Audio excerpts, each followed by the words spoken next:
Hello and welcome to this course, and thank you for enrolling the course. I'm Thomas Webenfalk. I'm a developer from Sweden, and I'm going to be your teacher learning Gatsby in combination with WordPress. So I hope you're going to have a fun time, and I'm pretty excited to get started. So that's what we're going to do. So let's get started.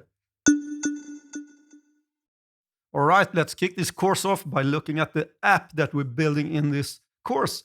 And it looks something like this. And this is actually a site that is based on a real client site that I built a couple of years ago. Actually, in the first version of this course, I had this site here as the course project. But as you can see, it's in Swedish, and it also has a lot of stuff that we don't actually need to learn Gatsby. So for example, this slideshow here, I removed some stuff just because I think that I want to focus more on Gatsby, because Gatsby can be quite complex. So that's why I removed some stuff from this site. So you can see we're going to have some kind of a blog archive, for example, like this. And I'm going to swap over to this one here. So this is the actual site that we're building. And you can see it looks very similar to the other site. I've just swapped out the content. And this one is called Cake It instead of Fake It. Yeah, I thought that was a little bit funny. So this is kind of a fake site. So that's why it's called Cake It. All right, maybe you don't like that joke, but I think it's quite funny. So we're going to have this hero section here. This is not a slider this time. As you can see, it's a text and an image. And we're going to have some call to actions here that we're going to create. And here we're going to show the latest blog post and a quote and an image and a little bit about the company and also a footer. So we're going to use WordPress as a headless CMS. And a headless CMS is when you don't use the front end for that one. So you just have a bare CMS that you can connect any front end to if you want to do that. And in our case, we're going to use WordPress as a headless CMS. So we're going to have pages, of course, with a little bit of sidebar here. And also the text here. You can see I just have some lorem ipsum text here. There are a few of them that's going to contain real text. And here I have an image in my WordPress page. So I'm going to show you how to create inline images. So it's going to transfer them from the WordPress site to our Gatsby site. And also we have a blog archive. So we're going to have different categories and blogs here inside of that one. And also a contact us page. But yeah, just some lorem ipsum text here. You can replace it with whatever you want. And the images are all grabbed from Unsplash. So they should be free to use. And I provided them for you in the starter files. So this is the project that we're going to build in this course, and it's going to be super fun. Gatsby is really, really fun to work with, and it's great to be able to connect WordPress, because then your clients, for example, that are used to WordPress, they don't have to know anything about the front end itself. They can use WordPress as they always did, but you've created a much better front end, a much faster front end for your site. So let's move on. We're going to talk a little about Gatsby and also about GraphQL, because GraphQL is used in Gatsby for fetching data. I'm shortly going to talk about Gatsby in this video, so you get a little bit of understanding on what Gatsby is. And Gatsby is, as they say here, it's an open source framework for building websites and applications. And the great thing about Gatsby is that it is a static site generator, meaning that it will generate static sites. And what is that, you may wonder? Well, think about it like this. If you build a WordPress site, the theme, you build it from scratch yourself, or you use a theme, they are all based on the PHP language, and they have a database. So each time you go to a page on your WordPress site, you will hit the database, and PHP will grab the data and build the pages for you. Gatsby doesn't work that way because it's static sites. All the pages are generated on build time. There are no database or anything. They are just like in the good old days when you build a site with HTML and CSS, and then you uploaded it to some server and you didn't have a database. And that's also why it's not suitable for all kinds of web pages. If you have a page that needs to grab data very often, then it won't be good, because then you need to hit a database or an API to grab that data. But in our case, we're going to build kind of a regular site as the one that I showed you in the previous video.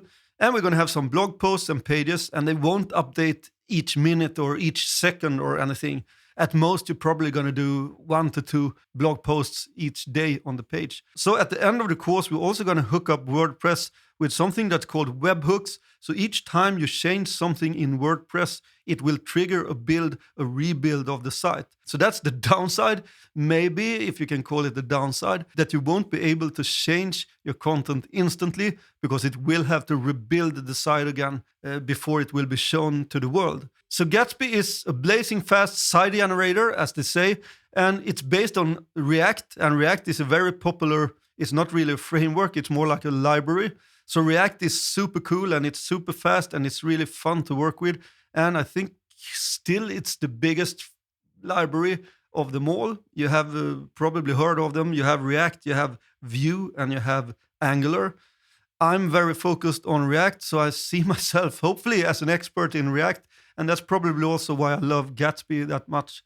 Because you use React when building Gatsby sites, and you also use something that's called GraphQL. And GraphQL is something you can use instead of a REST API. So with GraphQL, you can query the data that you want for a site. And I'm going to talk a little about GraphQL in the next video. So for now, we're going to focus on this part, and that is to building the site. That's the technical parts of creating the site. Then they also have something that's called Gatsby Cloud, where you can deploy your site. And as they say here, you can preview, build, and collaborate on your Gatsby site or application. I'm not going to focus on this part. I'm going to focus on building the site itself, so you get an understanding on how you can build these blazing fast sites with WordPress as a headless CMS. To be honest, WordPress is still one of the largest tools to create web pages, and you're probably going to have a lot of clients that want a WordPress site. But if you learn this way of creating it, as I said before, you can have them to use WordPress just as they used to, but you can build a front end in, for example, Gatsby. So that's what's cool about this. You can keep the CMS that your client will know, in this case WordPress, but you can build the front end with something else. So that's short about Gatsby. In the next video, I'm going to talk a little about GraphQL. Okay, let's talk a little about GraphQL, because GraphQL is such a big part of Gatsby, and it's quite advanced if you haven't used it before, I think. So it can be good to at least have a little bit of introduction to GraphQL before we start. So GraphQL is a query language for your API. And as you can see here, it's very similar to JSON, and you can query exactly the data that you want in one query, in one request, and you can get that data back. And you structure it just as the JSON data is structured as you get back. So here, for example, they create a type of a project. They have a name, a tagline, and the contributors. We're not going to create a GraphQL API, so we don't have to care about this. Gatsby will take care of that for us. But we're going to create queries like this here in the middle, for example. Here they query a project that has a name of GraphQL, and they want a tagline. And they get the project and the tagline back in JSON. So you can see they didn't want to query for the contributors or the name here. We just wanted the tagline. So you can select the data that you want and query for only that data, and you can grab it in one go. If we wanted to grab the other stuff here, the name and the contributors, we add it here with the name and contributors, and we will get it back here in the result. So that's basically what GraphQL is in a very, very simplified explanation. And you can also see they show you here. Here they write their query and they get that data back. So the query looks very similar to the data that you get back. And this is quite different from a regular REST API where you have to hit different endpoints and different resources to kind of collect all the data that you need. But we can query the data that we need in one go. And that's probably what I think personally is the biggest advantage with GraphQL. And it's, as they say also, it's kind of easier to scale and evolve the APIs over time. And we also have some powerful developer tools. And I'm going to show you one that's included in Gatsby. That's called GrqphQL. So we're going to use that one to specify our queries before we actually implement them in our code. But we're going to talk about that later. And I highly recommend that you read a little bit more about GraphQL and also Gatsby, and maybe also React. But I think you should have used React before you start this course, actually, because we are going to use React, and Gatsby is all based on React. So you should have some basic knowledge of React and, of course, also JavaScript before starting this course. All right, that was short about GraphQL. Let's continue on, and I'm going to talk a little about the starter files in the next video.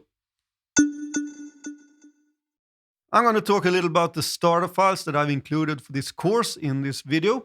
And it's very important that you download the starter files, otherwise you won't be able to complete this course. So you can either download the zip file that I provided for you. It should be included in the first video, or you can download it with a link that I also provided to the GitHub account where you can clone it or download it or do whatever you want. The only important thing is that you have these starter files because we're going to need them soon. If you unzip the file or if you clone it or download it from GitHub, you can see that you have different numbers here. And the first number is WP side kgit. And this is actually the WordPress version of the site.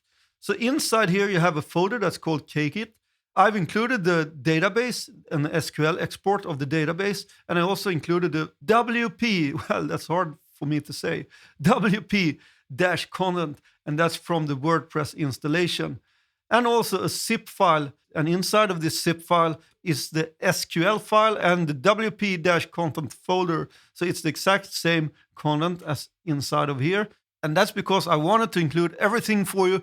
If you want to set up this yourself, if you're an experienced WordPress developer, you can use this here to set up your own server and host your site locally or not locally. Do whatever you want there. But it's very important that we have our WordPress site running. Otherwise, we won't be able to import the data to Gatsby. So that's why. And this file here, kgit.zip, that's the one I'm going to use when I set up a WordPress installation with something that's called local by FlyWheel. And I'm going to talk about that in the next video. All right, then I have a folder that's number 2 that's called docker-kgit.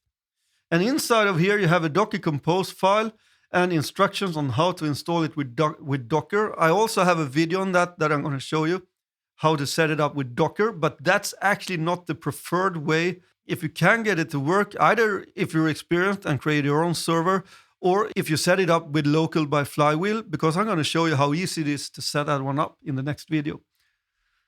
Then I have a folder here, number 3, that's called Files to be copied to Projects folder. And this is because I'm going to give you 2 choices here. I'm going to set up the site from scratch. I'm going to install all the dependencies and everything that we need from scratch. But we have to copy over some files to that project folder. And that is because I have some images for our site and also some styling. Because in this course, you can see here, I have different folders here.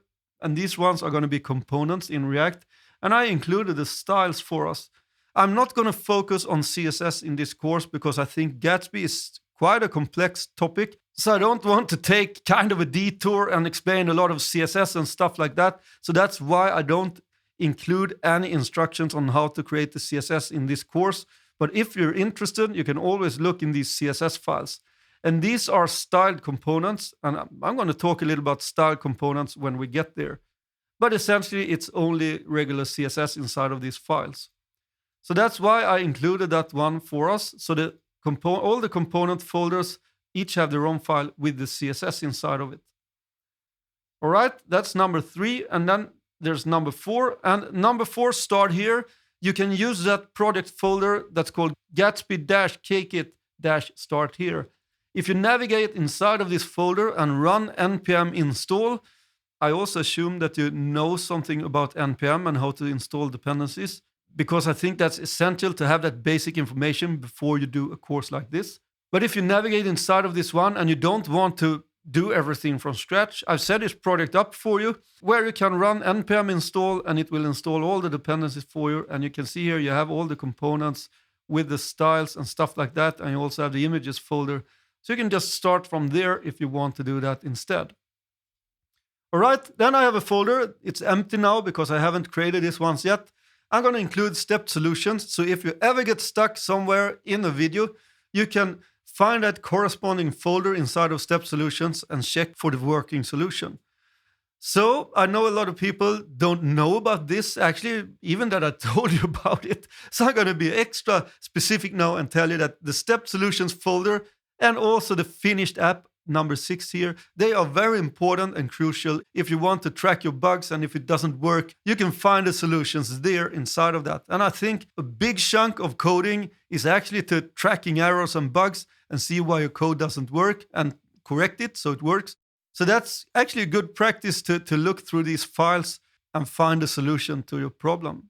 All right, so that's the starter files. In the next video, I'm going to talk about local by FlyWheel and how we can set up a very simple WordPress server with our site that we need to have up and running for Gatsby when we start working on our site.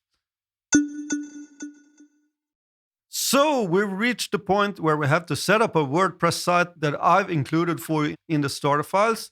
And that one looks exactly like this one, maybe some few different things maybe. But you will get a site that looks almost identical to this one. And that's the one that we're going to use so Gatsby can grab the data from that site when we build a new site in Gatsby. Okay, so I want you to download something if you don't already have it. That's called Local by FlyWheel, localwp.com. Go to that site, and Local is a handy little software you can use when you just with a few clicks can set up your WordPress site. So you don't have to do anything else. It will do it for you. So you select or download for free here, and then you select your platform, and then you have to fill out your name, work email, and phone number. But don't worry, this one is totally free, so you won't have to pay anything. So do that and download that software, and I'm going to show you how it looks like. And it looks something like this. And now you can see that I have a site working here. I have a site up and running. So I'm actually going to delete this one, I think, because I'm going to do it from scratch. So delete the site. So it will look something like this. Oh yeah, okay, it needs the password when it deletes it. All right. So it's going to look something like this when you start Local by FlyWheel. And then it's important for you to have your starter files now that I talked about in the last video. Because if we look inside of the starter files, we have this folder here, WP site kkit, it's the number 1. And then we have the zip file, kkit.zip. Grab that file and drag it to Local by FlyWheel and just release it like this. And then you don't need to do anything here. You can name it to something else if you want, but it will be named to kkit. And we don't have to care about the advanced options, but you can change some stuff here if you want to do that. You can see here it's the kkit local domain, for example, and where you want to put the files. But I will leave it as default. Click continue. And I use the preferred way of doing stuff. We don't have to customize it. So continue by clicking import site, and it will start working. So now it will extract everything from the zip file and set up the WordPress site for us. And it will ask you for a password if you're on a Mac. I don't really know how it's on Windows. So you may have to type it in. And that's it. That's everything we have to do to set up a WordPress site. And hopefully this worked for you. So you can see up here, it says stop site because the site is running now. And we can also view the site. And you can see it looks almost the same as the Gatsby one. I changed some stuff here with the menu and make it align better. You can see here, it's a little bit off here. But I didn't change this in the WordPress site because we're not going to use this front end at all. And we didn't need to have it at all. We just need to have the content for the site. So that's why. So Local by FlyWheel, that's everything you have to do to actually set up your WordPress site. And you can click admin and you can log in. I provided you with a username and a password, Gatsby and Gatsby, and log in. And it may warn you now that this password has been compromised, but that's nothing to worry about. You can click OK, and here's the backend for the site. And we're going to talk about the site and the backend in a little while. But for now, this is everything you have to do. You have the site up and running with Local by FlyWheel, and this is the actual URL to the site, kkit.local. You can see it up here also, that it's named that, and that's the one that we're going to use for our Gatsby site. So it's important to always have this WordPress site up and running when you start your Gatsby project, when you continue coding on it. So if something doesn't work and you don't get any data, please check that the WordPress site is actually running. Because every time we start up our dev environment in Gatsby, it will fetch the data from that WordPress site. Okay, that's it for this video. In the next video, I'm going to show you how to set up the WordPress site with Docker. That's an alternative to this. I think this one is the best alternative. So if you get this one to work, use Local by FlyWheel. And I'm not sponsored by them in any way. I just like it a lot because it's so easy to set up your site. So use Local by FlyWheel if you can. Otherwise, watch the next video with Docker. In this video, I'm going to show you how to set up a local WordPress site with Docker. And this is kind of not the way I wanted to do it, because in the previous video, I showed you how to set it up with local by FlyWheel. And I'm not sponsored by them in any way. I just think it's a better way to set it up. It's much easier to do it that way. And Docker can be quite advanced. And also, it can be troublesome sometimes. But if you look in the starter files, I have this folder called Docker Kit number 2. And if we look inside of it, I provided you with the database. And this WP content is the WordPress site itself. And this file here, docker-compose, it's a YML file. And here I set up the site. This is the script that Docker Compose is going to run to set up the site. And it's going to be set up on localhost 8080. But first, we can take a look in this file here, instructions.txt. In this file, I describe how you can do this. First, you have to download Docker Compose. I provided you with a link here. And Docker Compose is included in something that's called Docker Desktop. I'm on a Mac. I think it will be the same on Windows. And here you have the login and pass to the WordPress site itself. When you started it up with Docker, it's the same as I use for the local by FlyWheel version. And then the port is set to port 8080 because we're running the local site on port 8080. So install Docker Compose, and then I provided you with some commands here, docker-compose up-d. And this is the one we're going to use to start our Docker container. So if we go inside our terminal, you can see that I navigated inside of the starter files and that folder, Docker Kit. And then I'm going to run the command docker-compose up-d. And also, of course, it's important that you have Docker running, as I have here. Otherwise, this won't work. And I press enter. And now it will start to download some images, and it will take some time here before that finishes. And it's only the first time that it has to grab these images if you don't clear them later from your system. I have some commands for that also. So here you can stop all the containers and you can remove them, and you can remove all images. So I provided these commands for you also to use. So we just have to wait for it to download everything. And now it's finished. So we should have our site up and running at localhost and port 8080. So I'm going to go back to my browser. Yeah, and here I have the install page for Docker Compose. But if we look at localhost :8080, we should have our site, and we have it here. It seems pretty easy now, and it should be easy with Docker, but sometimes there can be trouble. So that's why I wanted to use local by FlyWheel, as I showed you in the previous video instead, because that's the one that I'm going to use through this course.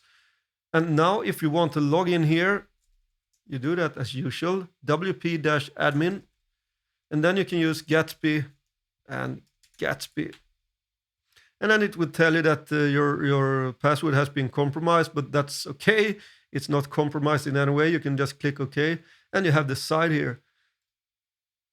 And also, if you need, you can remove some stuff. We don't need these ones. And probably these plugins, WP Gatsby, WPGraphQL, they probably will update quite often. And as long as there's no breaking changes, you should be able to update them as you wish. So I can also show you how to stop them. So I have this command here, docker stop. I copy this command, go back to my terminal, and I paste it in and press enter, and that will stop the containers.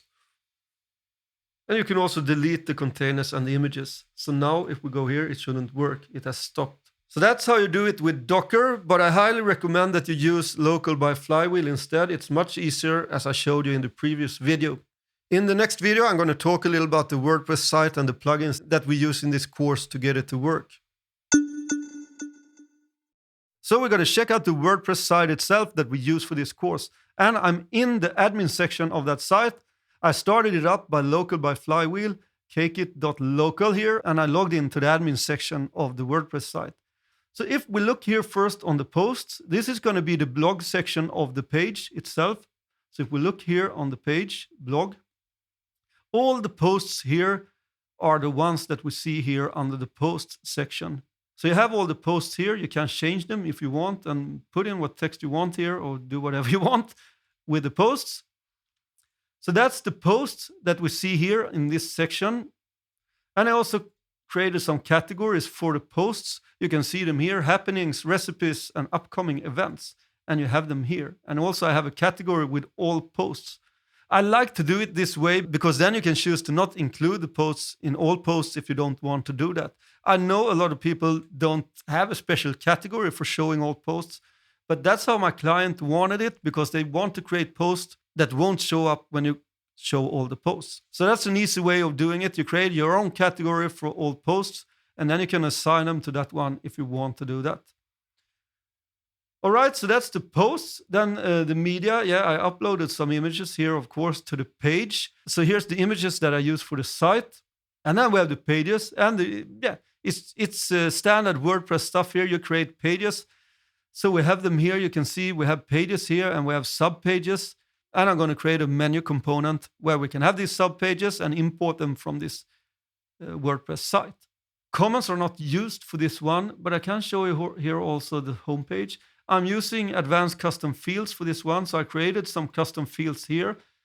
It's the call to action images that we see on the homepage. If we go back, it's these here. And then I have the quote down below here. Yeah, it actually says in Swedish here. I should have changed that. Citat ett författare. Yeah, that means quote one, because I had more than one quote first, but now we just have one quote. So that's the one that we see here. And the latest blog post, it's grabbed from the post. So we don't have to specify anything specific on the homepage here. And this one, short about Cake-It, it's actually main text up here. And then you have the featured image that is shown here. And then I have the hero image. I choose an image here and I have a text for the hero image also. And that's, of course, the one that showed up here on the site. So that's the content itself and how it's structured. Then you need to be aware of that you need to install a couple of plugins to get this to work with Gatsby. We're going to use a Gatsby plugin first that's called Gatsby-source-wordpress-experimental. And don't be frightened because it's named experimental, because they actually recommend you to use this one in production. And in the first version of this course, I actually used another plugin. So this is much better and a lot of stuff has changed. So that's actually why I re-recorded this course from the beginning. So this one is the one we're going to use. And don't worry about this now. I'm going to show you how to install this plugin later. But I want to show you here because they tell you that you need these two plugins. It's important to don't get confused here because these ones they mention here, they go in our WordPress installation. We have to install it as a plugin in WordPress. And this one is installed in Gatsby. But these two here, I already installed these ones for you. If we look at the plugins here, WP Gatsby and the WPGraphQL, that's the ones that they mention here. So I clicked on these links and they take me to a GitHub repository. I download these files and I install them as a plugin in the WordPress installation. So I choose add new. And then I provided the zip file with the files from those repositories. And that will install the WP Gatsby and the WP GraphQL plugins for the WordPress site. So don't get confused. This one, Gatsby-source-wordpress experimental, that's the plugin for Gatsby. But these ones are needed in the actual WordPress installation. So you should know that when you create your own sites, you have to install these ones to be able to use Gatsby in combination with WordPress. So you can see I've installed these ones here, and I also have WP GraphQL for advanced custom fields. So that's because I'm using advanced custom fields. I also have to install this plugin here. And this one I actually think I searched for online here with the plugins. This one here, Tango OverlayMenu, that's a plugin that I created myself for the overlay menu. We don't have to care about these ones and Tango BreadCrumb, because these two are only used for the front end in WordPress. So they have nothing to do with the Gatsby site. The advanced custom fields, you probably know about this if you're an experienced WordPress developer. Everybody uses advanced custom fields. So that one has to be installed as I'm using them for this site also. And this is pretty much it. These are the two plugins that you need to get the basic functionality up and running with a WordPress site. Very important to install them in your WordPress installation. This is the WordPress site, but we are going to build our own site in Gatsby. So we don't need to be at this WordPress site at all, because now it's up and running and we're going to start building our Gatsby site. In the next video, I'm going to talk shortly about the tooling that I use for this course. And then I'm going to give you that choice to install everything from scratch, or you start from that project that I told you about in the starter files. All right, I'm going to spend just a couple of minutes talking about the tooling needed for this course. So I already mentioned that you should have some basic knowledge of NPM and how to install dependencies. So that means that you have to install Node on your computer, because Node comes with NPM, and NPM is a package manager that I'm using for this one. You can also use Yarn if you're used to that one, but I'm going to use NPM. So you have to change that one yourself if you're using Yarn. If you're using Yarn, I assume that you're that experienced, so you know how to change stuff to work with Yarn. So install Node if you didn't do it, and probably if you didn't install Node, you haven't used NPM and stuff like that before. I think there's better courses first for you to do before you take on a course like this, because it can be quite advanced. And as it is a beginner course for Gatsby combined with WordPress, it's not a beginner course in JavaScript or React. So that's why I think you should have some basic knowledge before you start with this course. So that's Node, and then we're going to use something in Gatsby that's called Gatsby CLI. You can install this globally. I usually don't install global packages anymore, so we can use something that's called npx to grab it instead of installing it globally. So if you want, you can install it globally, but I'm going to show you later how to set up this project by not installing it globally. I'm going to use the npx command from npm instead. And some other tooling stuff. Yeah, I'm going to use Visual Studio Code, and I'm going to use the default setup for linting and stuff like that when I do this course, because that can be very opinionated on how you want it. So I don't want to have any special setup here, actually. So you can set up your own linting rules and stuff like that. I use Prettier and ESLint. I think most of you are going to use that once. So that's what I'm going to use in Visual Studio Code. Also, I have, of course, a terminal, and this one is called Hyper. You also have one built in Visual Studio Code that you can use, or you have your other favorite terminal that you use. That's probably all about the tooling. Very short video this, but at least a little bit about the tooling so we can get started with this project. In the next video, I'm going to give you a choice on how you want to continue in this course. Okay, I'm going to give you a choice now, so you have to decide on how you want to do this. The first choice is to create everything from scratch with me. I'm going to show you, starting in the next video, on how we set up this project. If you feel that you don't want to do that somehow, and you don't want to build everything from scratch, I provided you with a start here, the number 4 in the starter files. Then you can navigate inside of that folder that's called Gatsby-kkit-start here. Navigate inside of that folder, run npm install, and then type in npm start. And you will have everything installed for you. And that means that you could move on to the video number 14, I think it is, set up plugins in Gatsby, because you don't have to do anything else with setting up all the dependencies, copy the CSS and images to the project folder, and you don't have to do anything about that. But if you're new, I highly recommend that you actually follow along and start from scratch, as we're going to do in the next video. All right, it's finally time to begin with our site. And the first thing we have to do is to set up our project. And we're going to do that with Gatsby CLI. And I already told you that before, that you can install Gatsby CLI globally. I don't want to do that, but if you want, it's fully legit. You can do that if you want that. Then you should run npm install -g Gatsby-CLI. That is if you want to have it installed globally. And you can just copy this one here, go to your terminal, paste it in, and run that one if you want to install it globally. But I don't want to do that, so I'm going to remove this one. I want to use something that's called npx, and if we scroll down here on the Gatsby site, using npx to install Gatsby, you need to have the npm version that's 5.2 or later to get this to work, because that one will include npx, and npx will use the latest version of Gatsby. And that's why I think it's so cool, because then you don't have to think about, do I have the latest version of Gatsby installed globally? Otherwise, you have to update that yourself. If we use npx, we make sure that we always get the latest version of Gatsby. So we're going to use this command here, npx Gatsby, and then we use the new keyword to create a new project, and then we have the project name. So make sure that you navigate inside of your terminal, and I'm actually going to bump this one up a bit, I think. Something like, yeah, this maybe. Make sure that you're inside a folder where you want to build your project. And then we type in npx Gatsby. And we use the new keyword because we want to create a new site.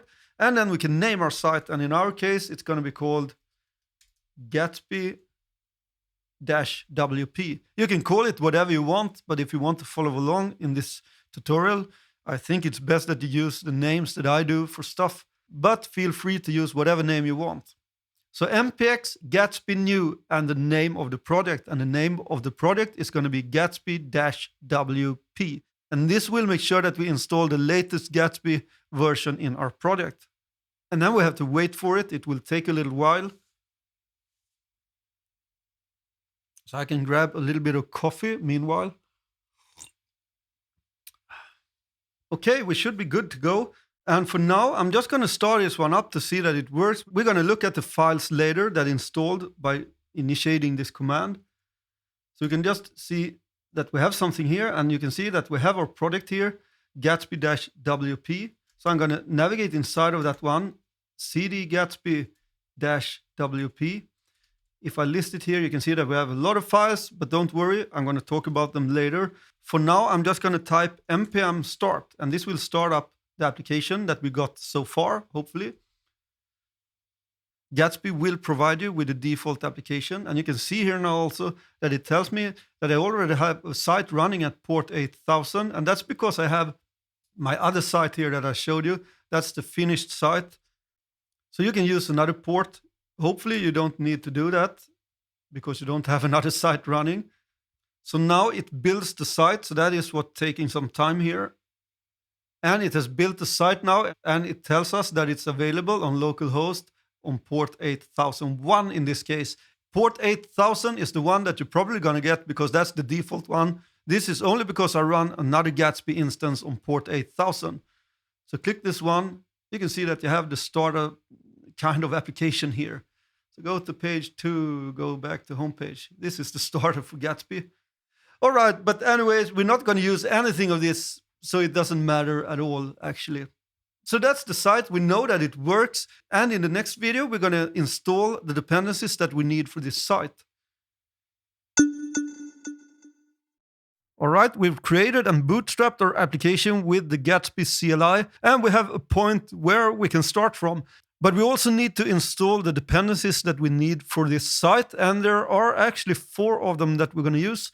And the first one is the Gatsby plugin image. This one is actually in beta, as you can see here. But I talked with Kyle, that's the creator of Gatsby, and he said that they're going to use this soon. So he recommended that I use this plugin because they've changed some stuff on how you deal with images in your Gatsby site. And this one is actually much better than the previous one that they are using. So we're going to install this one. And if you look at this when this one is released, you can, of course, ignore that it's a beta. You can just install the official version, of course. And I think they're also going to include it in the Gatsby CLI when you create a site, as we did.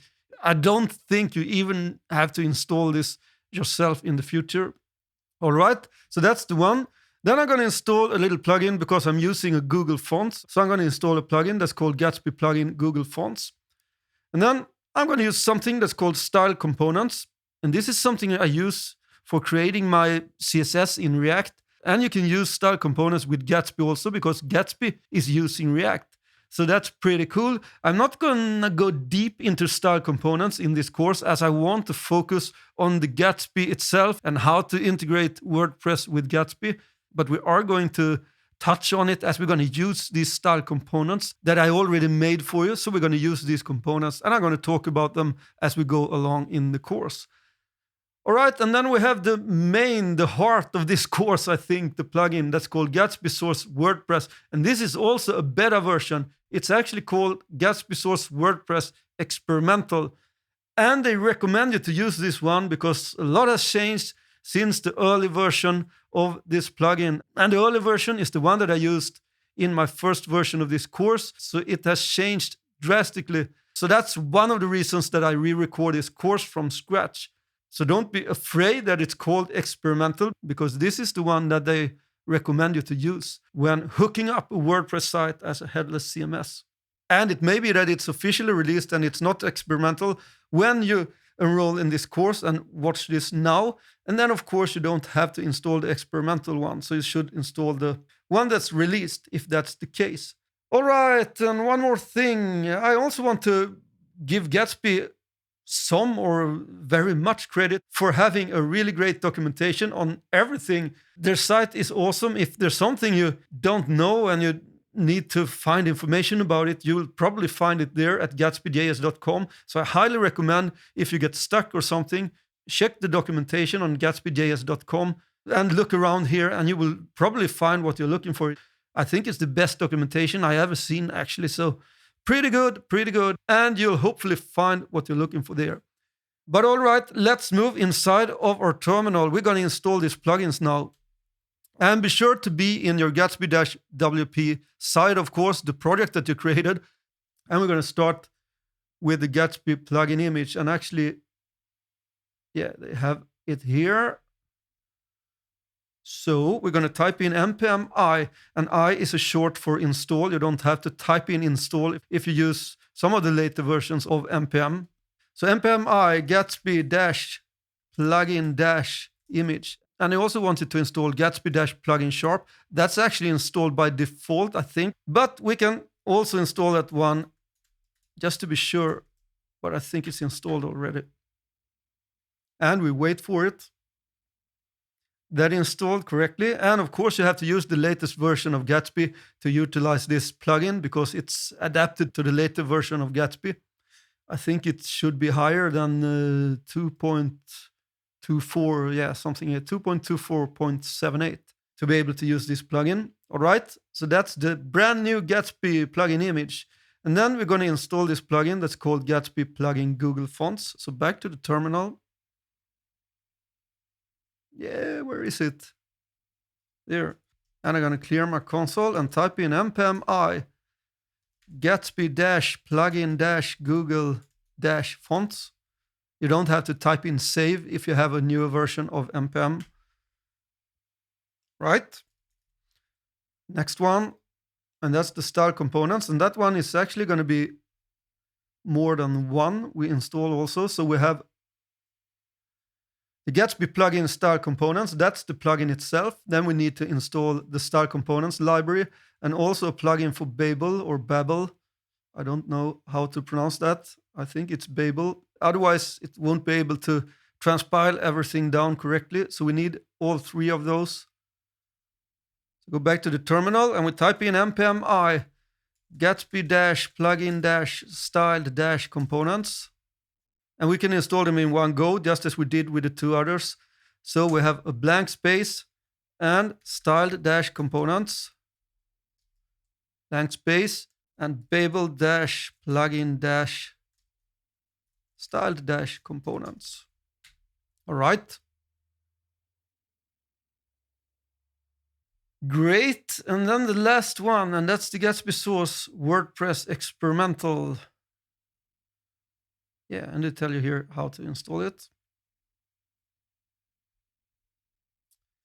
So npm I Gatsby-source-wordpress-experimental. Long names here on the dependencies. All right, and that's it. I'm just going to make sure that it works. So I type in npm start. You can always type npm start to start up your dev server and run your Gatsby site. And it's going to be run on localhost port 8000. And it seems to be working. So that's sweet. In the next video, we're going to do some cleanup. And we're also going to copy some files from the starter files that you should have downloaded by now. Make sure to download them. It's a zip file. And there's a lot of important files in that one.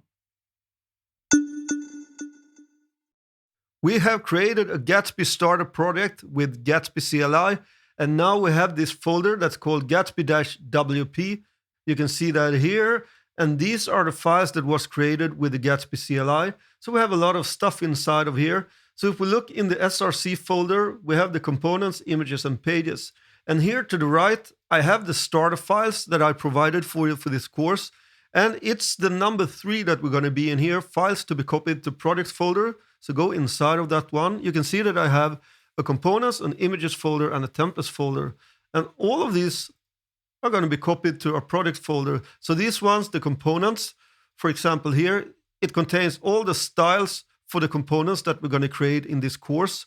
So inside here, you can see that I have a style file. So that's why I wanted to copy these ones over to the project. And then I have the images for the course. And then I have some styles for the template, the archive template that we're going to create. So that's in the folder that's called templates. So these ones, we're going to drag these ones over here and copy them. And you can see here that this is in Swedish, but I want you to replace them, the components and images, replace those, the pages, we're not going to touch that one, but replace those folders. And then you can see you have them here, and actually it moved them from my starter files also, and that's no good. So I'm going to grab the components, images, and templates, copy them, and paste them back inside of the starter files. So very important to not merge them with the old files. Just replace the components and images, and you will have those files that we need inside of the folders here, and also the new templates folder. All right, so let's move on. We're going to clean up the product a little bit. So make sure that you open up your code editor. I'm using Visual Studio Code, so I have my project folder here, all the files in the project folder. And if we first take a look in the package.json file, you can see all the plugins that we installed here. The Google fonts, we have the style components and stuff like that. And we have also some other stuff here. That's the standard stuff for a package.json file. And we can actually change these ones if we want to do that. We don't have to have it named as a starter default. So cake it dash WP. All right, description. Super cool. Gatsby-WP site, something like that. Maybe an exclamation mark. And then you can change the author. I'm going to put in Weibenfalk, like this, at Weibenfalk. So change these ones if you want. It doesn't matter if you don't want to change it. And you don't have to do anything more here now. Then if we look at the files that we got here, I'm going to go from bottom to top here, I think. So Gatsby-SSR, we're not going to use this one in this course. This is for server-side rendering. So you can let it be here as it is, or you can remove it. It doesn't matter. Gatsby-node, that file we are going to use because we're going to use that when we create some stuff for our archive and stuff like that. So this is Node land. We do some stuff in Node. I actually told you before, I think, that we're not going to use Node. This is actually Node. This file is used for Node, and Gatsby uses this file when it builds the site. And then we have the Gatsby-config. Inside here, we're going to config our plugins and stuff like that. So that's what we're going to do in the next video. And then we have the Gatsby-browser.js. We're not going to use this file either in this course because we don't need to use it. But for example, this is a file that you can use if you want to have some state that you can access through your application. For example, a state for, maybe if you have a kind of a pop-up form or something down in the corner or something like that, that you want to have on all your pages or something like that. I don't know. You can use it to wrap your application with a state so that all the pages in Gatsby can use that state. Then we have the prettier RC and prettier ignore, and these are stuff that, and the git ignore, and these are stuff that Gatsby installed for us. So nothing to do there. We have the SRC folder, that's the heart of the application. So if we look here now, we have our components folder that we copied, and we have our image folder, and we have the pages folder. So for now, in the pages, we're not going to use this one here. We're not using TypeScript for this course. I actually haven't seen this file. This must be new in the latest version that was released just yesterday, I think. And we can also remove the page 2. So remove these ones, delete them.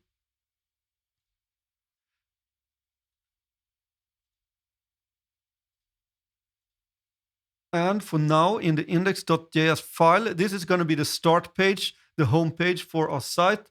So for now, we can remove all this stuff here except the SEO. I'm going to talk about that later. And we can create a p tag that says start here. Something like that.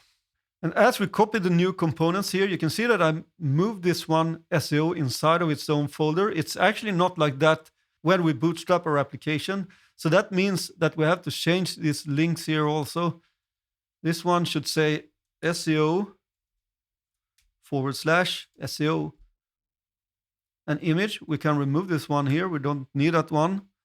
And the layout, we actually haven't created this component yet. So I'm going to remove that one. And that means that I need to remove this one here also. We're going to create a new layout component later. So only keep the SEO one, but make sure that you change this link here. Otherwise it won't work. And remove the layout here and create just a regular div tag and save the component. So that's the stuff that we have to do in the index.js file. And I think we should be good to go now if I remember everything correctly here. So I go back to my terminal. I type in npm start and see what happens. Well, failed. All right. If you're trying to use a package, make sure that the component's layout is installed. Okay. Is that one used in probably in the 404 file also? Yeah. So we remove this one for now. I just have to remember to change this one later also. Save it. Yeah, and probably also this one. I have to change the link here. And you can see here, I'm going to keep this because this is what happens if you don't change the links. So this one should be changed to SEO/SEO capital letters also in the 404.js file. And then I'll save it and hopefully it will run now. And we can go back to our site in our browser, reload it. And you can see that it auto-updated here and it says start here. And that means that we're good to go. So be very careful here. Change the links to correspond to the SEO component that we have in our components folder. And the reason that I have to type out this 2 times is because if I name this one, for example, to index.js instead, you don't have to type it out 2 times, but then all the files up here will be named index. So it can be hard to, if you're in a large project, to find the file that you're working on. In this case, I don't think it matters really. So it's kind of opinionated on how you do this. You can name them index if you want that. I'm going to go for this style here in this one. So that's why I have to first navigate inside a folder that's called SEO, and then I have a / and then I grab the component. That's why it's double and it's the same all over the place. It's going to be this for all the components. So if you don't want to do that, you can name the files to index inside of these ones instead when we create the components. Otherwise, I think it's fine because this is not that large application, so it won't matter. But great, we know that the site is working. And in the next video, we're going to set up the plugins that we installed earlier for Gatsby. We have one more thing to do before we can start coding for real, and that is to set up our plugins that we installed in the previous video. So I'm going to be inside the Gatsby-config file for this one. That's the file you use for setting up your plugins and stuff like that. And you can see here that this is a... Whoa, there's some shopper or something outside that's flying over the roof here. So I had to wait for that one. All right, I think the coast is clear for me to talk now. So as you can see here, this is a regular JavaScript object that is exported. And this is in Node land, so we're not using ES6 exports on this one. And first, we have a property that's called site metadata. And you can set your title, description, and author here. So that's what we're going to change first. We can change this to something more real for us. So I'm going to name it Cake-It. Like this. And description, can have something funnier here. It's going to be, this is Cake-It. And you can, of course, type in whatever you want. And the author is going to be @Weibenfalk. Like this. All right, so that's the site metadata property. That's a standard property in this setup object. Then we have another standard property, and that's the plugins property. And that's a very important one because inside of this array, as you can see, it's inside here you set up all your plugins. And if you have a plugin that doesn't require any options, you can set it like a string like this. They use backticks here, so that's the template literal version of a string. So they like to use it in Gatsby, so we're going to use backticks also to be consistent here. And this first plugin that's called Gatsby plugin React Helmet, that's a plugin that's used in, if we look in the components folder and the SEO component. This one was created by Gatsby. I just moved it inside of the components folder and my SEO folder with capital letters. You can see that I import helmet here from React Helmet. And then inside of this SEO component, you can see down here, they use that component. You can set different HTML attributes. You can set the title template, and also some metadata. And you can change the for each page. And this is pretty important if you want to go heavy on SEO and stuff like that. But I won't dwell into this component in this course, because I probably told you a couple of times already now that I want to focus on the integration with WordPress and Gatsby itself. So SEO is probably a topic that you can create a course on its own. But Helmet is the component you use for injecting this data inside of your pages. So you can have the description, you can have the type, you can have the title, and stuff like that. So if you want to learn more about it, I recommend you to read more about it at the Gatsby.js site. They will tell you more about it there. All right, back to the Gatsby-config file. Then we have a plugin that's called Gatsby Source File System. And this one, you can set up different folders in your installation where you want to source different data. And in this case, they're setting up an image folder. So it will be sourced from the src/images folder. And here you can see they use an object instead of just a plain string. And that's because this plugin has some options you can set. So you have a property inside of the object that's called resolve, and then you name the plugin. And then you have the options property. That will be an object with all the options that are available for that plugin. Then we have two plugins here that's called Gatsby Transformer Sharp and Gatsby Plugin Sharp. And these two are used for optimizing the images on your Gatsby site. And we are going to add our Gatsby plugin image that we installed. So up here above the Gatsby Transformer Sharp, we create double backticks and we type in Gatsby-plugin-image. Also make sure to make a comma here, as this is an object. So this will activate that image plugin that we installed, this new nice one that's still in beta mode, but it works pretty great already now, I think. So this is the latest version of the Gatsby image plugin. All right, then we have something that's called Gatsby Plugin Manifest. And I won't talk that much about this either, but a manifest is something that is used when, for example, the user wants to add your page to their homepage on their mobile phone. It's pretty standard for a progressive web application, but I won't go into detail on that here. This is a standard plugin that is activated by default when you install this Gatsby starter, as we did. And then you also have something that's grayed out here, and that is the Gatsby plugin offline. And as they say here, enables progressive web app plus offline functionality. So you can activate this also if you want to have offline functionality for your application. It can sometimes cause a little bit of trouble if you don't set it up correctly. And I won't go into detail on that either here. But we are going to install the rest of the plugins. So just above these comments here, we're going to set up our Gatsby-source-wordpress experimental plugin. So we create a new object because this one is going to need a few options. First, we have the resolve property. We have double backticks and we have the name of the plugin. And that's going to be Gatsby-source-wordpress-experimental, something like that. And we have a comma. And the next property is the options property, so options. And this is going to be a new object. And the only options we have to set here is actually the URL for our WordPress site. And if you installed everything as I did before, and you're using local, we can see that we have our site on kkit.local. So that's the URL we're going to use for this one. So go back to the Gatsby-config file, and we specify the URL : double backticks.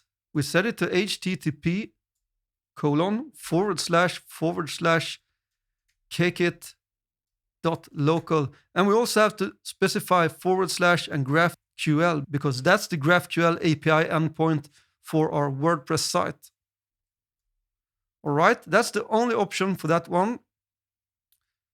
So that's our WordPress plugin. And then we have the plugin for our style components. Don't forget the commas here, otherwise it will throw an error. And before we set the one for the Google fonts, we can set up our plugin for the style components. So we have double backticks. This one don't need any options. Gatsby-plugin-styled-components, comma, and we have the last plugin, and that's the Google font one. This one going to require some options. So yet again, we have an object. We have the resolve property, double backticks, Gatsby-plugin-Google-fonts, comma, and we have the options property, like this. And in this one, we can specify the fonts that we want to use. We want to use one font, and that's called Teco or Tico. I don't know how to pronounce that. Fonts. We're going to set this up inside of an array, and this is following the specification for this plugin. So they want an array. We have double backticks.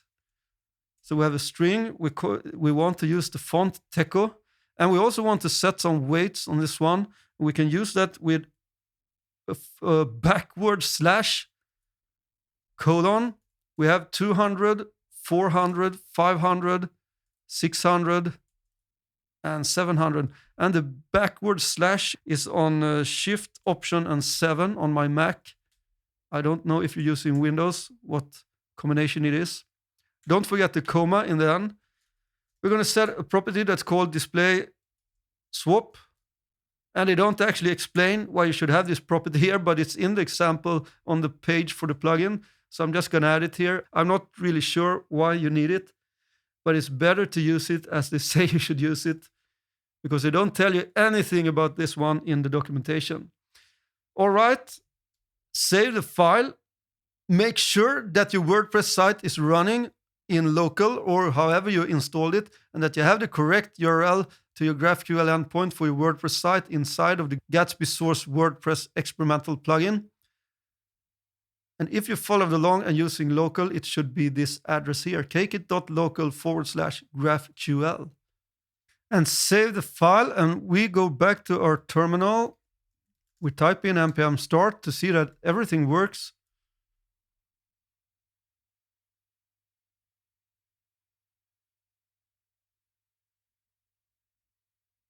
And you can see that it starts to source data from the WordPress side here. So we know that the plugin is working. And that's why it's very important to have your WordPress site online and running. Of course, when you start up your site, you always have to have that running, because Gatsby is going to source that data every time you start up your Gatsby site. And now we can see that we also have a warning. And that's because I haven't removed this one in the index. So if we go to the pages folder and the index.js file, I forgot to remove this link. We're not using that one, so remove it. Something like this. Save the file and go back to the console. You can see that it disappeared now. And we can see that the site is working. It's on localhost 8000. And it opened up in another window for me, but it's here. You can see that it's working still. Just going to see so we don't have any console logs. No.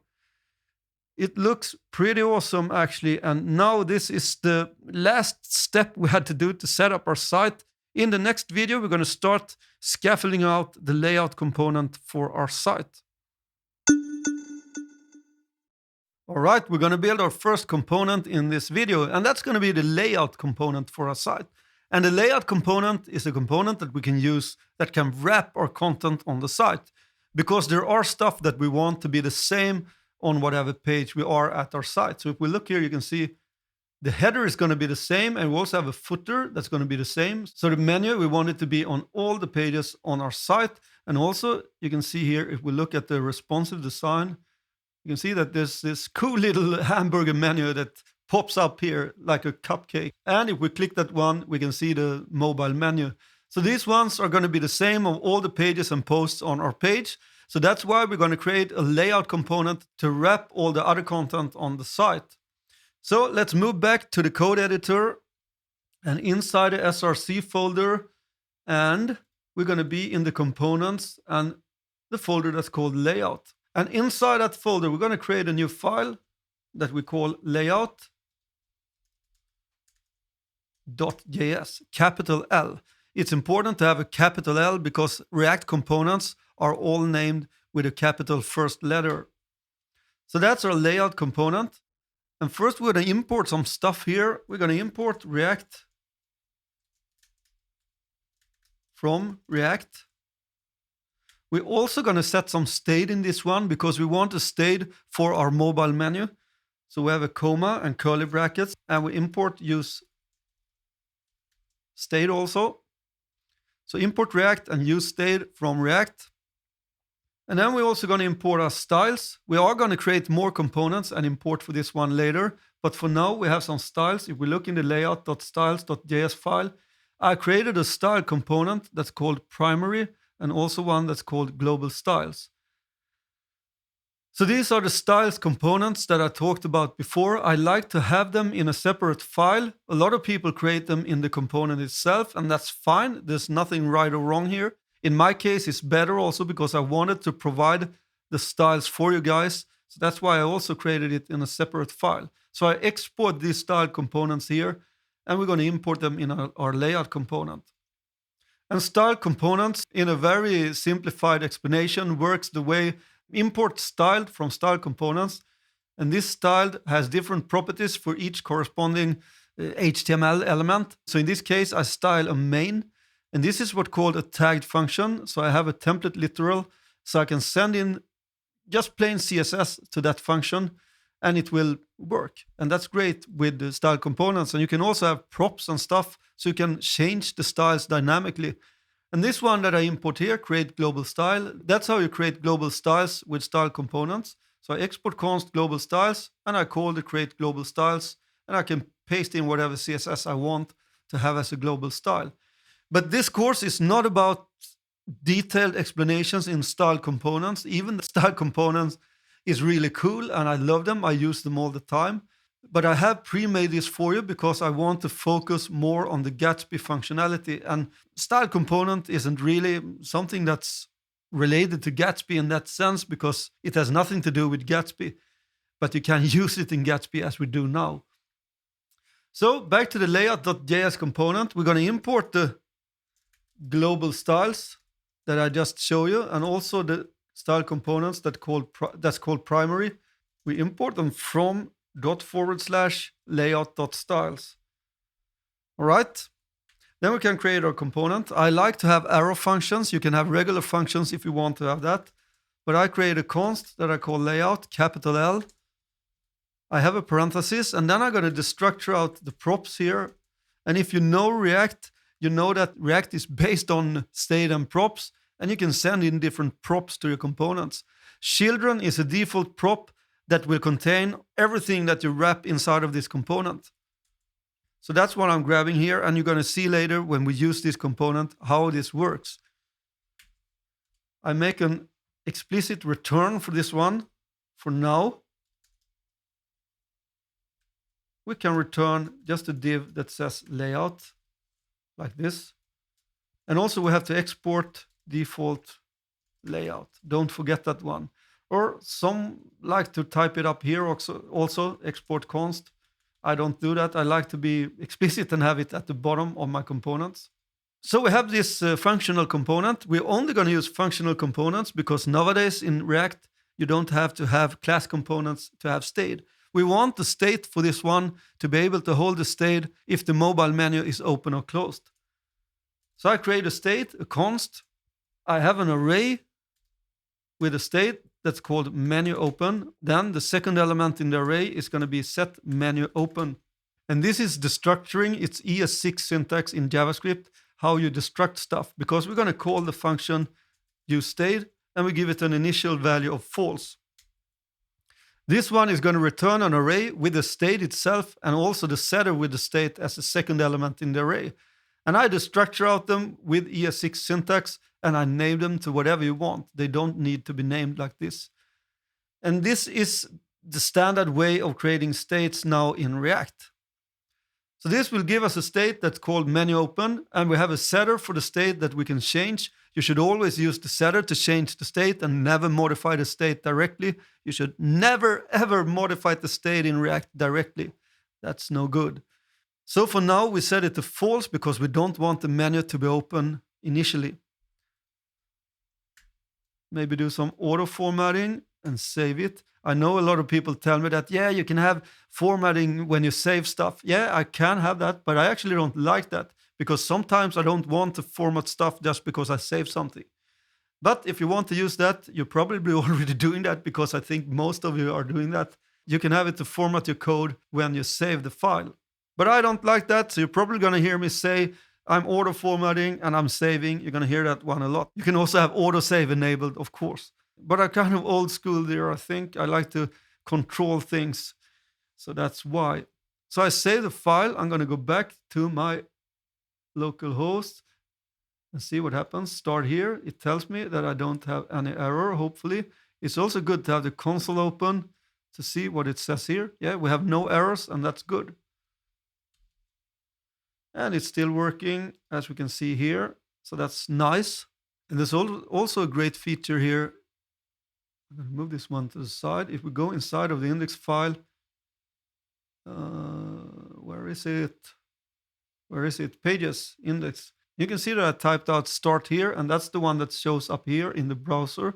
If I change to start here, please, and save the file, you can see that it instantly updated here, and that's great because we have a very nice development environment already set up for us. So it will change this with something that's called fast refresh. So save it again, you can see that it removes it. So that's super great. All right, that's the scaffolding of the layout component itself. In the next video, we're going to create the hamburger menu that I showed you. That sweet little cupcake for a hamburger menu. So we scaffold out our layout component and we can continue on creating the hamburger button for our mobile menu. And we do that by navigating inside of the folder that's called Hamburger. We create a new file that's called Hamburger, capital H, Hamburger.js. And we also have the styles here. So for this one, I have one that's called Hamburger button, and that's the only one. So we're going to import that one also in the Hamburger component. Import React from React. All right, then we're going to import the styles. So import Hamburger button, capital H, capital B, from /hamburger.styles. So you can see how nice it is to have them in their own file. We just export them here, and you don't have to have a lot of CSS in your components if you don't want to have that, because I think it can actually makes the component ugly if there's a lot of CSS. All right, then we need an icon also for the hamburger button. So we import hamburger icon from // and // again. We have our images folder, and we have a menu icon there that's called menu-icon.svg. It's very important to include the file extension when you import an image. You don't have to do that on the JS files, but when you import an image, it should have the file extension. Then I create the component const hamburger equals. I had the structure out a prop that we're going to send into this one, handle overlay menu. And also when working with React, you have something that's called prop types, and that is for type checking your prop types. I'm not going to use that in this course because I think also yet again that will only kind of distract you from learning Gatsby. And also a lot of people start using TypeScript nowadays, and then you don't need to use prop types.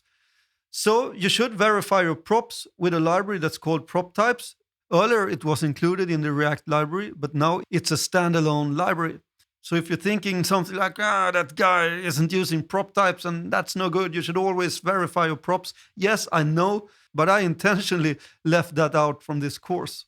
And also when you work alone on something, it's probably not that important. It's more important, I would say, if you work as a team, if you create a component or something like that, it's easier for other team members to see what props should be sent in if you specify the prop types or using TypeScript. So for this one, I can make an implicit return because we're only going to return JSX. JSX is something that we use in React. So when we create, for example, a div, you may think that this is HTML, but it's not actually, because this is JSX. JSX, you have to look that one up yourself also, because I'm not going to go through that here, as I assume that you know basic React. So we're returning just JSX here, so that's why we can make an implicit return, and we don't have to use the return statement. Okay, so we have our Hamburger button, that's our style component. We give it an on-click handler, and we pass along the handle overlay menu prop that we send into the Hamburger. And then inside of this one, we have the image, src, and we give it the Hamburger icon image that we imported up here. So that's going to be the source for that image. And we can also set an alt of menu-hamburger. And we self-close it. Really important also, we need to export default Hamburger. It's very easy to forget that one. And I keep doing these semicolons, but the auto formatting removes them. So I guess Gatsby don't want to use semicolons, but that's fine. I told you that I'm going to use the standard Gatsby setup for this. So there's stuff here that I'm not used to using, I guess. But all right, that's our Hamburger button, but we're not using it anywhere now, because if we look at our site, you can see that, yeah, we have nothing here. Yeah, and that's because maybe I should start up the dev environment. That's also important to note. You always have to start up your dev environment when you work on it, of course, and you do that by typing npm start. And if you have some trouble, sometime it won't start, you can empty the cache. And then you can type in npx gatsby clean, and that will clean out the cache for you. All right, so it seems to be working. We're going to use this Hamburger icon, and we're going to do that in our layout file. So go back to the layout.js, and up here somewhere, we're going to import the component. So import Hamburger from ... Hamburger, and then I have to type in Hamburger again. And this is what I talked about before. If you don't want to do this, you can rename these files to index.js instead. And then you don't have to specify this. It will work just like this. But I will do it like this now, so you have to live with that. Okay, that's our Hamburger. We have our layout component here. And for now, we have a wrapping div. I'm going to create parentheses here because we're going to have a lot of stuff. This one, I'm going to create what's called a React fragment instead. And that's because I don't necessarily need a div there. So you can create empty tags and it won't create a DOM element. So that's why I'm using a fragment. And also I want to use my global styles. So I use them like this. Do some auto formatting. So this is how you use the global styles. You place that component high up in the hierarchy in your application. And this is as high up as we go here. So I'm going to place it here in the layout because the layout component is going to wrap our complete site. Then I'm going to use my Hamburger component and I give it the handle overlay menu prop. And I'm going to send in this one. And I'm going to create a new function for this one. You don't have to do that. You can create an inline function, but I like to be specific. So const handle overlay menu equals. I create an arrow function. That's a one-liner here. Set menu open. So I call this setter for the state here. And this setter will return the previous state. So I create an inline function. I have the previous state. I reverse the previous state with an exclamation mark. And then I can call this function here, handle overlay menu. And I close the component. Like this, I save the file, just making sure that everything works. It does.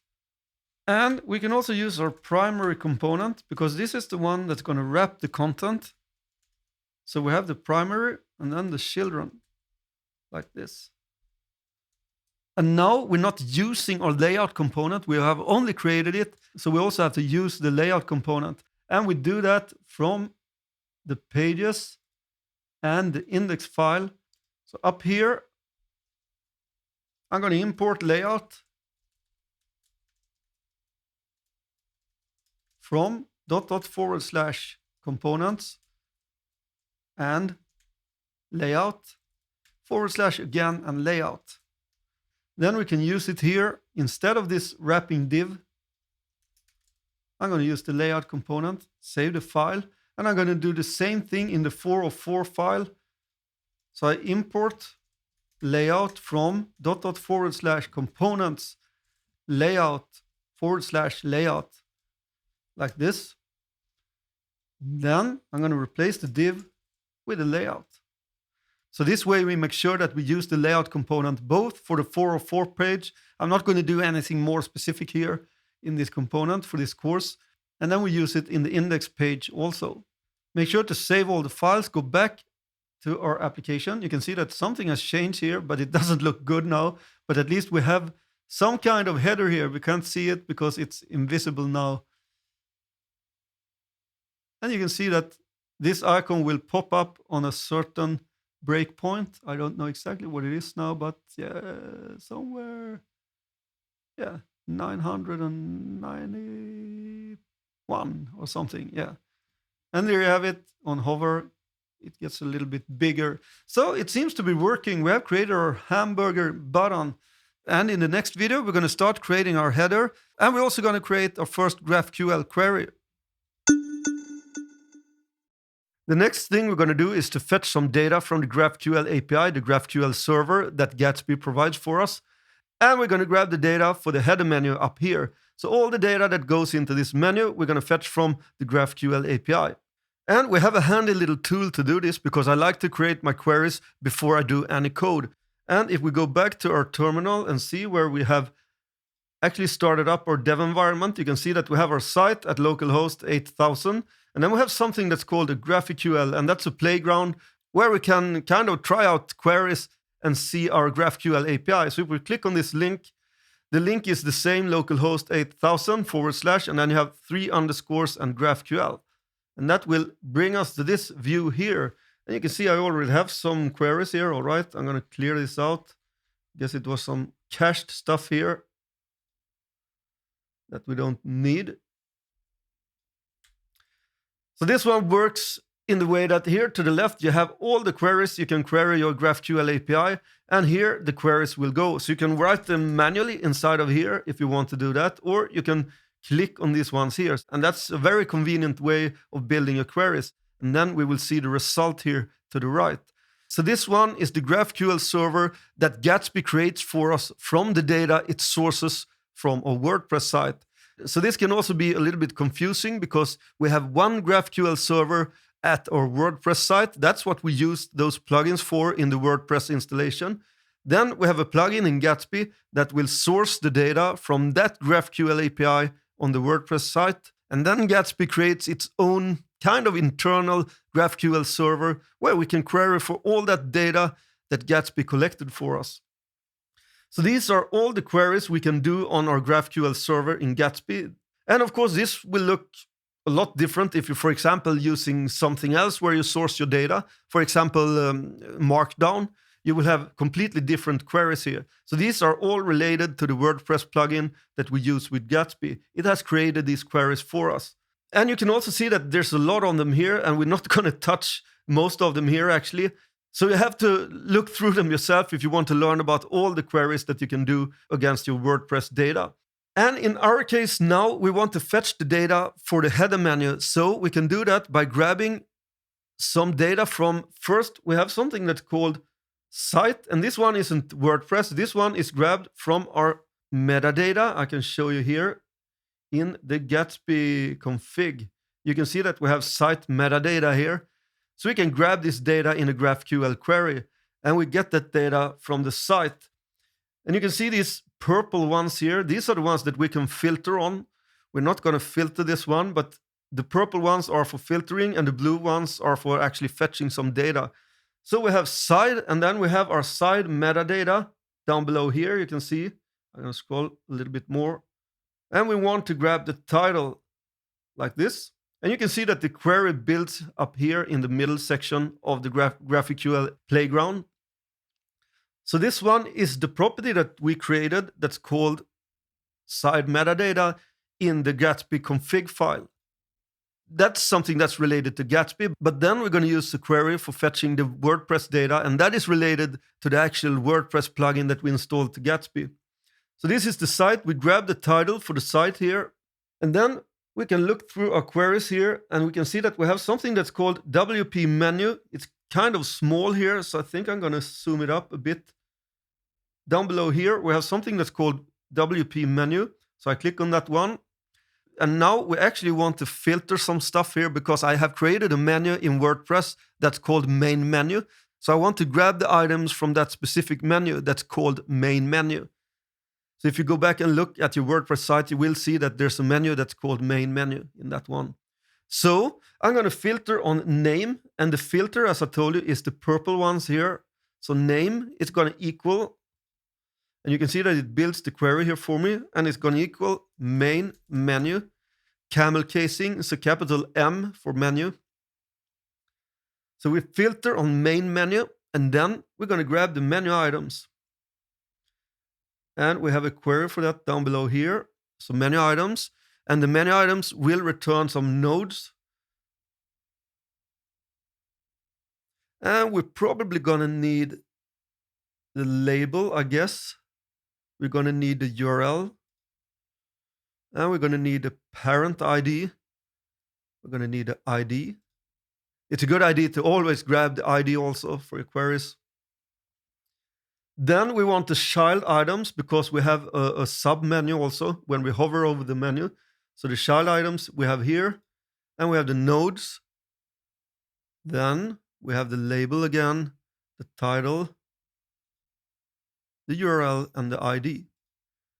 And you can see that it built our query here, and we can test the query out now by clicking the big play button at top like this. So you can see that we get all the data here. We have the side metadata, the title is Cakeit, and here we have all the menu items. Why Cakeit?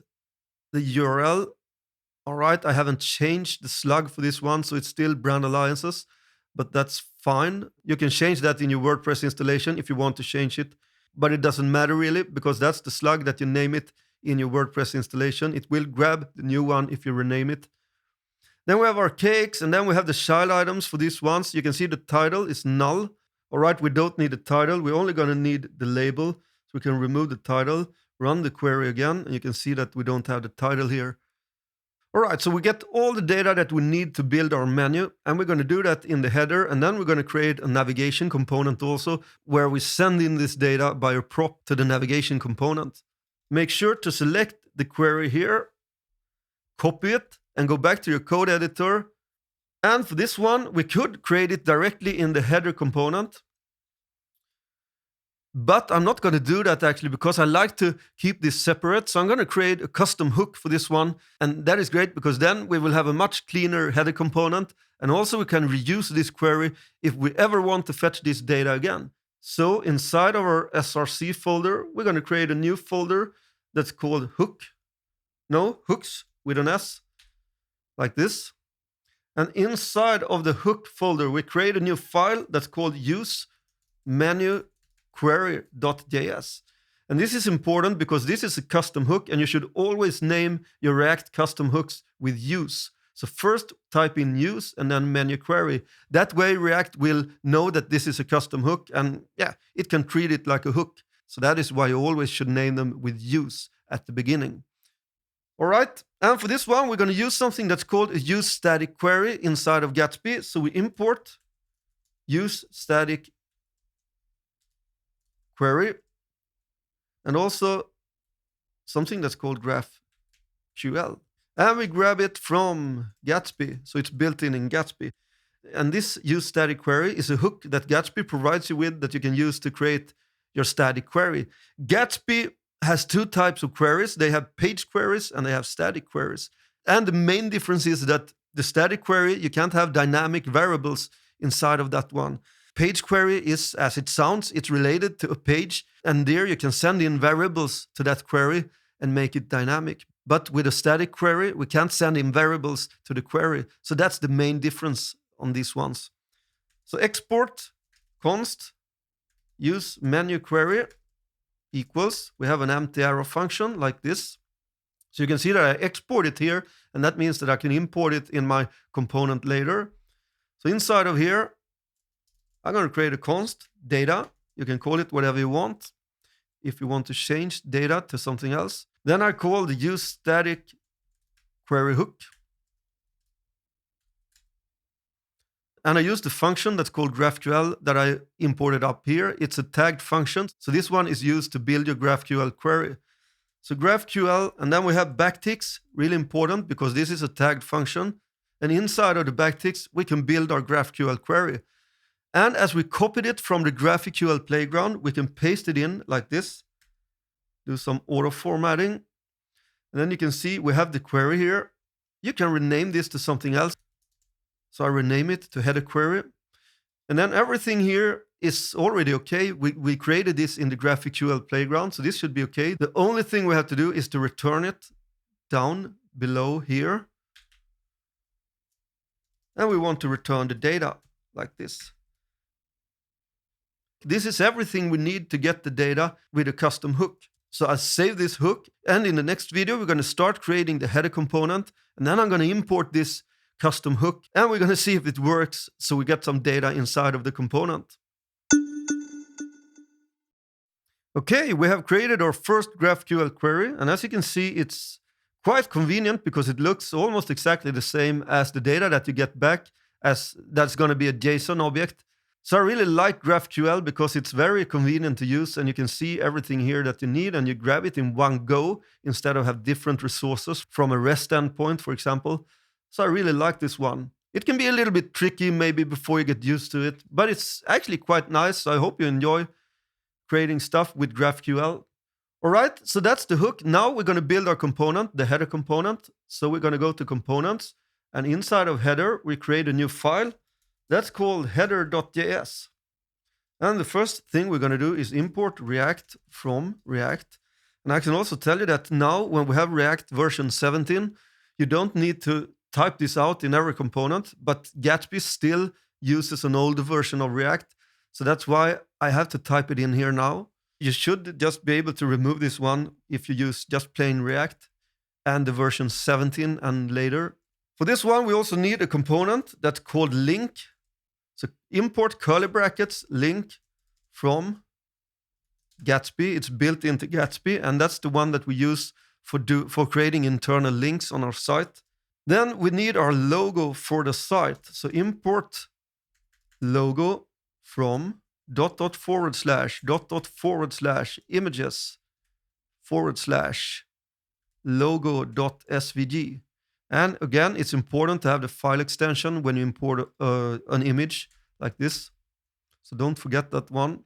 And then we need our custom hook that we created in the previous video. So import use menu query from /hooks/use menu query. And then I'm going to import the styles also. And you can see here that I have a wrapper style and also the content style. And this is usually the way I do it. I have a wrapper and then the content. So we're going to do very much similar things in the future for the other components. All right. Import wrapper and import content from /header styles. That's everything we need to import. And then we can create our component. Const header equals an arrow function. And this one, I can't do an implicit return because we're going to have some logic here with our custom hook. So I make an explicit return with curly brackets, and I type in return, and then we can have our JSX. So we're going to have a wrapper. Then we're going to have our content like this. And inside of here, we're going to have our logo. If we look at the finished site, we're going to have a logo. Oh, it's big now. I'm going to zoom out. So we have the logo and also the menu here. So we need our logo, and this logo is going to link to the home page.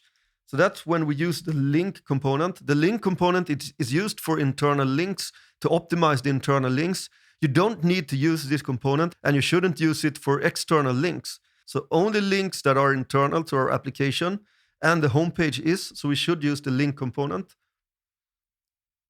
So link to. That's the prop that we use to specify where we want to link. And we have a / because we want to link to the home page. And inside of the link component, I'm going to create an image source. And I grab the logo up here so we can use that as a source like this. And then we need an alt. And for this one, we don't have an alt yet. So I'm going to show you that in a second. Save this file and go to the layout component. We can import it up here, somewhere here maybe. Import header from ... header / header. And then we want our header to appear at the top. But first we're going to have our Hamburger and later our mobile menu. We can place our header here for now. And we don't need to send in any props for that one. So we save it, go back to our application to see that it works. And you may have to reload it if it says something like this. And we have some error here, okay? Yeah, of course, I forgot to export my component. So that's great that you see this also. It will warn you if you don't export your component. So go back to the header. You can see that I didn't export it down below here. Export default header. Save it, go back, reload the page. And you can see that we have the logo here. So we know that it's working, but we have some more stuff to do in this video. And that is we want the alt here to appear as the title of the site. And that's why we grab the title in our GraphQL query. So we import our custom hook up here, and now we're going to use that data. So I create a const data equals, and then I call my use menu query like this. I'm going to console log out the data for us to see that we get something back. Save the file, go back to our site, bring up the console. There's a lot of stuff going on here, but somewhere below here we have the object. You can see that we have the property called site, and we have the property called WP menu. So this is our menu. We have all the nodes here for the menu, and we have the site metadata here. So you see that we have two properties, site and WP menu, and we can actually go back to our component, and instead of data here, we can destructure out these properties with ES6 syntax. So we have the site and the menu. So now instead of have the data, we can just grab these directly, and we can console log out the site because that's the one that we're going to use now. I go back, see what happens. So we have the site metadata and we have the title.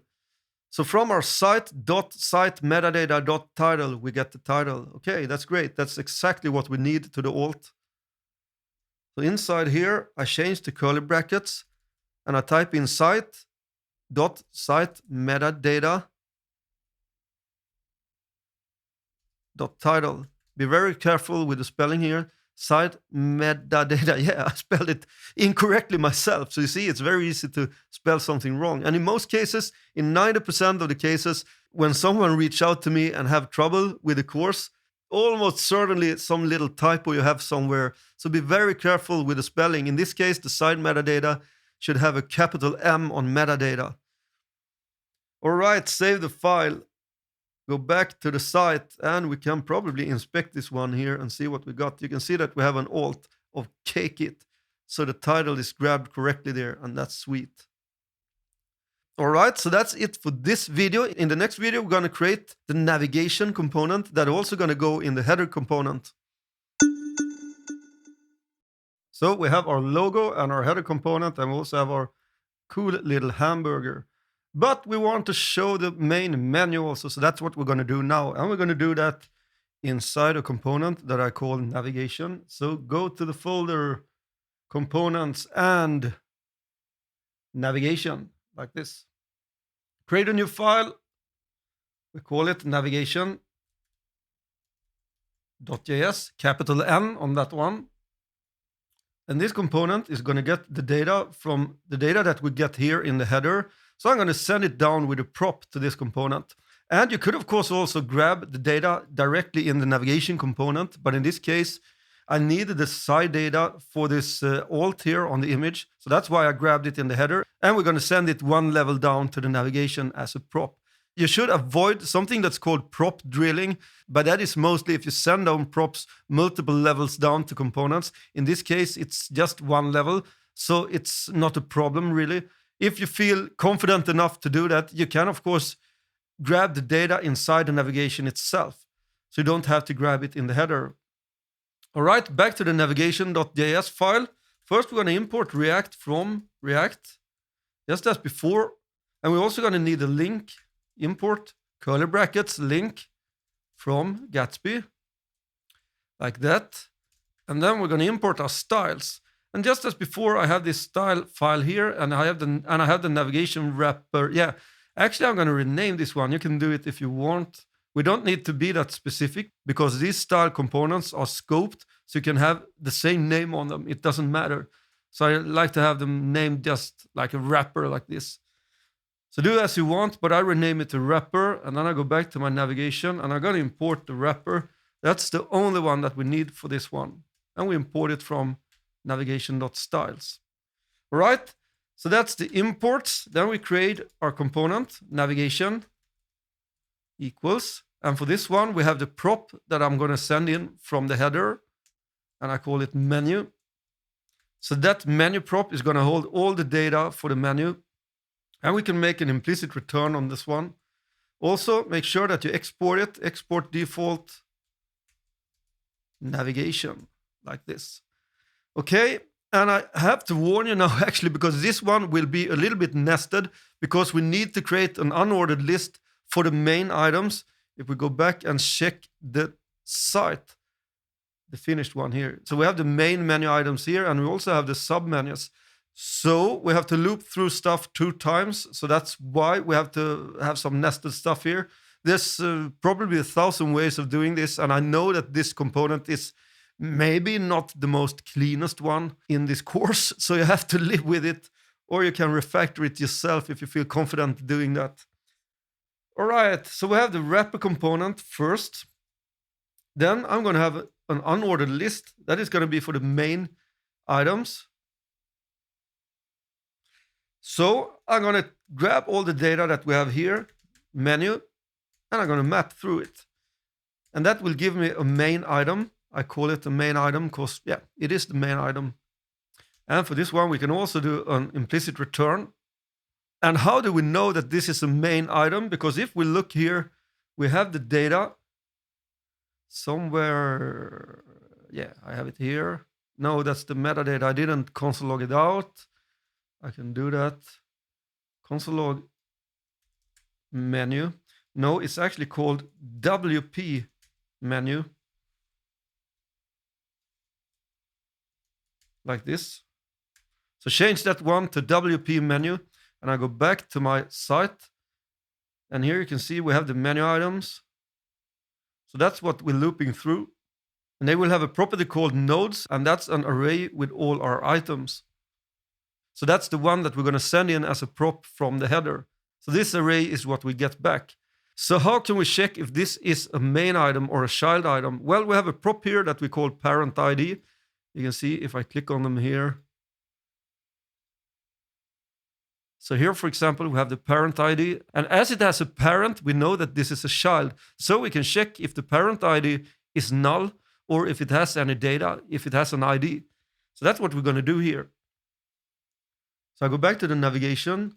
So the first thing I do in this map here, I'm going to check if not main item, exclamation mark, and main item dot parent ID. So if we don't have a parent ID, we know that this is a main item. Question mark, I create a Turner operator, and I'm going to create my logic inside of that. And here I create a colon and null. I just return null. If this one isn't true, I'm going to return null. We don't need to return a menu item. You can also make a short circuit if you want that, but in most cases, it's better to return null. Okay, so inside of this green parenthesis here, we're going to create our main item.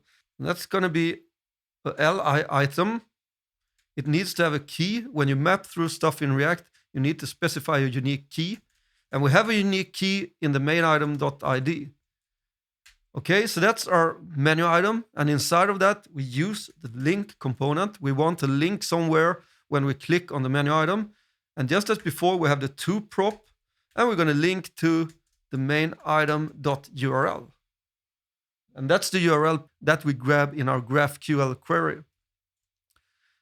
And there's one more thing we want to set here, because when we click on a link, we want to highlight that link. We want to highlight that menu item. And the link component has something that's called an active class name. So every time we're on an active link, it will activate this class. And we can name it to whatever we want. In this case, I've named it nav-active. And if we look in the styles, you can see that I have this one here. So I set this red color on the nav active. So that's what I'm doing here. Okay, so that's the link component. And inside the link component, we want to show the text. That's the name of the menu item. So main item, we also grabbed the label in our GraphQL query. And also there's one more thing we have to do now, because if we look here, I want to show this little down arrow. If they have a child menu, we're going to show this one. All right, so back to the code. I create another JavaScript expression inside of curly brackets. You always use curly brackets in JSX when you want to create a JavaScript expression. So from the main item, I'm actually going to remove the sidebar also. This gets quite long and it can be a little bit annoying actually with all these properties. So main items, we have our child items and we have the nodes for that one, and we're going to check the length. If the length is 0, we're going to do something, and I can actually show you how to do a short circuit here instead of a ternary operator. So I have double ampersands, and then I want to show the div with that little down arrow. And I create that arrow with ampersand hash sign 8964 and a semicolon. So what we're doing here is that we check if the item has any child items. If it has any child items, that means that the length is not going to be 0. Then we show that little down arrow. As we have double ampersands here, it will return this one if this one is true. Otherwise, it will return this one. And it actually returns false then. But JSX won't show us that false value. But that's also why it's almost better to always do a ternary operator and return null, because it can cause trouble in some occasions. All right, so that's our main item. Then we want to create our submenu, if we have a submenu, and we want to create that one inside of this li element, because it will kind of be attached to the main element. So just below the link component, yet again, I'm going to loop through stuff. So main item, child items dot nodes dot length. I have to check this one again, and that's because this one is wrapped inside of the link. So yeah, as I told you, there's probably 100 ways at least to do this. So yet again, I'm going to check if the length is not 0. Then I know that we have some child items and we can show that menu. So I create a ternary operator. I have a parenthesis. And we can also create this colon and null, so we don't forget that, because it's getting a little bit of nested here now. So it can be difficult to create this afterwards. Okay, so we're inside the parenthesis here, and we're going to create another unordered list like this. Then again, I'm going to map through some stuff. Main item dot child items dot nodes dot map. And this one is going to be a child item. I have an arrow function. I create a parenthesis, and we're going to return an li element for the childs. So li, and we have a key. The key is going to be the child item.id, just as before. And then again, we have the link component. We link to child item.url, and we set the active class name to the same as before. That's nav-active. And we close the link component. And inside the link component, the only thing we have to do is to show the child item.label. And hopefully this should work. Do some auto formatting. It looks good. Okay. So it's a little bit nested. And I say it again, there are probably ways to do this much more cleaner. I think this is the most nested component in the course, actually. All right, so I think we're good to go. We're actually not showing anything yet, so we have to go back to the header, and we're going to import the navigation component. We can do that just below the link import. So import navigation from // navigation / navigation. All right. And then we want to have it somewhere here, just below the link component. So we use the navigation component, and we have the prop that's called a menu, and I'm going to give it the WP menu dot menu items dot nodes. And we also self-close this one, and I save the file. And hopefully this should give us a menu. So I go back to our site, reload it. Yeah, I have some typo, probably. Length of undefined. Main item dot child items dot nodes dot length. It should say, this one should say nodes. Was it that one? Yeah, it was that one. So as you can see here, it's really easy to create a typo somewhere, forget an S or something. So be really, really careful here when you type this stuff in. If you get stuck, you also have a stepped solutions in the starter files. So you can find the correct solution, and it's matched to a folder that has the corresponding video number. So check that one if you get stuck somewhere. Just gonna make sure that the menu works. And it does. But now our pages won't work, of course. We haven't created this yet. So that's why they won't work. So we're going to create those pages later in the course. One more thing I can show you here also maybe, because this one is named WP menu. This is not that long now, but some of the queries can be quite long. So you can actually rename them. So if we go to the use menu query, our custom hook that we created, you can see that we grab from the WP menu query.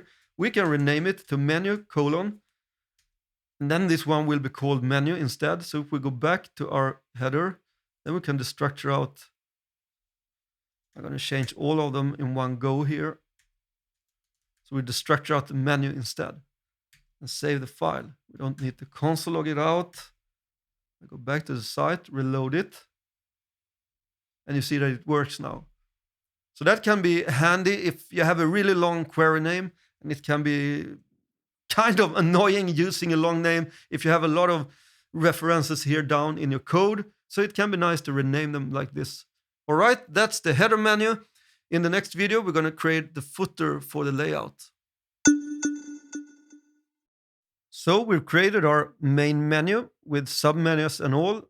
We have to create our footer also for this layout component that we're working on.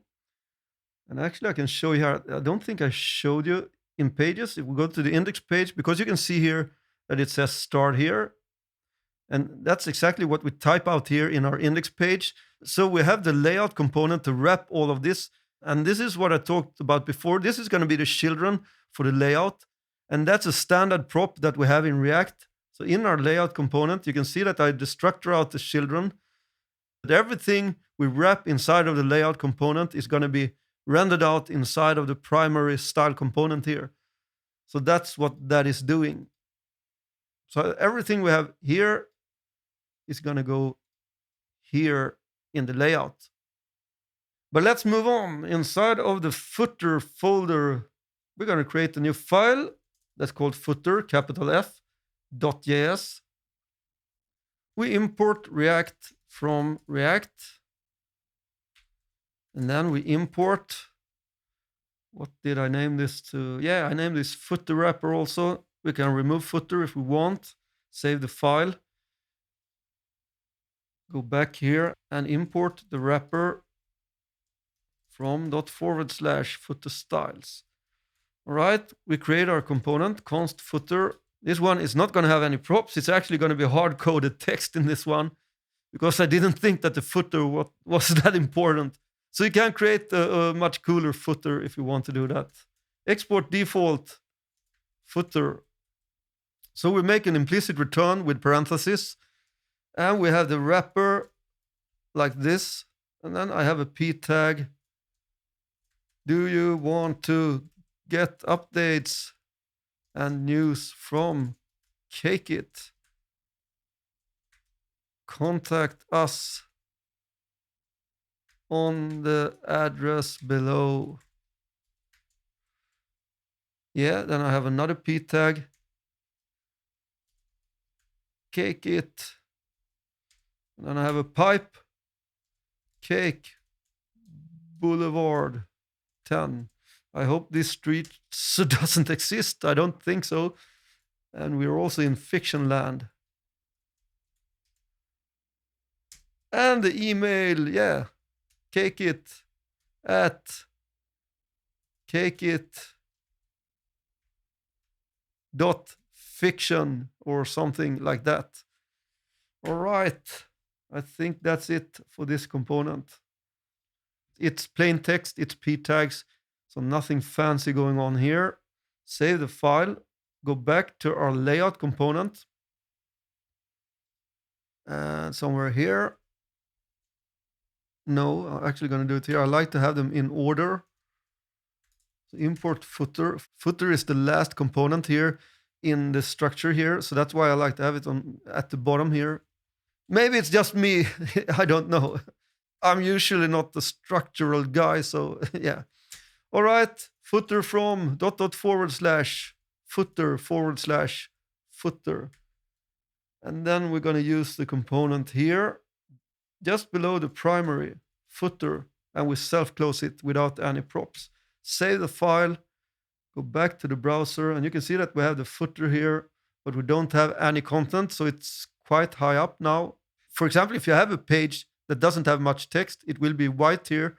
So something you can do is you can actually set the background color to the same as the footer, and that will trick your eye so it looks like the footer goes all the way down. But I haven't done this in this course. I actually forgot to do that. So I'm going to let it be like this now. I'm not going to change anything because that's not important when you learn Gatsby and WordPress. In the next video, we're going to start creating the mobile menu. We have one more component to create for our layout component, and then we can continue on creating our start page. The component we're going to create in this video is the overlay menu, the mobile menu. So if we click on this one here, you can see this menu that swipes in from the left. So we're going to create this menu now. And you're also going to see, as I talked about before, the use of creating a custom hook, because now we can reuse that hook and we don't have to create another GraphQL query because the items are going to be almost the same. We just don't show any child items in this menu. And that's because my client didn't want to have them because they can get really long here, and that wouldn't be practical in this mobile menu. So that's why I only show the main menu items in this menu. Okay, so let's get back to the code. And we have a component that I call OverlayMenu.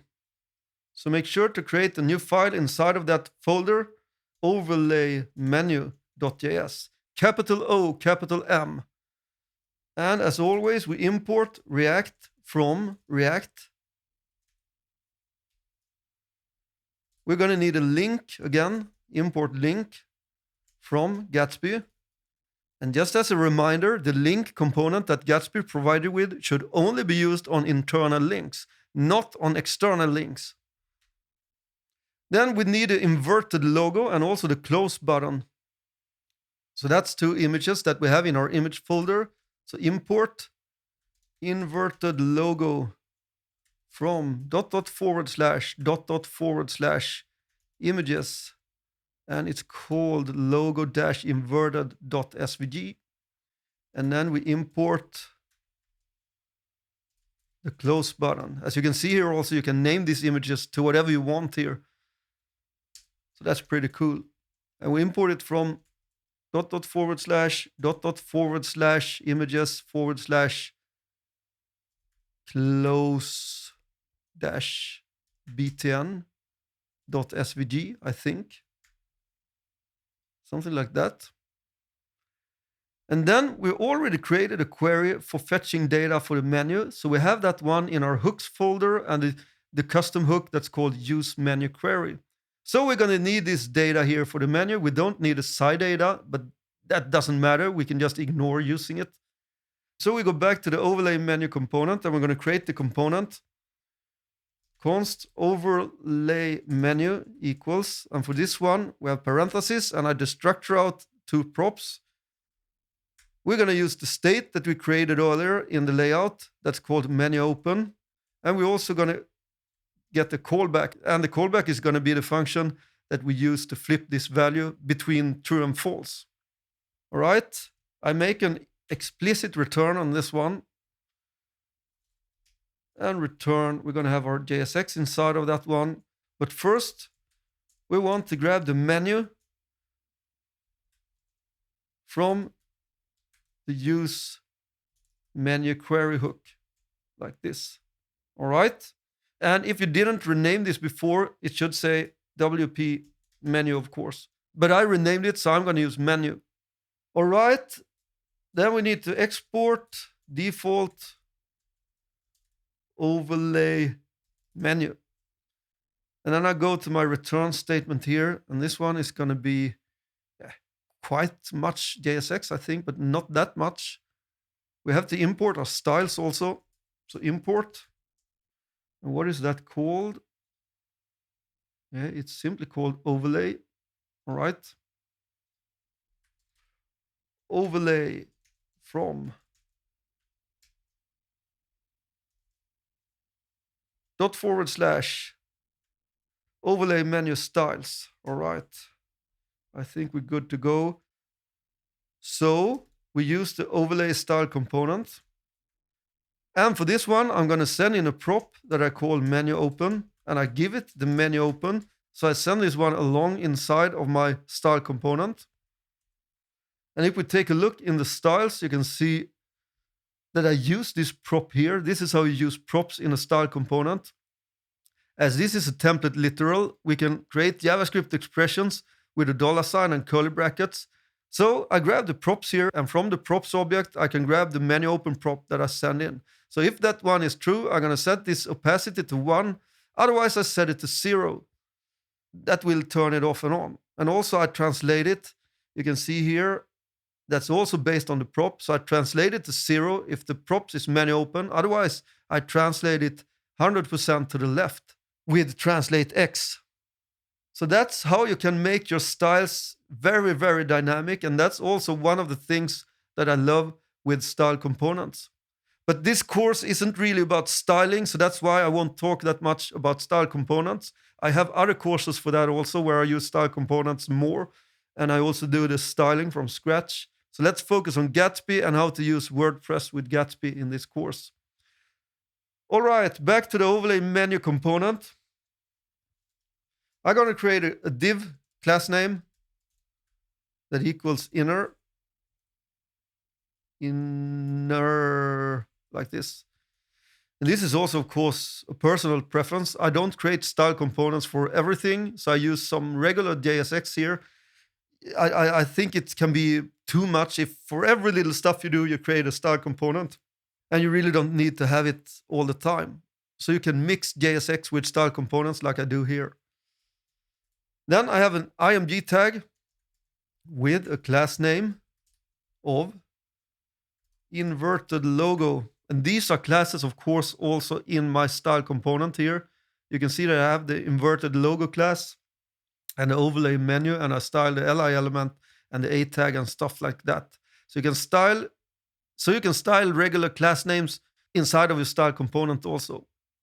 The SRC for this one is going to be the inverted logo that we imported up here. That's the one. Going to remove the sidebar again. We set an alt to this one. Call it white-logo. Yeah.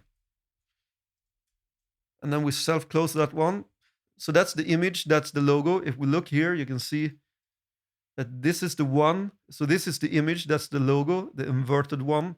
And then we have our menu below that one. So we create an unordered list with a class name of overlay menu.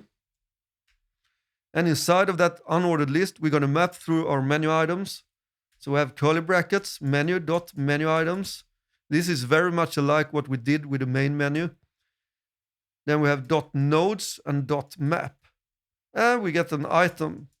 And we make an implicit return like this.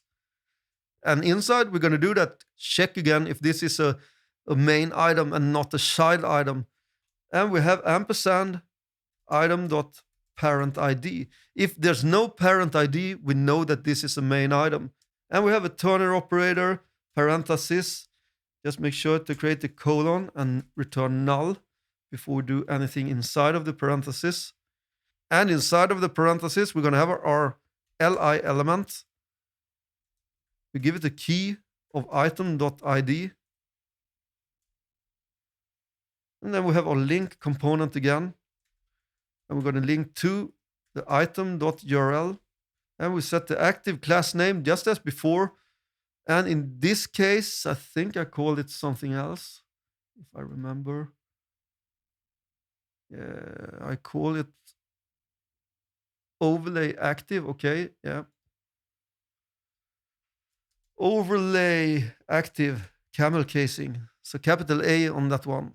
And close the link component. And inside the link component, we show the item.label. And these are, of course, the properties that we grabbed from our first GraphQL query for the main menu. We're using the same query here, so we get the same data back to work with. All right, then we have some more stuff to do because we also want to add this close button up here. So we can close the menu. Below the unordered list, the closing tag for the UL, we create another div. And this one is going to get the class name of close button, camel casing. I set an on-click handler on this one. It's going to be the callback that we send in as a prop to this component. That's the one that I destructed out here. And soon we're going to send this one in from the layout component. I set the role to button. I set the tab index 0. Yeah, and I think that's about it. So I close it. And inside the div, I'm going to show the image src equals the close button that we imported at the top. And I set the alt to close dash button. And I self-close it. Do some auto formatting. And I think this should be it. Hopefully it will work.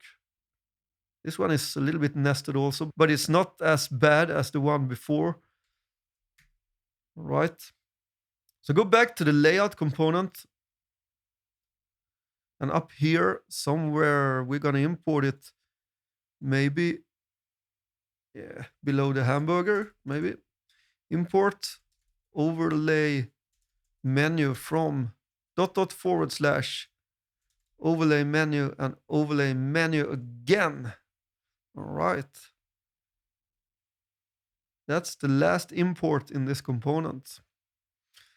And we're going to show this overlay menu somewhere. We could actually put it here below the Hamburger component. And in some cases, you don't actually have your own component for the overlay menu. You just restyle the main menu. But I like to have it like this because then you can create a lot of cool stuff with your overlay menu if you separate it out from that unordered list that you have for the main menu. So both of it will work in this case. You can restyle that one and don't have an extra component, but I like to have it separated out as this. And this is just personal preferences. So we use the overlay menu component. And this one, if you remember, we have two props. Menu open, it's going to be our state. That's called menu open. And that's the way the style component is going to know if it's true or false, if it's open or closed. And then also we need the callback. That's the same callback as we have for the Hamburger button because that's going to be the same. We can reuse that function. Handle overlay menu. And then we self-close it. Save the file, go back to our application. This is the one. I reload it. And let's see if it works. There's some error here. It can't find that button. Okay. It's an underscore. Okay, let's change that one in the overlay menu to an underscore instead. Go back to the application, reload it, and hopefully, yes, the error is gone. Then we can change the viewport, and I click this one, and there you have it. That's our menu. And it closes. Sweet. Yeah, and it's mobile friendly also, of course, because it's a mobile menu. All right, so that's it for the layout component. In the next video, we're going to start creating the homepage. In this video, we're going to create the query, the GraphQL query for our hero image. And the hero image is this one here on the homepage. So we have this nice little image here. And then we're going to have a header that's placed over the image. So in this video, we're going to create the GraphQL query that fetches this image from our local files that Gatsby has sourced from our WordPress site. But there's one thing I want to do first, because if we look here, I started up the site so far that we're building, and you can see that we have a little warning here. It says that warning, visible non-interactive elements with click handlers must have at least one keyboard listener. Okay, so I forgot this one in the last video, so we're going to move back to our code, and we're going to go inside the folder OverlayMenu. That's our OverlayMenu component. So in the OverlayMenu.js file, and we scroll down here somewhere where we have the div for the close button. And here we need to specify a click handler for the on key down. On key down equals, and we can call the same callback. So it wants some keyboard interaction also. So the setup that we have now with our linting rules wants us to set a keyboard listener on this button also. And that's great for accessibility and stuff, so we should do it. And now you can see that the warning is gone. So that's sweet.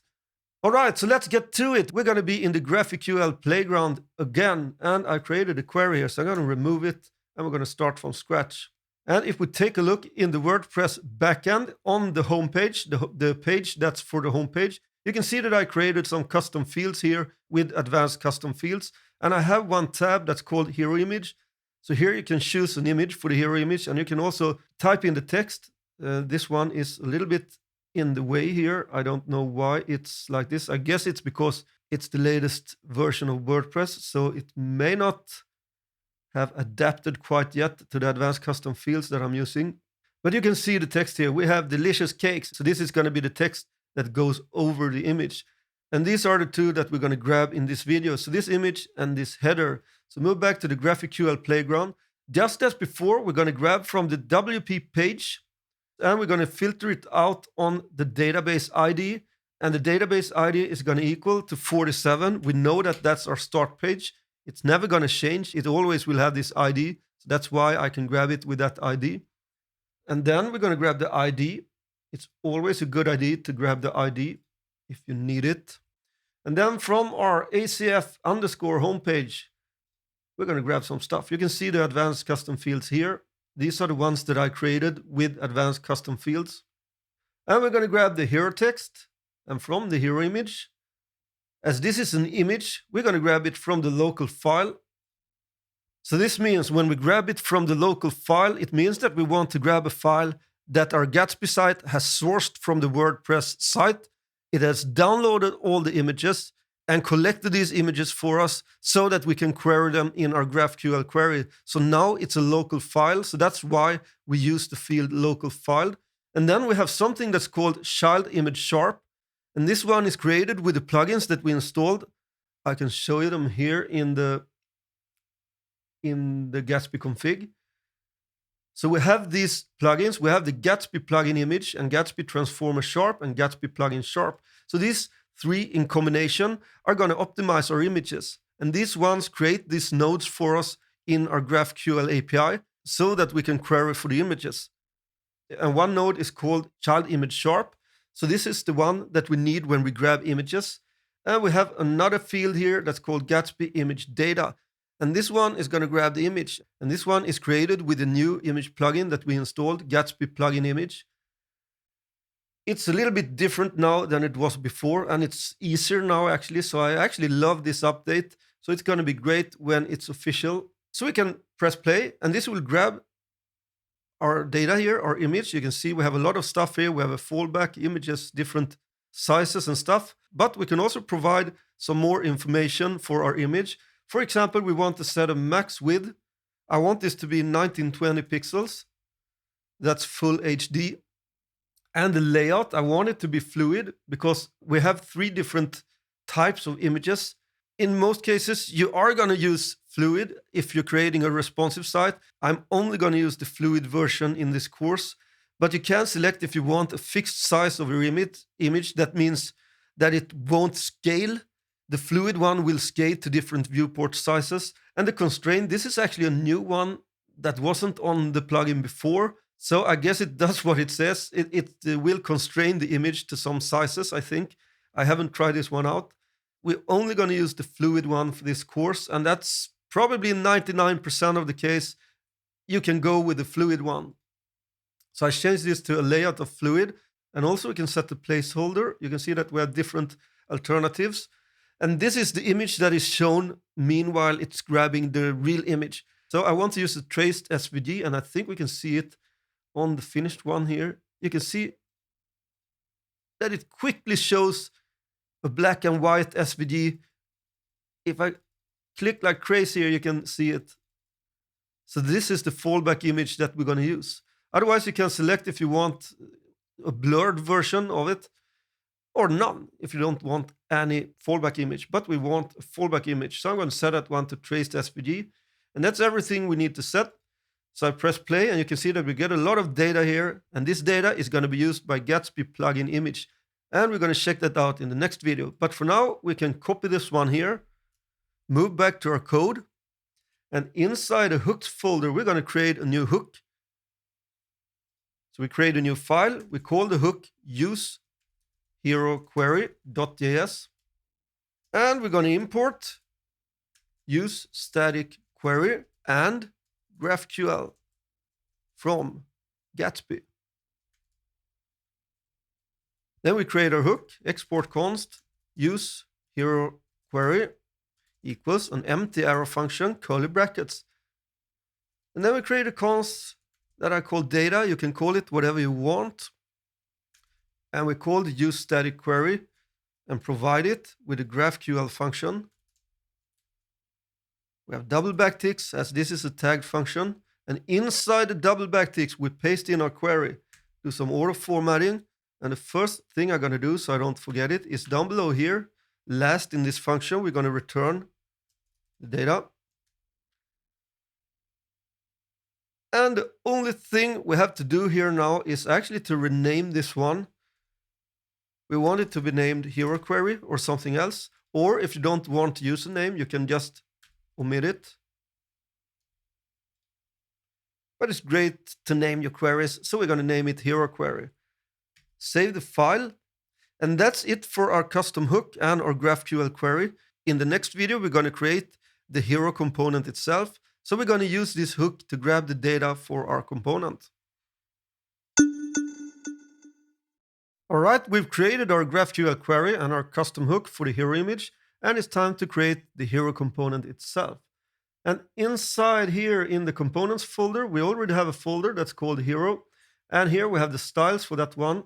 And if we first take a look inside of the styles, you can see that up here, I import something that's called Gatsby image from Gatsby plugin image. So this is the plugin. This is the new image plugin when I record this video, I should say. It may not be new when you do this course, but for me, at least, it's new when I record this. So this is the plugin that we installed. And from that plugin, we can import a component that's called Gatsby image. So this is the one we use for our image. And in this case, I want to give it some extra styling. And with style components, you can add styles to another component. And this is the way that you do it in style components. When you call styled, you give it the component, and then you have the double backticks as usual, and you can create your style. And this will give this component some extra styling. So we could use this directly inside of the hero component that we're going to create. But in my case, I did it like this because I want to set a max height and a margin bottom. So the component that we're going to use is called styled image. And this component is going to be a Gatsby image that has these extra little CSS properties on it. All right. So inside the hero folder, we create a new file. We call it hero, capital H.js. And we first import React from React. Then we're going to import something that's called getImage. We don't really need it, but I'm going to tell you why we import it in a little while. We're going to import it from Gatsby-plugin-image. So this is a little helper function that we get from this plugin. And we're going to import our custom hook. So we import use hero query. And we do these imports inside of curly brackets because they are named exports. So that's why we import them inside of curly brackets. And this one is imported from //hooks/use hero query. And then we're going to import our styles. So we have the wrapper, we have the header wrapper, and we have the styled image that I talked about. That is a Gatsby image component from the Gatsby plugin image. And we import this from /hero styles. All right. So that's our imports. Then we create our component const hero equals an arrow function. We have curly brackets. We're not going to make an implicit return on this one. So we're going to return something down below here. And we're going to have a wrapper. And I'm going to add stuff there. But first, I'm going to export default hero. So I won't forget that one. And up here, the first thing we're going to do in this component is that we're going to use our custom hook that we created with the query. So const, let's just call it data for now, equals, and we call our use hero query like this. And this will hopefully get us the data. I'm going to type in test, and we can console log data to see if we get something. Save the file, and we also have to import this one inside of our pages and the index file. So we use the component also. And up here somewhere, we're going to import hero from /components/hero/hero. And now we can use our component. And instead of start here, we're going to use our component. So hero, like this. Save this file and go back to our site. Reload it. Sometimes you get these errors when you change stuff. You can just reload the site, or if it gives you some other error, sometimes it's usually enough to go to the terminal, break the site, and run npx gatsby clean. Or I think you actually have the command in the package.json file. You can type in gatsby run clean, and that will clear the cache and stuff, because sometimes your cache may be messed up from some old code. And in most cases, it will help to clean the cache and then run the site again with npx start. All right, but here in the console, we can see that we have some data. We have our WP page, and we have all the data that we need here. We have the local file, the child image sharp, and all the data for our image. And we also got the hero text here. We make delicious cakes. Oh yeah. So we know that we have the data. Great. So we go back to our hero component. And instead of just typing out data here, we can make it a little bit easier for us. So we can destructure this one with ES6 syntax. So we destructure out the WP page property. And from that one, we're also going to destructure out the ACF_home page, capital ACF, and capital H and capital P. And we're going to rename this to data. So this is how you can do it to make it a little bit easier, because we're only going to use data from the ACF homepage property in the data that we get back. And instead of typing this one in, I rename it to data also. So that's the same, but we rename it. And you rename stuff like this with ES6 syntax. So first we destructure out one level, that's the WP page property in the data that we get back. And then I destructure out the second level, and that's the ACF homepage. And then I want to rename this, so I have a colon and data inside of the destructuring curly brackets here. So we can remove this console log, and down below here, I'm going to create parentheses around these ones. So we have the wrapper. Then we're going to use our styled image component, styled image, styled IMG. And this one is going to have the same props as the component that's called Gatsby image, because this is a Gatsby image component. We just restyled it a little bit with this one here, and I named it to styled image instead. I could have called it Gatsby image also if I want to do that. And the Gatsby image component has a prop that's called image, where we're going to send in the image. And how do we do that? Well, we're going to do some more stuff here. And we're going to use this one that we imported up here that's called getImage, and that's a helper function.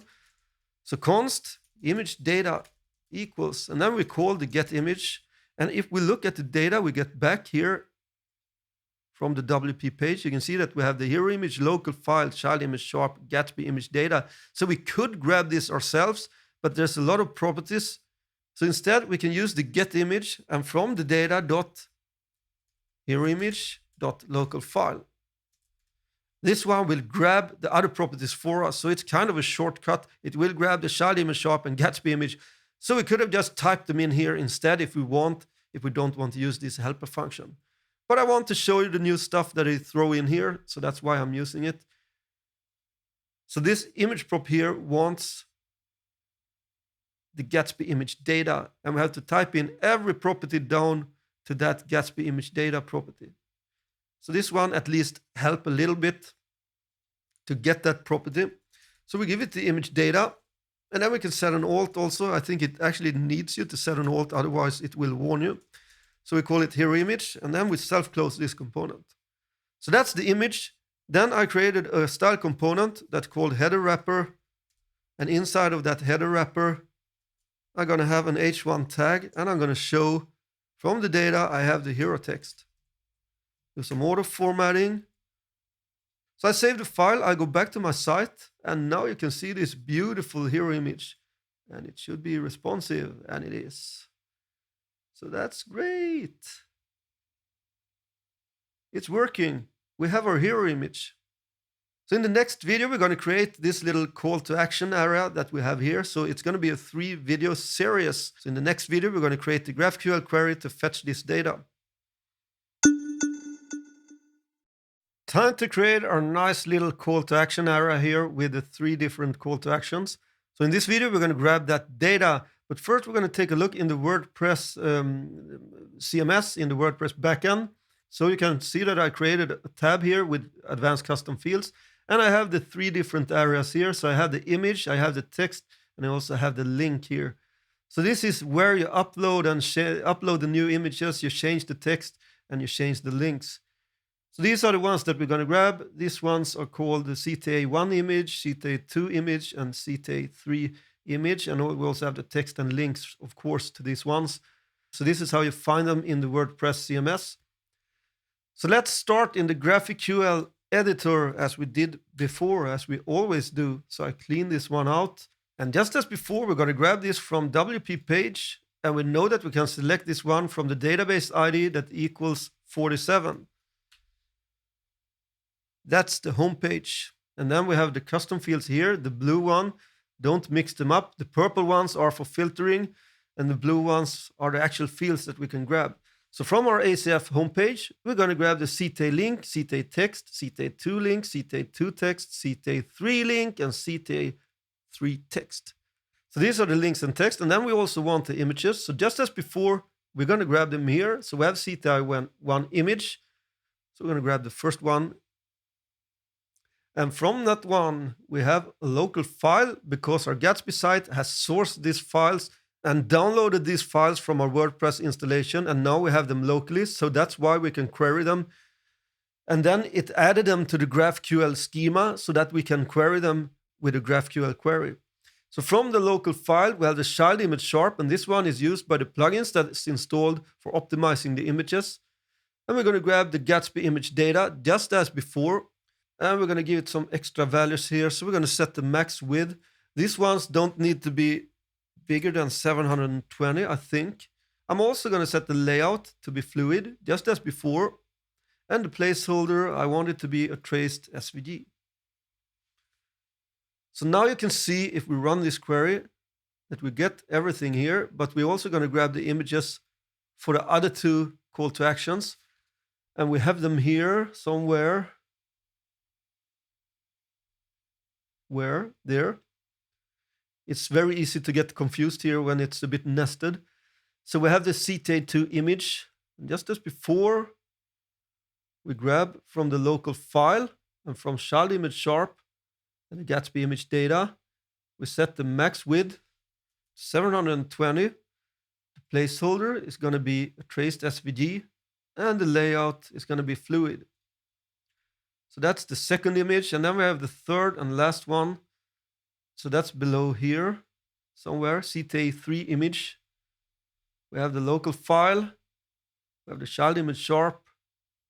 We have the Gatsby image data. We set the max width to 720. We're going to have a placeholder. That's a traced SVG, and the layout is going to be fluid. So this is pretty neat, this little sidebar here where you just can click and build your query. Before, we didn't have this, so you had to type it in yourself. You can press, I think it's Control and Space, and it will give you all the properties that you can fetch. Yeah, it's Control and Space, and you see that you have a list here. So a little bit easier, but I really love this stuff here where you just can build your queries by clicking on the different fields that you can query. So we're going to run the query and see if it works. And it seems to be working, so that's great. We have all the data here. So just as before, let's grab this query, copy it, move back inside of our code. And inside of the hooks folder, we're going to create a new file that's called use CtaArea query.js. I don't know if this is a great name, use CtaArea, yeah. But that's the name that I used for this course, so we're going to stick with it. And we import use static query and the GraphQL tagged function from Gatsby. And then we create our custom hook, export const, use CtaArea query. Be very careful with the spelling there. And we have an arrow function, curly brackets, and we have the usual const that I call data. Call it whatever you want. Use static query, and we give it the GraphQL tag function. We have double backticks, and inside we're going to paste in our query. Auto format it, and the first thing I do now is to return the data, so we won't forget that one. And then we're going to do some changes here. First, we're going to rename this query. It's going to be called CTA query. And I also want to show you one more thing, and that is that we can actually rename these ones if we don't want it to be called WP page. In GraphQL, you can rename them to whatever you want. So I rename it to CTA and colon. So this one will be called CTA instead, because sometimes you have a very long and annoying name here. So it's good to know that you can rename them also like this. And there's one more thing that I want to show you. This will work and it's fine, but you can see that these ones are actually the same. So it's kind of a little bit redundant. And in GraphQL, you have something that's called fragment. And fragment, you can compare it with if you create a function in JavaScript that you reuse and call that function to do something. With GraphQL, it's called a fragment. So we can create a fragment with this little piece here that's going to be the same for all of them, instead of typing it out for all three images. So up here above my query, but still inside of the tagged function, inside of the backticks, I create a fragment. I'm going to call it CtaImage camel casing on. And now it's important to use an item that actually has these fields on it. So you need to specify on what item you want to run this fragment. So the item that you specified needs to have all these fields, otherwise it won't work. And here we have something that's called WP media item, capital W, capital M, and capital I. That's the item for the media items in our GraphQL API. And this one is created by the WordPress plugin that we use for our Gatsby site. So we paste in our code, do some auto formatting, and you can see that we have our fragment now. Just the same code as before, but down below here, instead of typing it in everywhere, we can use the fragment. And you use the fragment by specifying 3 dots. You can compare it to the spread operator in ES6. So you kind of spread out this code that we created in the fragment here. CtaImage, that's what our fragment is called. And we remove the next one, 3 dots, CtaImage. And the last one, 3 dots and CtaImage.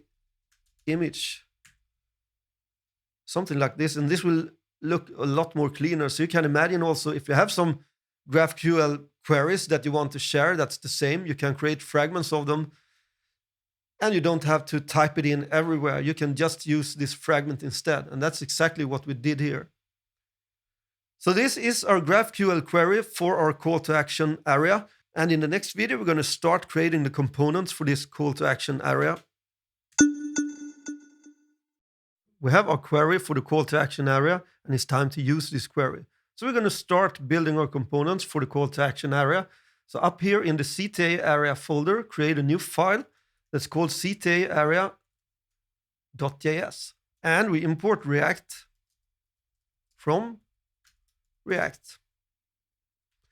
Then we're going to import our custom hook. So import curly brackets, use CtaArea query from ../../hooks and use CtaArea query. Then we need our styles. So import wrapper. Yeah, that's the only one that we're going to need for this one, from ./CtaArea styles. And in the next video, we're also going to import the actual call to action component, because this is the area. So you can see this as kind of a placeholder component that is going to create 3 call to actions with the call to action component. And we create that one in the next video. So you can see that I just have a wrapper component for this one. So that's the one that I import here. And we're going to use that one in the component. So we create our component, const CtaArea equals an arrow function, curly brackets, we return something. For now, we can return our wrapper. And we can just type out CtaArea. We're going to export default CtaArea like this. And up here, the first thing we do in the component, we create a const. And if you remember in our query, you can see that I renamed this one to CTA. So that's the one that we're going to destructure out now. Instead of WP page, we can destructure out the one that's called CTA. And we call our custom hook, use CtaArea query like this. And this will hopefully give us some data. So I'm going to console log CTA, do some auto formatting and save it. And then we also have to use this component on our home page. So inside of the pages, we have the index file. And up here, below the hero, we're going to import the CtaArea from ./components/CtaArea and CtaArea again. And we go from top to bottom. So we're going to use it below the hero. CtaArea like this. Save it, go back to our site, make sure that it's running. Mine is actually not running, so I'm going to type in npm start. And it's running. So I go back to my site, reload it. And you can see that it types out CtaArea here, so we know that we use our component correctly. And up here, we have our data. And we have everything we need here. Hopefully, yeah, we have the images also. So that's great. We know that our GraphQL query is working, and we have created our little placeholder component for the call to actions. In the next video, we're going to create the call to actions themselves. We're grabbing the data for our call to actions, and we have created this placeholder component.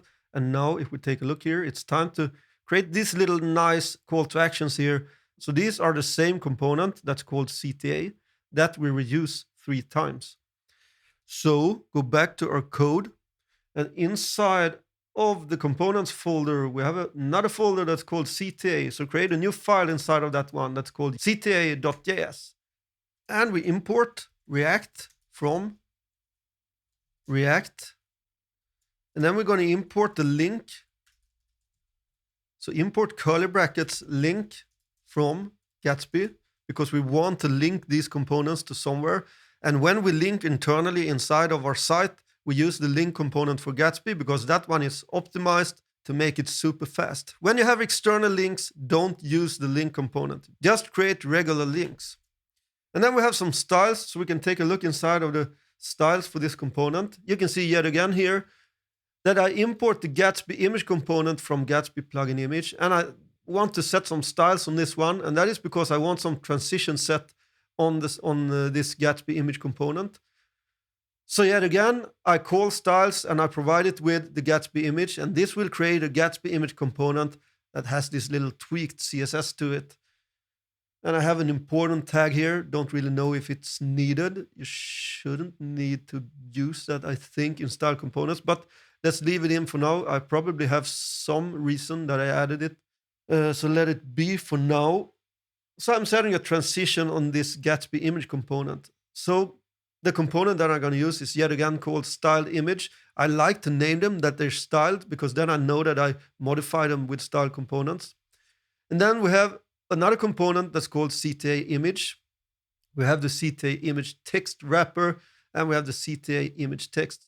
So I have a few components here, and that is because I want that nice little effect when you hover over them. You can see that I zoom in and also get a little bit blurred.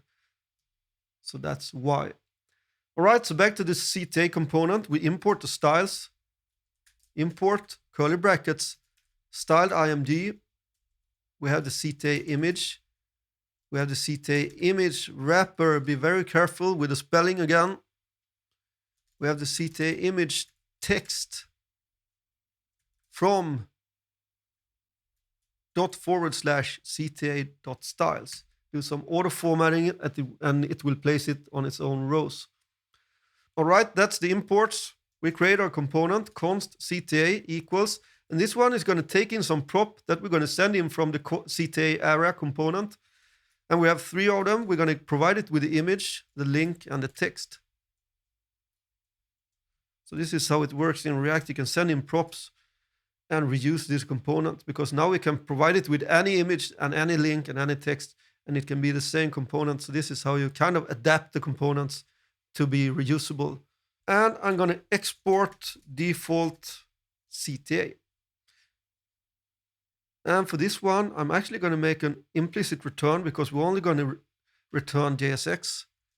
So first I have my CTA image. It could also be called wrapper, of course. I probably forgot to change this one. So this is the wrapper for the whole component. That's called CTA image. And then I have my styled IMG that is going to be a Gatsby image component from the Gatsby plugin image. And this one takes a prop that's called image. And we're going to pass along the image prop that we get from this component that we build now. So image is the prop and we send that along to the styled image component. That is a Gatsby image component from the Gatsby plugin image library. All right, we set the alt and it's going to be CtaAimage. And we self-close it. Then we're going to have a link. We're going to link to, and we have a link prop, so we pass that along also. And then we have our CtaAimage text wrapper. And then we're going to have the CtaAimage text. And we give it the text inside of curly brackets. So a little bit nested here, and be very careful with the spelling of the names for the components. But this should be it. And this is a reusable call to action that we can use now in our CtaArea. Save the file. Move back inside of the CtaArea. So we're going to import that component. Import CTA from upper level ./CTA/CTA. We can remove the console log. And here instead, I'm going to create parentheses. And we remove this text here. We have the wrapper. And now I'm going to show you a little trick here. We have this data in our CTA property. You can see it here. And we have the other property that's called ACF homepage. You can, of course, destructure out this if you want also. And we have different properties here for the images. So we have the image, link, and text for all of the three call to actions. It's not actually an object, so these are all separate properties. So we can't actually loop through these, and that's a bummer because otherwise we had to create three exactly the same components here, and that's fine because this is a small component. But I want to show you a little trick that we can do so we actually can map through them, and we don't have to repeat that much code. So I create curly brackets because now we're in JavaScript land in our JSX, and I'm going to create a new array. And I give it a 3 because I want the length to be 3 of this array. And this creates an empty array, and we can't map an empty array, so I have to fill it with something. So .fill, I have parentheses, and I fill it with an empty string, and this will create 3 elements in the array that has an empty string. And then we can map through this array. So map parentheses, we're going to have the element and the index. This one, we're actually not going to use this one. We only want the index. So we do this mapping so we get access to an index. It's going to start at index 0 and iterate to 2. So 0, 1, and 2. Be careful here with the nested parentheses also. We have an arrow function, and I'm going to make an implicit return. So a lot of parentheses here. Be very careful. And if you feel that this is a little bit difficult, you can just create 3 components instead with your CTA and give it all the data that I'm going to give it here. So now I have my CTA component. This one is going to take in 3 props that we created, and it also needs a key prop. When you map through things in your JSX in React, it needs a key. And now we can give it the index for the key. You shouldn't use the key as an index in React because this key can change if you do that, and the order of stuff can change. In our case, we know that it won't change, so it's safe to use the index as a key. So that's fine in this case. And then we have the image prop, and we're going to provide this call to action component with the image. So I'm not using that little helper function that I did in the hero component that's called getImage. I'm not using that one now, meaning that I have to type them in myself. And if we look at the data again, the only difference on these properties are the numbering here. So we have 1, 2, and 3. So for this one, I'm going to grab from the CTA.acf underscore homepage, capital ACF underscore capital H capital P.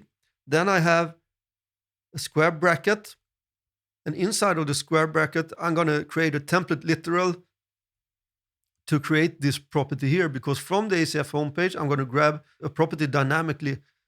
So that's what I'm going to create here. So I have double backticks, and then I type out CTA, and then I have a $ and curly brackets. So inside the template literal, I can use the JavaScript expression to get the number, and I have the index. But this one is going to start at 0, so I'm going to add a 1 to it. So the first number is going to be 1. And then I have the image, capital I. And this will create this property here dynamically depending on what index we are at in the loop. And then from that one, I'm going to grab the local file .child image sharp .gatsby image. So this is instead of using that little helper function that I did before. I like to do it in different ways in my courses so that you can see that, yeah, there are many ways to do stuff, and you don't need to use that helper function if you don't want. And in this case, it's better to do it like this, I think, because I do this dynamic stuff here. So that's the image prop. Then we also have the link prop. It's going to equal, and yet again from the CTA.acf underscore homepage, I have my square brackets. Then I have a template literal CTA $ curly brackets. I grab the index +1, just as I did above, and I have the link. And this is actually enough for this one. This is going to grab the link because it's in this property here. You can see we have the link. So that's the link, and then the last prop is going to be text. So from CTA.acf underscore homepage, I have the square bracket, double backticks, CTA $ curly brackets I +1, and I have the text. Very important to close the component down below, format it, This one should actually say Gatsby image data, not Gatsby image. So change this one. It should be Gatsby image data camel cased. And I think this should work. Hopefully it will work. I save the file, go back to my site, reload it. And I have some error. CTA image wrapper is defined but never used. Okay, warning. CTA image wrapper. CTA, yeah, it should be CTA text image wrapper. I think I'm going to check the styles. No, it should be CTA image text wrapper. So it was correct here. And here, CTA, we must import CT image text wrapper. Save it, go back. And there you have it, my friend. And the links won't work now because we haven't created those pages yet. But you can see it's responsive. It looks awesome. I think I like this little hover effect on them. And we have created our call to actions. So that's great. In the next video, we're going to start creating the latest blog post. And as usual, we're going to start with creating the GraphQL query. We have this nice little call to actions here now, and we're going to create the other section. And if we look at the finished site, I have it here also online. And this is actually the WordPress version, but it doesn't matter because it looks the same here. So this is the one that we're going to create. It's the latest blog post section for our homepage. And we're going to start with the GraphQL query, just as we did before. And inside the GraphQL editor, we're going to build our query first, and then we move inside our code and build a custom hook. So we have this nice sidebar here where we can see all the queries that we can have on our site. And for this one, we're going to query for the latest blog post. So that means that we're going to go inside of the all WP post. We're going to sort it. And we're actually going to query for all the posts, but we're only going to use the one that's the latest one. We want to sort them from the fields. And here is a lot of stuff. And we're going to choose the date. We want to sort it by date, like this. And then we also want to order it. And we want it to be descendant. And that means that we will have the latest post first in the array that we get back. And then from the edges and the node, we're going to grab the title,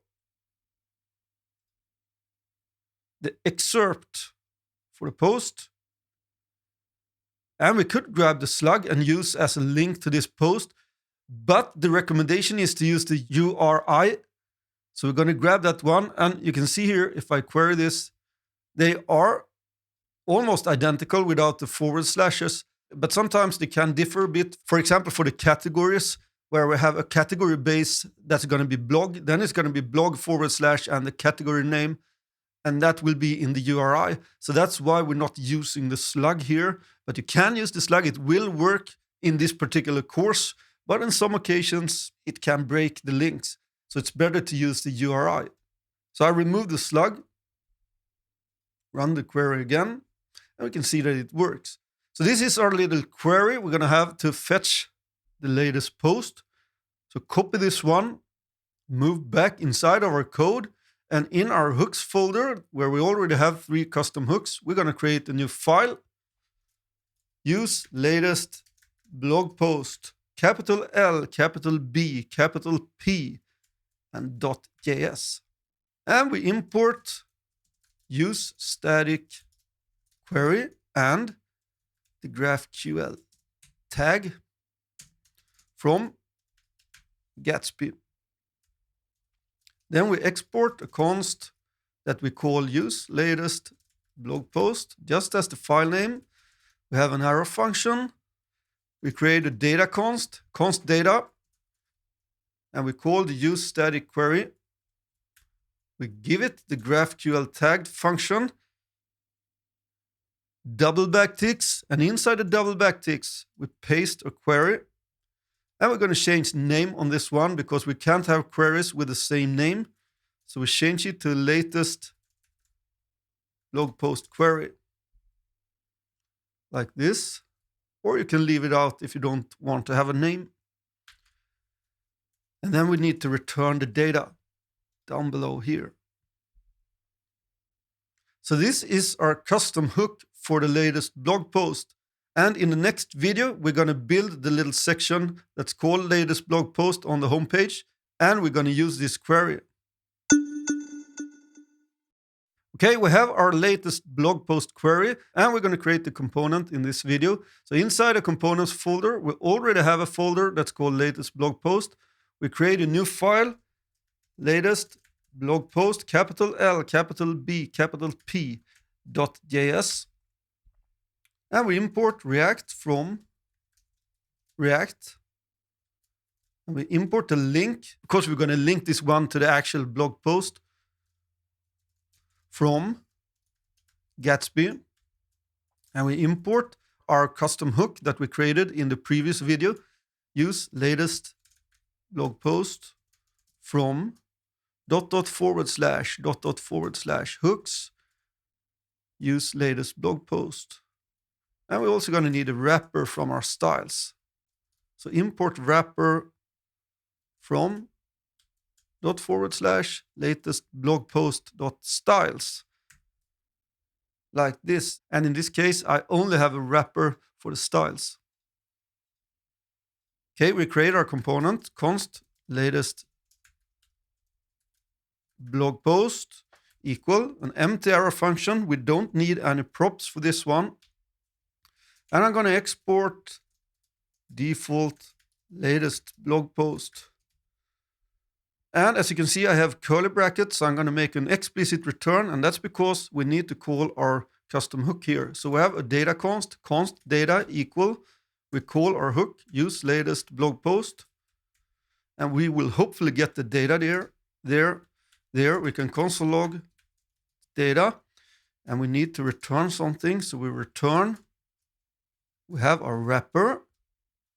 For now, we can just say latest blog post. Yeah.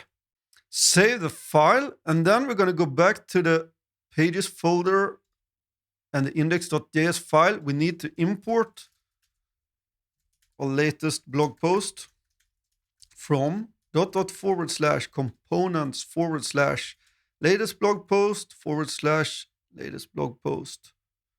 And we can use it down below here, and we can actually remove this start here, the p tag, latest blog post, and end it like this. Save the file, go back to our page. You can see that it says latest blog post, and we have some errors here because these pages doesn't exist yet. So that's why. But if we look here, we have all the posts here, and that means that the latest one should be this one. And we have the URI, and this one is actually in Swedish. I should have changed this, of course, in my WordPress site, but it doesn't matter really. You can change the slugs if you want in the WordPress installation in local by FlyWheel. So this is great. We know that we get our data, and we're going to move back to our code. And inside the latest blog post.js, we can start build this little module. We remove this one, and we're going to have an h1 latest blog post, and we have an h4. We're going to have the data.all wp post.edges, and remember that we're going to grab the first post because that is going to be the latest one. So this is an array. So we're going to grab the first element in the array. Then we have the node.title like this. And then we're going to have the excerpt, and the excerpt is going to be HTML that we get back. And I'm going to use the dangerously set inner HTML. That's a prop that we have built into React for displaying HTML content. It sounds a little bit scary with dangerously set inner HTML, but it's not scary in this case because we know that we can't do anything dangerous here, but it is potentially dangerous to inject HTML like this because you never know what scripts that can inject stuff there. But in our case, we know that this data is from our WordPress site, so it will be safe. And there's also a library you can use. I can show you here. That's called, for example, HTML-React-Parser. I guess there's other ones also. that you can use instead if you want to do that. I don't like to install libraries if I really don't need to use them, so that's why I'm not using this one. But if you want, you can install this HTML React parser, and you can see the usage here. You import it, and then you use parse, and you pass in the HTML. So you can use parse and pass in that data that we get back instead if you don't like to use dangerously set inner HTML. But I'm going to use dangerously set inner HTML for this course. So dangerously set inner HTML equal, and we have double curly brackets because we first entered JavaScript land because we're in JSX, and then we provide it with an object. And it takes in a property that's called __ HTML : and we have the data dot all WP post dot edges 0 dot node dot excerpt. And if you want, you can create variables for these ones up here and use it in the JSX if you think that it will make it cleaner. All right, we need to close this div like this. Then we're going to use the link component, link. It's going to link to, and this is going to link to the post, the individual post in the post archive. So if we look at the page here, this is the WordPress site here, blog. And this is the actual post that we're going to link to. But in this case, for the WordPress installation, we don't have any like this, for example. And I want to have this. So that's why I'm going to add in blog also, and not only go directly to the post itself. And when I finished this site for a couple of years ago, I regret that I didn't have that little category base on these ones also, because in my head at least it makes more sense because this one belongs to the blog archive. So that's why I wanted to say blog like this. So I'm going to add that one in. Otherwise we could just use the URI as it is. So I have a template literal, meaning double backticks, and it's going to go to / blog. So this is where I add in that word.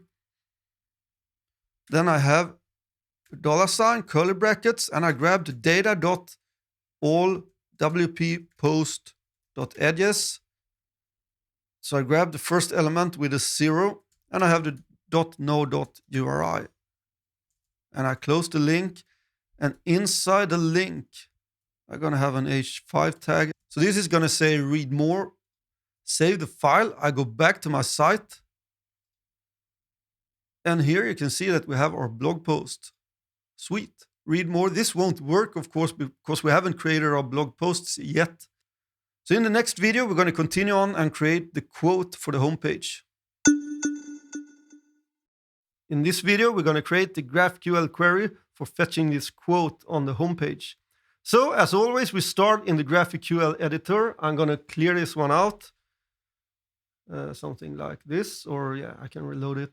So for this query, we want to grab the quote. And if we look in our WordPress installation on the homepage, I have created something here with advanced custom fields. So that's the quote. It's actually named citat now. That means quote in Sweden. So this one, I forgot to change this one to English. So we have the quote here, and we have the author. Författare in Sweden is author. And it's obviously the cookie monster for this one. So it's going to be great. It has to be an awesome quote. All right, so that's the one that we grab here. And we do that from our homepage. So yet again, we can use the WP page.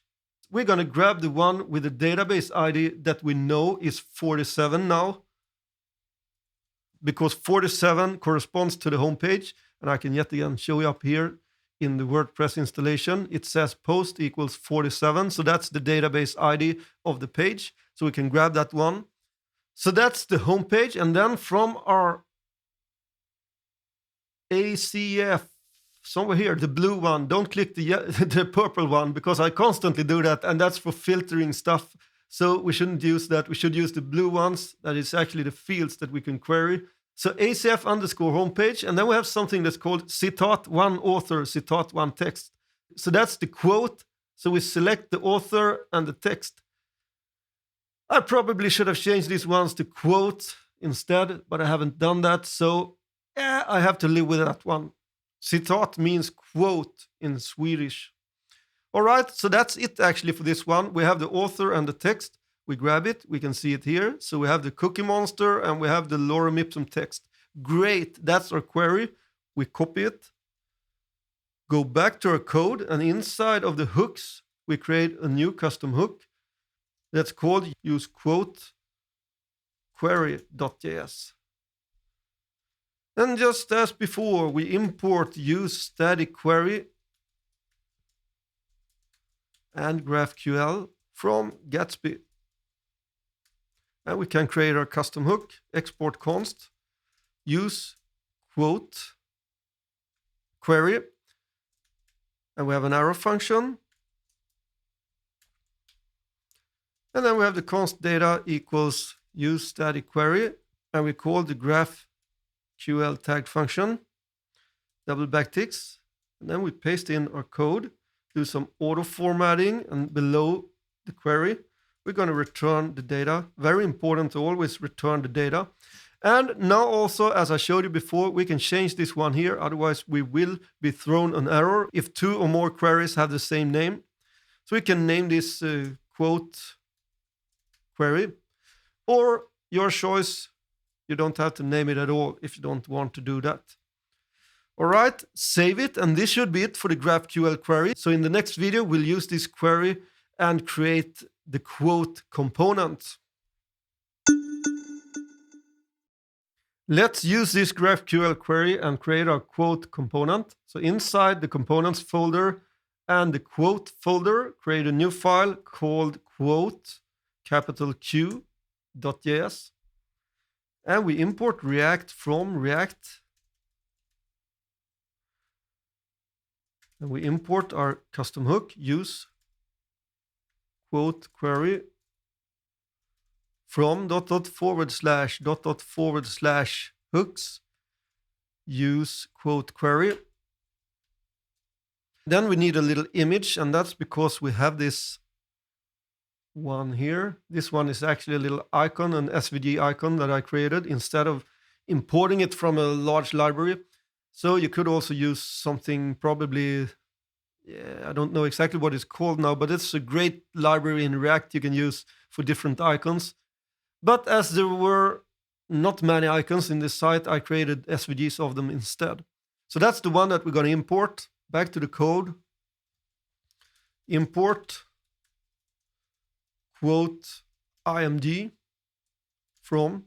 And as I told you before, you can name them to whatever you want when you import them like this. // images / and we have an image that's called quote.svg.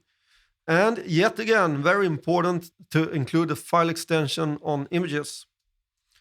Then we have our styles, import, wrapper, and it's one that's called content also for this one, from // quote styles. All right, that's our imports. So we can create our component. Const quote equals an arrow function. We have curly brackets, and we have the const data equals, we call or use quote query like this. And then we have a return statement. And for now, I just create a div test because I want to console log this out. So I know that I get some data. I always do that before I do anything more. And we also have to export default our quote. Save it, go back to the index page in Pages. We need to import this one here also. So import quote from // components / where is it? Yeah, it would be faster to type it in, quote and quote again. And then we place it below the latest blog post. And this is probably a great example on how you can just restructure things in React, because when we use components, I can place this on top if I want to do that instead. So that's so great with components. You can reuse them and you can rearrange them like this and it will just work. But we'll leave it there because we want it below the latest blog post. So go back to the site, reload it. And it says test there. So we know that it's working. And I have the data here, hopefully. WP page, ACF homepage, And we have the citat1 author and citat1 text. All right, we know that we get the data. So back to the quote component in the quote folder, we can use that data now. So I remove the console log, and here I remove this one. And I have a wrapper, and then I have the content for this one. That's how I structured the CSS for this one. I have the wrapper, and then I have the content for the quote. For this one, I'm using a regular image tag because we don't need to use the built-in image with Gatsby. And this is a great example because this is an SVG file, so it's already optimized. You don't need to optimize it. Only use the image component in Gatsby if you have a bitmap image like a JPEG or a PNG or something like that. This is an SVG, so it's a vector image, and we don't need to use that component. So we set the source to our quote image. On this one, we can have an alt that says quote also. We close it, self-close it. Then we have an h6 tag. And inside of that one, we have curly brackets. Whoops, don't know why it did like this. Okay. We have curly brackets inside the h6 tag. And from the data.wp page.acf underscore homepage dot citat1 text, capital T. Citat1 text, that means quote one text. And that's because I had multiple quotes in the original site. So that's why it's marked with a 1 also. In our case, we just have one quote. So if you want to play around with this and change it to, for example, quote text, you can do that in the Advanced Custom Fields editor in the WordPress installation. But then you probably have to run that Gatsby clean stuff and restart your local server with the WordPress installation. So do that also if you change something there. All right, then we have a p tag and we have curly brackets, data.wp page.acf underscore homepage dot citat1 author, yeah, something like this, I think, and I end it with a curly bracket. So this should be it. And if you don't want to have this long kind of properties here in the JSX, you can of course create something up here in the component. So for example, you can do something like this, const header equals, and then we grab it here like this, and const text equals, yeah, that one is removed, strange. All right, like this, and then we can just use this instead here. So we have the header and we have the text, and make sure to end it with a curly bracket. So this may be a little cleaner, maybe. And you can also destructure out stuff from this one if you want to do that. I save the file, go back to my site. And as you can see, we have the quote from Cookie Monster here. And I love it. And we only have one more component to go on the homepage. And that's this one here with that nice image and this text here. And we're going to start creating that one in the next video.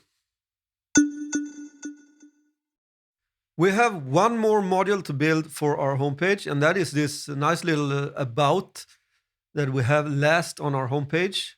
And if we check out the WordPress side here, you can see that this is the main text that I use for this one, and it's also the featured image. So these are the ones that we're going to grab here for this little module. So it looks pretty sweet, and then the homepage will be finished. So we're going to move inside of the GraphQL playground again. And yet again, from the WP page, we're going to grab a page with a database ID that equals to 47. That's our homepage. And then from the blue fields here, we're going to grab the content. That is the main content. That's the one that we have here. And then we're going to grab the featured image, and we have a field for that featured image. We have a node. And from the local file, we're actually not going to grab the child image sharp for this one, because I want to show you also that you can grab just a regular URL for the image. And as I told you before, that's because I like to show you different stuff. You don't need to use the image component if you don't want to do that. You can grab the regular URL for the image. And in this case, I'm going to use it and set it as a background image on this one. So this is actually a background image. So that's how this is going to work. We could also use the image component, of course, and optimize the image, as you probably should. But I'm going to show you how to grab the public URL for this one. We actually have a nice little field for that down below here, public URL. So if we run this query, you can see that we get something back here. We have the content and we also have the public URL. And this is in the static folder. That's the folder that Gatsby creates for us for our site. And this is the file path to this one. So you can just grab the public URL if you want to do that. So that's what we're doing here. All right, copy this one, go back to your code, and inside a hooks folder, create a new hook that we call use about query.js. And this is actually the last custom hook that we're going to create in this course. So either you're happy or sad about that. I think it's fun to create custom hooks, so I'm a little bit sad actually. So we import use static query and the GraphQL tagged function from Gatsby. And we create our custom hook, export const use about query equals an arrow function, curly brackets. And we have our const data equals, we call our use static query, and we give it the GraphQL tagged function that we call with double backticks, and inside the double backticks, we paste in our query. And for this one, I can just remove the name here, so you see that we don't need to have a name. So it's just going to be query. We're also going to return the data like this. And this is everything we need to do in this video. In the next video, we're going to create the actual about component.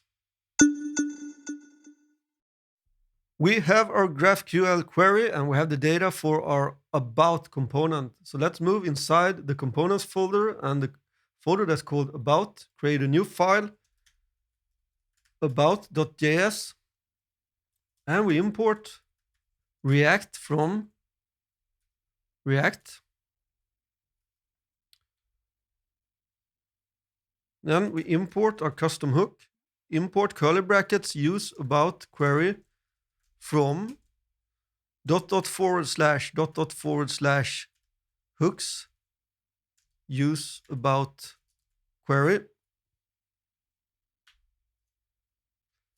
Then we import wrapper and the about image from ..//about.styles, right? Then we have our component const about, an arrow function, curly brackets. I'm going to export default about. And you may think that this about image is a Gatsby image component, as I did before, but it really isn't. You can see that I didn't import it here.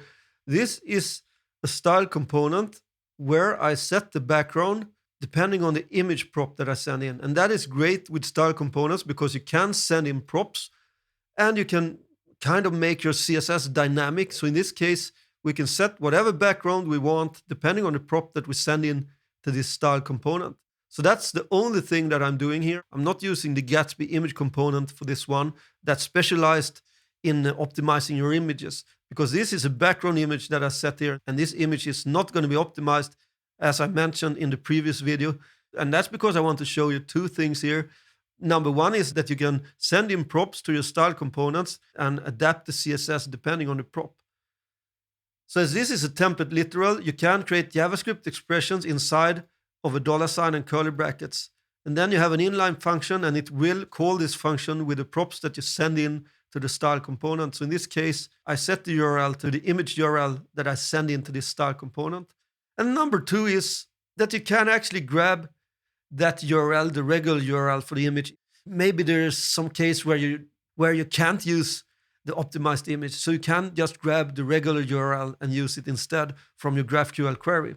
So that's why I wanted to show you this way of doing it. But you can make it a little challenge if you want, and you can refactor this one into using the Gatsby image. And optimized images instead. Then you have to change some stuff here in the styles and not use a background image. So you have to change the structure a little bit and also, yeah, some stuff inside of here. So that's a nice little challenge you can try out to see if you get it to work. All right, we have the const data equals use about query. That's our data that we get back, hopefully. We can console log it out as we usually do. And then we return. We have our wrapper. And for now, we just say about. Auto format it, save it. We're going to go to the index file in the pages folder. And we're going to import this one here. Import about from // components about / about. And this is the last one on the index page. So we use that component here. Save the index page. Go back to our site. You can see that it says about. And here we have our data. So we know that we get something back. So our query works. That's nice. Go back to the component, the about component. Oh, it removed those parentheses for me when I auto formatted it. So we have the wrapper. Then we have my style component that's called about image. And I have an image prop for this one. And we're going to give it some image data. So we're going to create that one here also. And this is only to make it a little bit cleaner in the JSX. So const image data equals from the data.wp page dot featured image dot node dot local file dot public. URL is capital letters. This is how we get the image data. So we could just type it out here if we want, but this makes it a little bit nicer. So we put it in a const and we use that const here. And then we close this component. Then we create a div. I set a class name on this one to about-text. And this class is, of course, created in my styles. So I have a class that's called about-text. And then we have a div. And we're going to dangerously set inner HTML. So we have curly brackets first because we're entering JavaScript land inside of JSX. And then we have the object. And then we have _HTML. And then we give it the data.wp page content. And we close the component. So I always think this is a little funny prop, actually. It's named funny. It sounds dangerous to use it as it's named dangerous, but it really isn't here because we know the data that we send into this one. So we can show that HTML and we know that we won't get attacked or something from someone trying to send in some dangerous code. All right, save it, go back to our page. And you can see that we have our nice little about section here. And this concludes the homepage. We have a nice homepage. And in the next video, we're going to start creating our routes for the pages. So that's what I'm going to talk about in the next one. We have a finished homepage and we're going to create our pages now because these ones here don't link anywhere and that's no good. So we have to create our pages.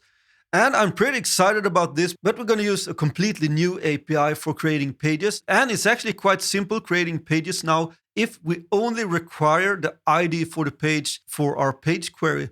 So what we're going to do here is that we're going to move inside our code and we have this folder that's called pages. That is where we create our pages and everything inside of this pages folder will get auto-created. Just going to remove some stuff here. We don't need to have all these tabs open. So inside the pages folder, so this index page will get created automatically when it's placed in the pages folder. And before, when we created our pages programmatically, because that's what we're going to do here, as we don't know how many pages and we want to grab the pages from the WordPress CMS. But before we had this new route API with Gatsby, we had to create our pages with code inside of the Gatsby-node file, but we don't need to do that anymore.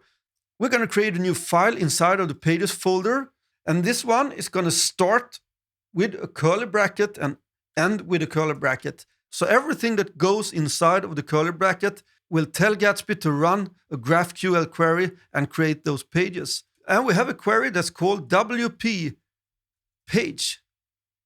And we're going to query for the field that's called URI. So WP page.uri. And then this is going to be a regular JS file, so .js at the end.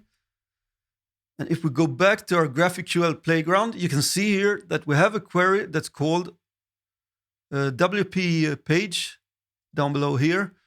And then we query for the URI. And you can see that this is just grabbing a random page now, but you can see that we get this URI again, and the page is going to be created here. So that's why we tell Gatsby to, from the WP page query, grab the field that's called URI and create a page with that field. So in this particular case, this page will be /rcakes/cupcakes. So we can scaffold out this page template, import React from React const page template equal, we have an arrow function. And for now, we can make an implicit return. This page template is going to have a lot more code later, but now we create a div and a p tag that says page.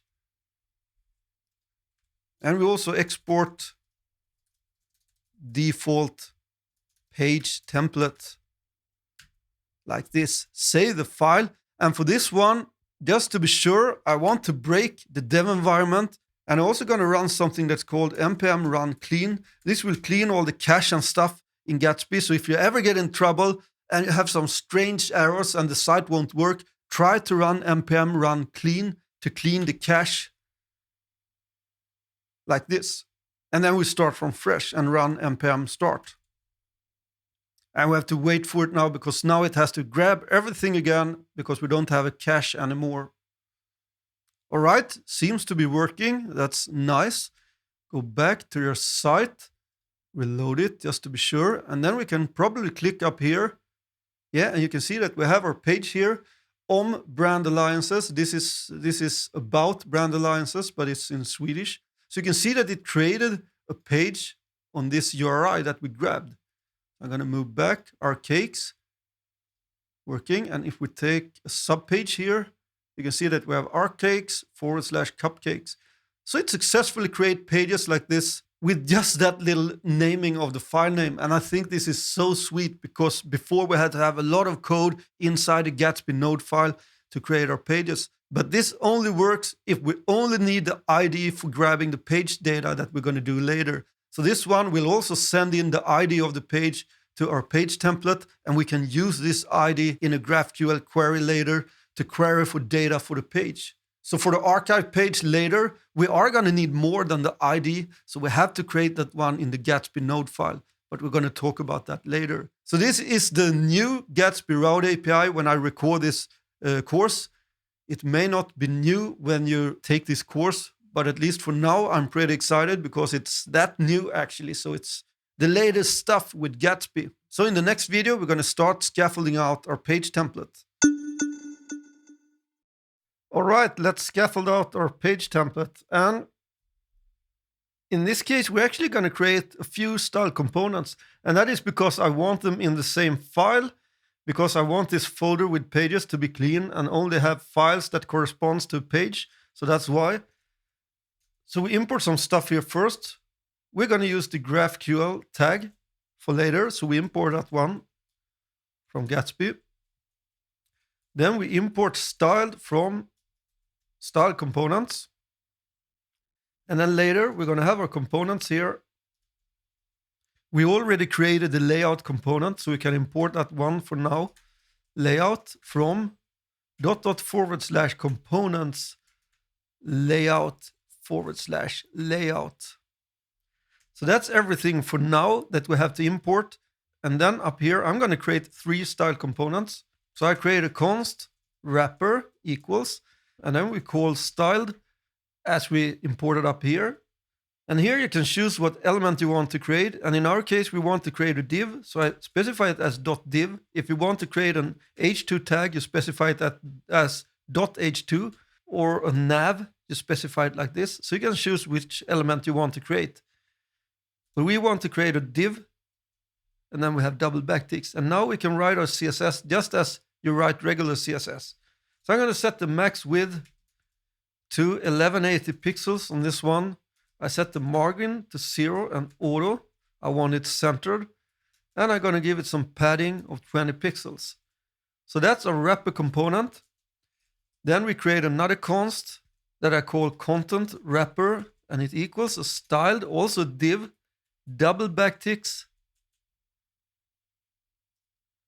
And this one is going to display as a block. And this is on mobile devices. So I have a media query here also. Media, min width, 992 pixels. And these values are taken from, I think it's the Bootstrap library. And then I'm going to display it as a flex. So this is also pretty convenient. You can nest stuff inside of your component, so you know that this media query will belong to this content wrapper component. So I love this stuff when you can nest it like this. It gets much more readable. So that's our content wrapper. And then we're also going to have a style component that's called page content. And this one is going to be a style.article. And we have double backticks. I set the margin to 20 pixels on top and 0, 0, 0. And you have to specify all of them, as I just want to set the margin on the top. You could also, of course, specify it like this. And you can remove these ones instead. Yeah, maybe that's better. So that's the style components that we're going to use for our page template. And we can use the wrapper here instead of the div, like so. And then we can change this one to PageHero, because that one is going to go on top. And also, I forgot that we should have our layout component. So layout, like this, move the wrapper and everything inside of it, inside of the layout component, like this. And the PageHero shouldn't actually be inside of the wrapper. It should be outside, like this. And then we have the wrapper. Inside the wrapper, we're going to have our sidebar. And then we're going to have our content. So just scaffolding it out.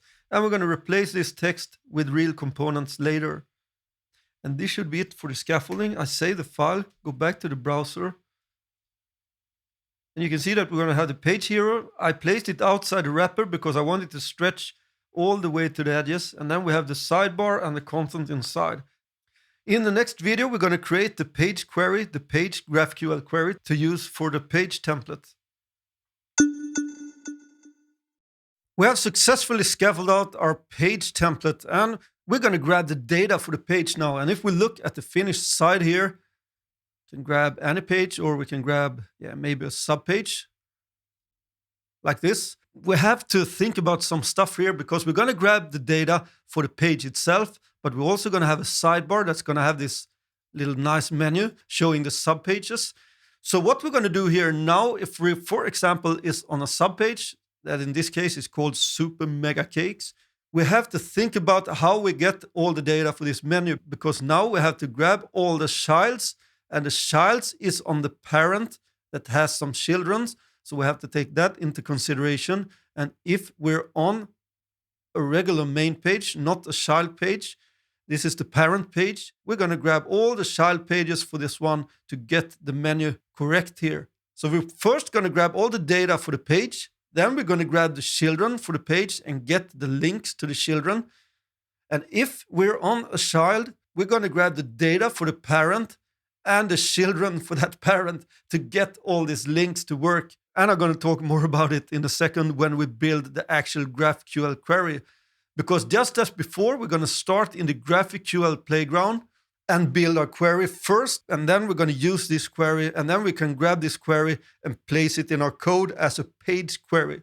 And before, we've only used static queries. And a page query, the main difference is that we can use variables in the query. So that's what's great about this. We can send in the ID for each page and grab that specific data with that ID. So when we build this query, I'm going to use the ID, the page ID of 47 that we know by now is for the home page. And then we're going to change it to be dynamic in our pages. So first, we're going to grab from WP page. We need the page data. So down below here, WP page. We're going to filter this one on the ID for now, because I'm using the ID that's called 47, as we did before. And this is the WordPress ID. Later, we're going to filter on the actual database ID that Gatsby creates for us. So we have to change this later. You can see here we have a database ID also. So that's what we're going to do later when we paste this query inside our page template. But for now, this will work. We're going to grab the data for the home page as we specify it as the ID 47. So now move down here to the blue ones, not the purple ones. The purple ones are for filtering and stuff like that. So the blue ones, we're going to grab the ID. We need the title. We're going to need the content. And the status. And we have the featured image. And just as before, we have the node. We're going to grab the ID.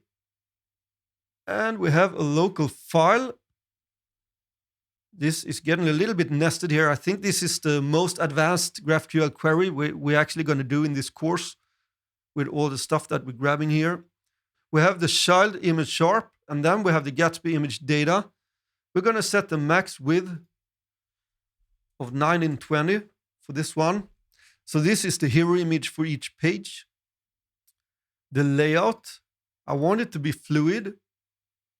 And the placeholder is going to be a traced SVG. All right, so that's the hero image for the pages. Then we're going to grab the children. So scroll down. And here below, we have the WP children. We have the nodes. And you can see here that we have some yellow fields here also. And this is because these ones share the same fields here. So if we query here, for example, on WP page, you can see that it builds what's called an inline fragment. And this is because these ones share the same fields here. And then it creates an inline fragment, because otherwise it won't work as these ones are shared. So you do it like this with an inline fragment in GraphQL if they have some shared fields. So these fields here are specific for the WP page inside of here, but the ones here are shared between those three. We have WP media items and WP post also. We're already grabbing the ID here. We're going to grab the URI just as before. We use the URI to build our URLs for the site. And then we have the title like this. So that's the children. That's everything we need for the children. And then if we're on a child page, we need to grab the parent page and its children's to get all that data to the menu. So we're going to have one more query here. And that is going to be from the WP parent. We have the node. And on the WP page, it creates an inline fragment again. We have the ID. We have the URI. We have the title. Then we're going to grab the children for this one. So we have the WP children nodes. And on the WP page again, we have the ID, the title, and the URI. Like this. So this is a little bit nested, as you can see, and I'm going to go through it again here, what I'm doing. So I'm grabbing all the main data that we need for the pages. So we have the featured image, the title, the content, and the status. Then I'm going to grab the children for that page. If it has children, we're going to get some data here, so we can actually run this query. No, it won't find it. WP page equals to null. Yeah, and that's because I'm using the wrong ID, as I talked about in the beginning here where we started creating our query. This ID is going to be used on our page and not here. We're actually going to use the database ID now. So I'm going to move up here to the purple ones. I'm going to untick this one here. And I'm going to use the database ID to equal to 47. That's the one that WordPress creates. The ID is the one that Gatsby creates. And now when I run the query, you can see that we get all the data here. Here you can see that the ID, this one, is something that Gatsby have created. And this is not the database ID from the WordPress CMS. So we have all the data here. We have the featured image and stuff like that. Fallback sources, everything here for the image. This one doesn't have any children, so you can see that the nodes are empty. And the parent is going to be null because it doesn't have any parent. But when we're on a child, this one is going to have all the data for the parent. And that's why we can grab the children again and display them in the menu on a child page. It's a little bit hard to explain here, I think, because there's so much stuff going on here. And this is pretty advanced, actually. So I hope you understand this, what we're doing. We're grabbing the children for the parent page, and we get the URI and the title for the menu. And when we're on the child, we're grabbing the parent and the children. And from this one, we get the title and the URI again. So these ones are going to be the exact same as this one here, but this is if we're on a child page and not on the parent page. All right, enough said about that. We're going to grab this query like this. And then we're going to move inside of our code, and in file here, wppage.uri.js, this one that creates dynamic pages, our page template. We're going to create a page query. So just below here, below where we export default to page template, we're going to export a const, and we can call it page query like this. It's going to equal, and we're going to use the GraphQL tag. We have double backticks, and inside we're going to paste in our query. And if you wonder also, I have an extension to Visual Studio Code that's called GraphQL that I use to get the formatting correctly for GraphQL queries. Where is it? Somewhere. Oh, I have to search for it.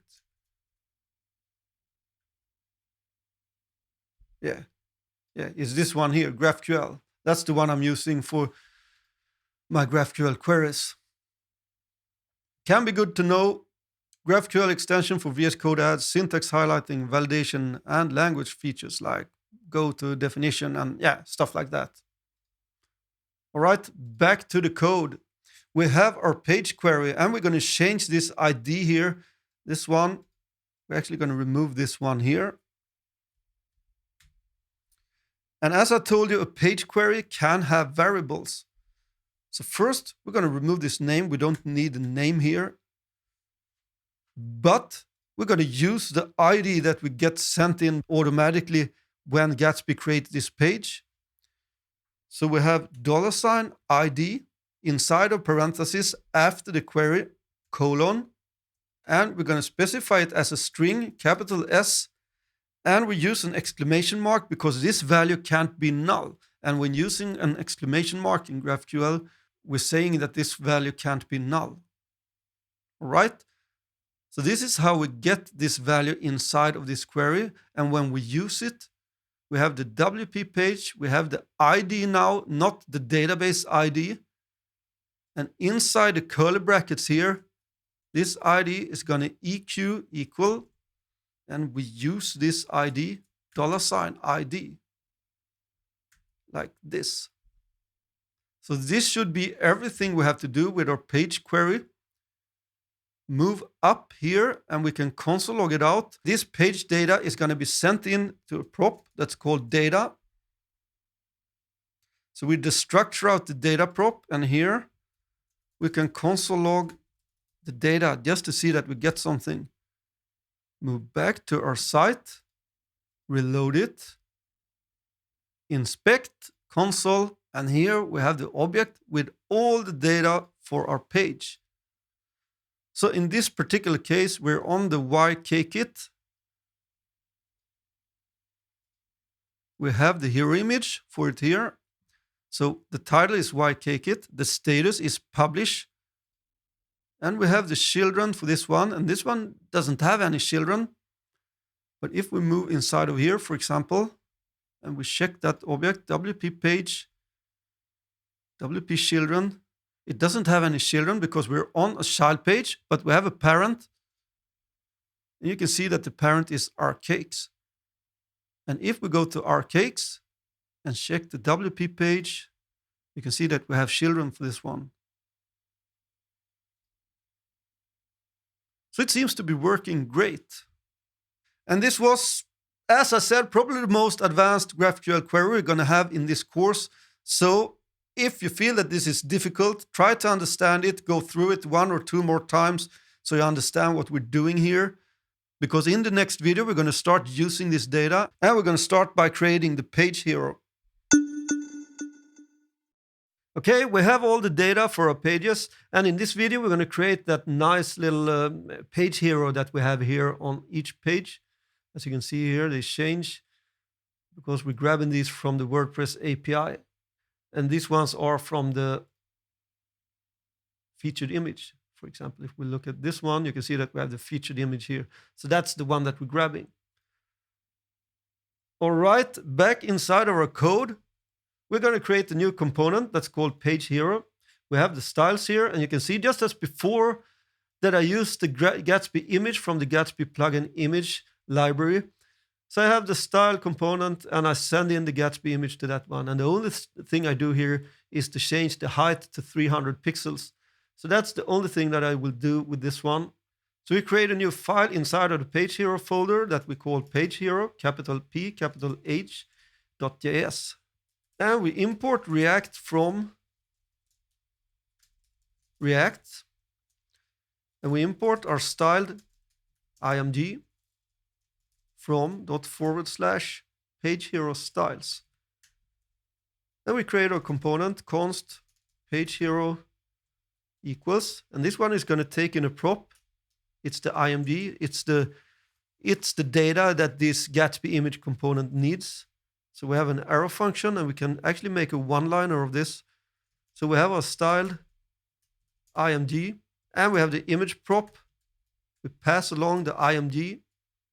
We set an alt of PageHero, and we close the component. And then we export default PageHero like this. And you may wonder why this one is just passing along the styled image like this. Why can't we use it inside of the page directly? Well, you can do that.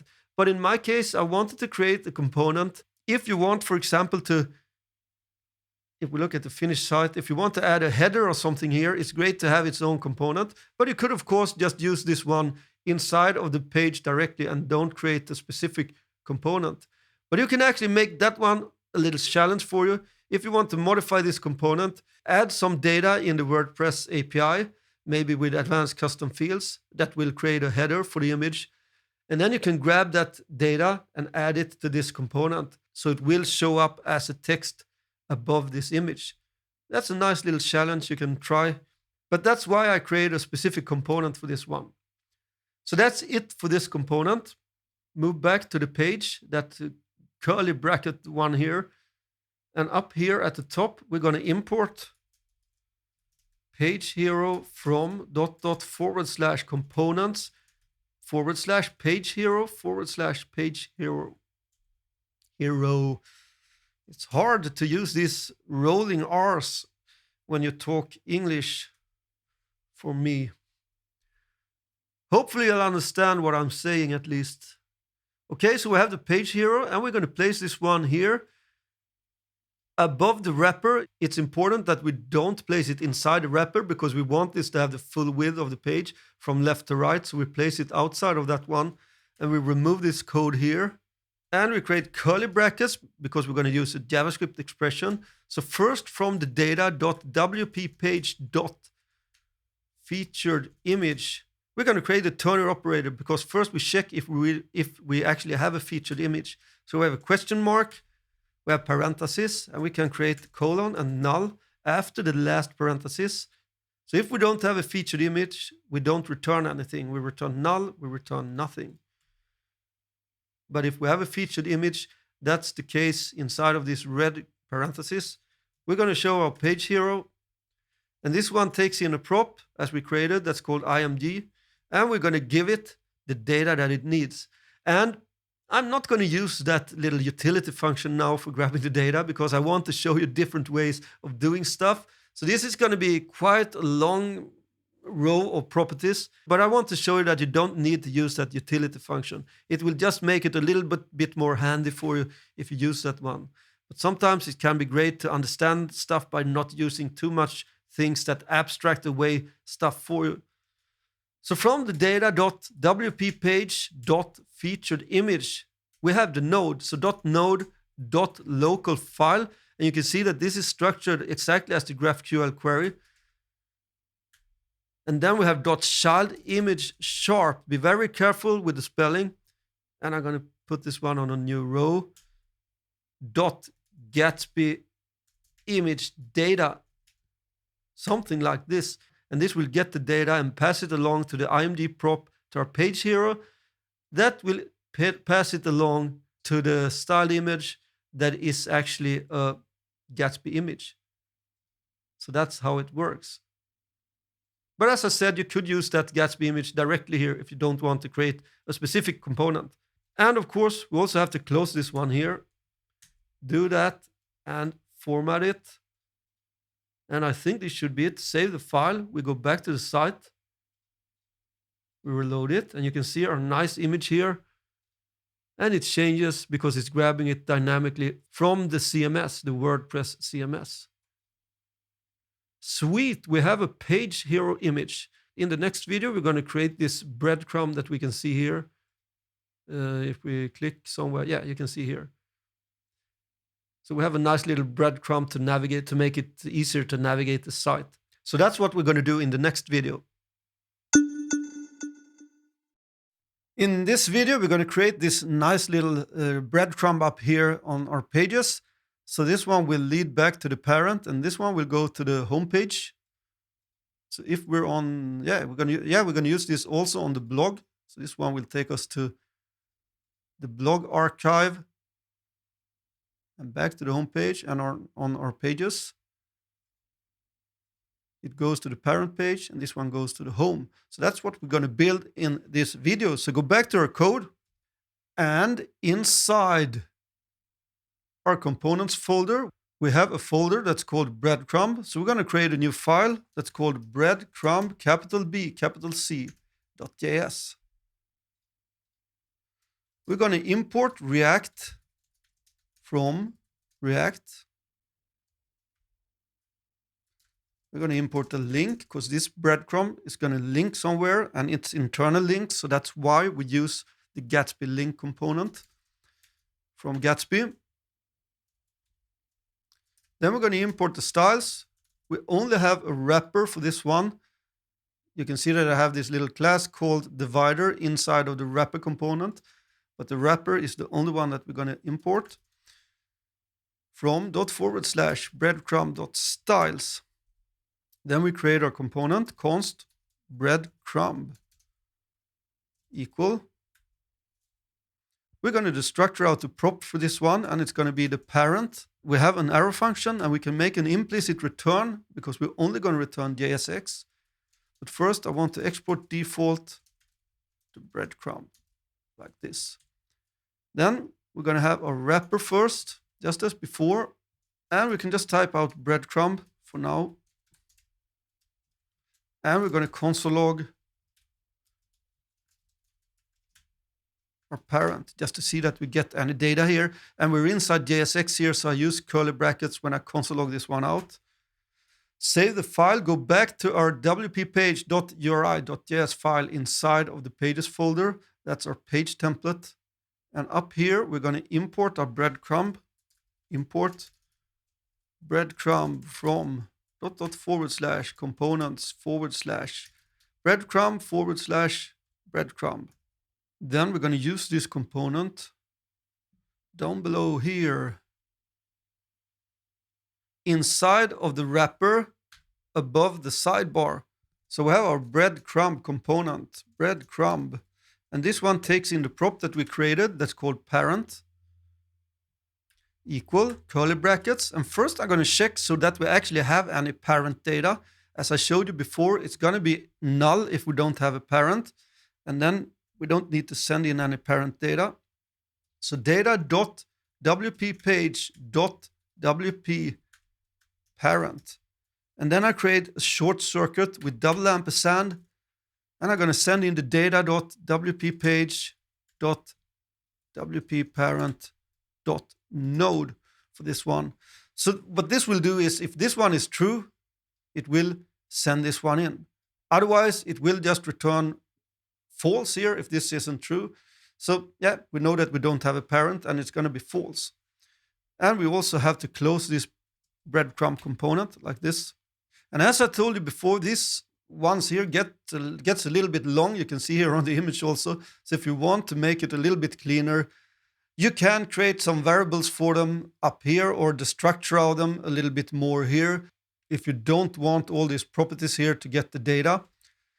But I'm not going to do that now. All right. So that's the breadcrumb. Save the file.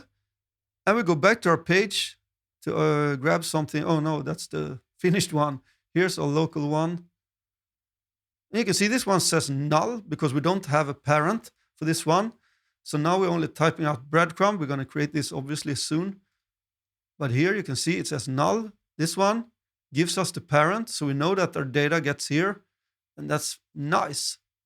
It seems to be working. So we can build our breadcrumb, go back to the code. And inside the breadcrumb.js file, we're going to remove this stuff here. First, we're going to have the link component. It's going to link to just the / because we're linking to the home page as the first element in this breadcrumb. So inside the link, we have a span that says home. Then below the link, we're going to have another span with a class name of divider. And that's the little class that I created here. I'm just setting the margin to 10 pixels on the left and right. And in my case, I like to have a /. You can have whatever divider you want. Then we're going to check if we have a parent. So curly brackets as we're inside JSX, and we go back inside JavaScript. And I check if parent is true. So it's enough to just type out parent. I create a ternary operator with a question mark, parenthesis. And this parenthesis is going to contain what we're going to show if we have a parent. Otherwise, we're going to return null. So we can do this now. After the last parenthesis, we return null. We return nothing. And as we're in JSX and we can only return one element, so we have to wrap this one inside a React fragment. Otherwise, it won't work because we're going to have two elements here. So first, we're going to have the link component. It's going to go to, from the parent, we have the .uri, like this. And we're going to have a span. And for this one, I'm going to dangerously set inner HTML again, because this title can actually contain some strange characters and stuff like that in HTML. I ran into some trouble with that with, for example, some Swedish characters. And if you don't want to use the dangerously set inner HTML prop, you can, just as I showed you before, use, for example, this library, HTML-React-parser instead. But I'm going to use the dangerously set inner HTML. It's going to equal double curly brackets, underscore HTML colon, and I'm going to give it from the parent. I have the .title. And we close this one. And below the link, I want to have a span with a class name of divider. And I'm going to have a / again. And this is going to be our breadcrumb. We're going to use this for pages and for the blog archive also. Save the file, go back to our site. So this one doesn't have any children. So that's why we only see the home. And this one leads back to home. But if we go to a child here, you can see that it shows the parent. And we can click to get back to the parent. So that's nice. So that's our breadcrumb. In the next video, we're going to create the sidebar and the content for the pages. Okay, we have one more thing to do, or actually two more things to do on our pages, and that is to show the main content and the sidebar. So that's what we're going to do in this video. And if we check out the side here that's finished. We have to take some things into consideration here, and that is when we don't have any children, we're going to show this generic message here instead of the sidebar with the menu. But if we're on a child, we're going to show the menu. And also if we're on the parent, we're going to show the menu. So if we have a single page that doesn't have any children, we're going to show this generic message. So that's what we have to take into consideration when we create this sidebar. Move back inside of the code, and we have this little folder inside our components folder that's called page sidebar. So we're going to create a new file, page sidebar, capital P, capital S, capital B, .js. And I'm going to remove my own sidebar in Visual Studio Code. So we're going to start by import React from React. We're also going to need a link. So import curly brackets, links, link, not with an S, link from Gatsby. Then we're going to import this sidebar message that I showed you, that generic message. I've already created this component for us, so it's just some text here, so we don't have to do anything with this one except importing it in our page sidebar. So we're going to import sidebar message from /sidebar message /sidebar message. Then we're also going to need an icon for this one. And this icon is going to be this little icon here. That's actually an open folder. I don't know why I choose that one, but obviously I thought it was a great idea when I created this WordPress site. I don't know if it's fully correct to have an open folder there, but yeah, well, we're stuck with that now. I'm not going to change that. So that's the icon that we're going to import. So import page icon from /images /page-icon.svg. And as I told you before, it's important to have the file extension when we import images like this. Then we have the styles. So import, we have a wrapper, and we also have a style component that's called menu from /page sidebar styles. And this menu style component is going to be a styled UL. So that's why I'm going to use the li element inside of this one later. All right. We create our component const page sidebar equal parentheses. We're going to destructure out a few props that we're going to send into this one. We're going to destructure out the children, and that's a standard prop that every component has from React. We have the parent children. We have the current page, and we have the parent. And the current page is not going to be a page number. It's going to be the actual page that we're on. So we have the data there for that one. And we have an arrow function. And for this one, we're going to make an explicit return. And for now, I'm going to return. And I have parentheses. We have our wrapper like this.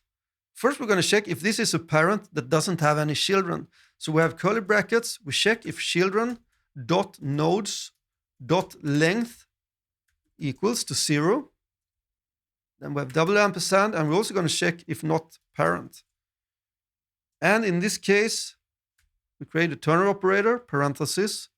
We're going to display the sidebar message like this. So if we don't have any children, and if this is not a parent, we're going to display the sidebar message.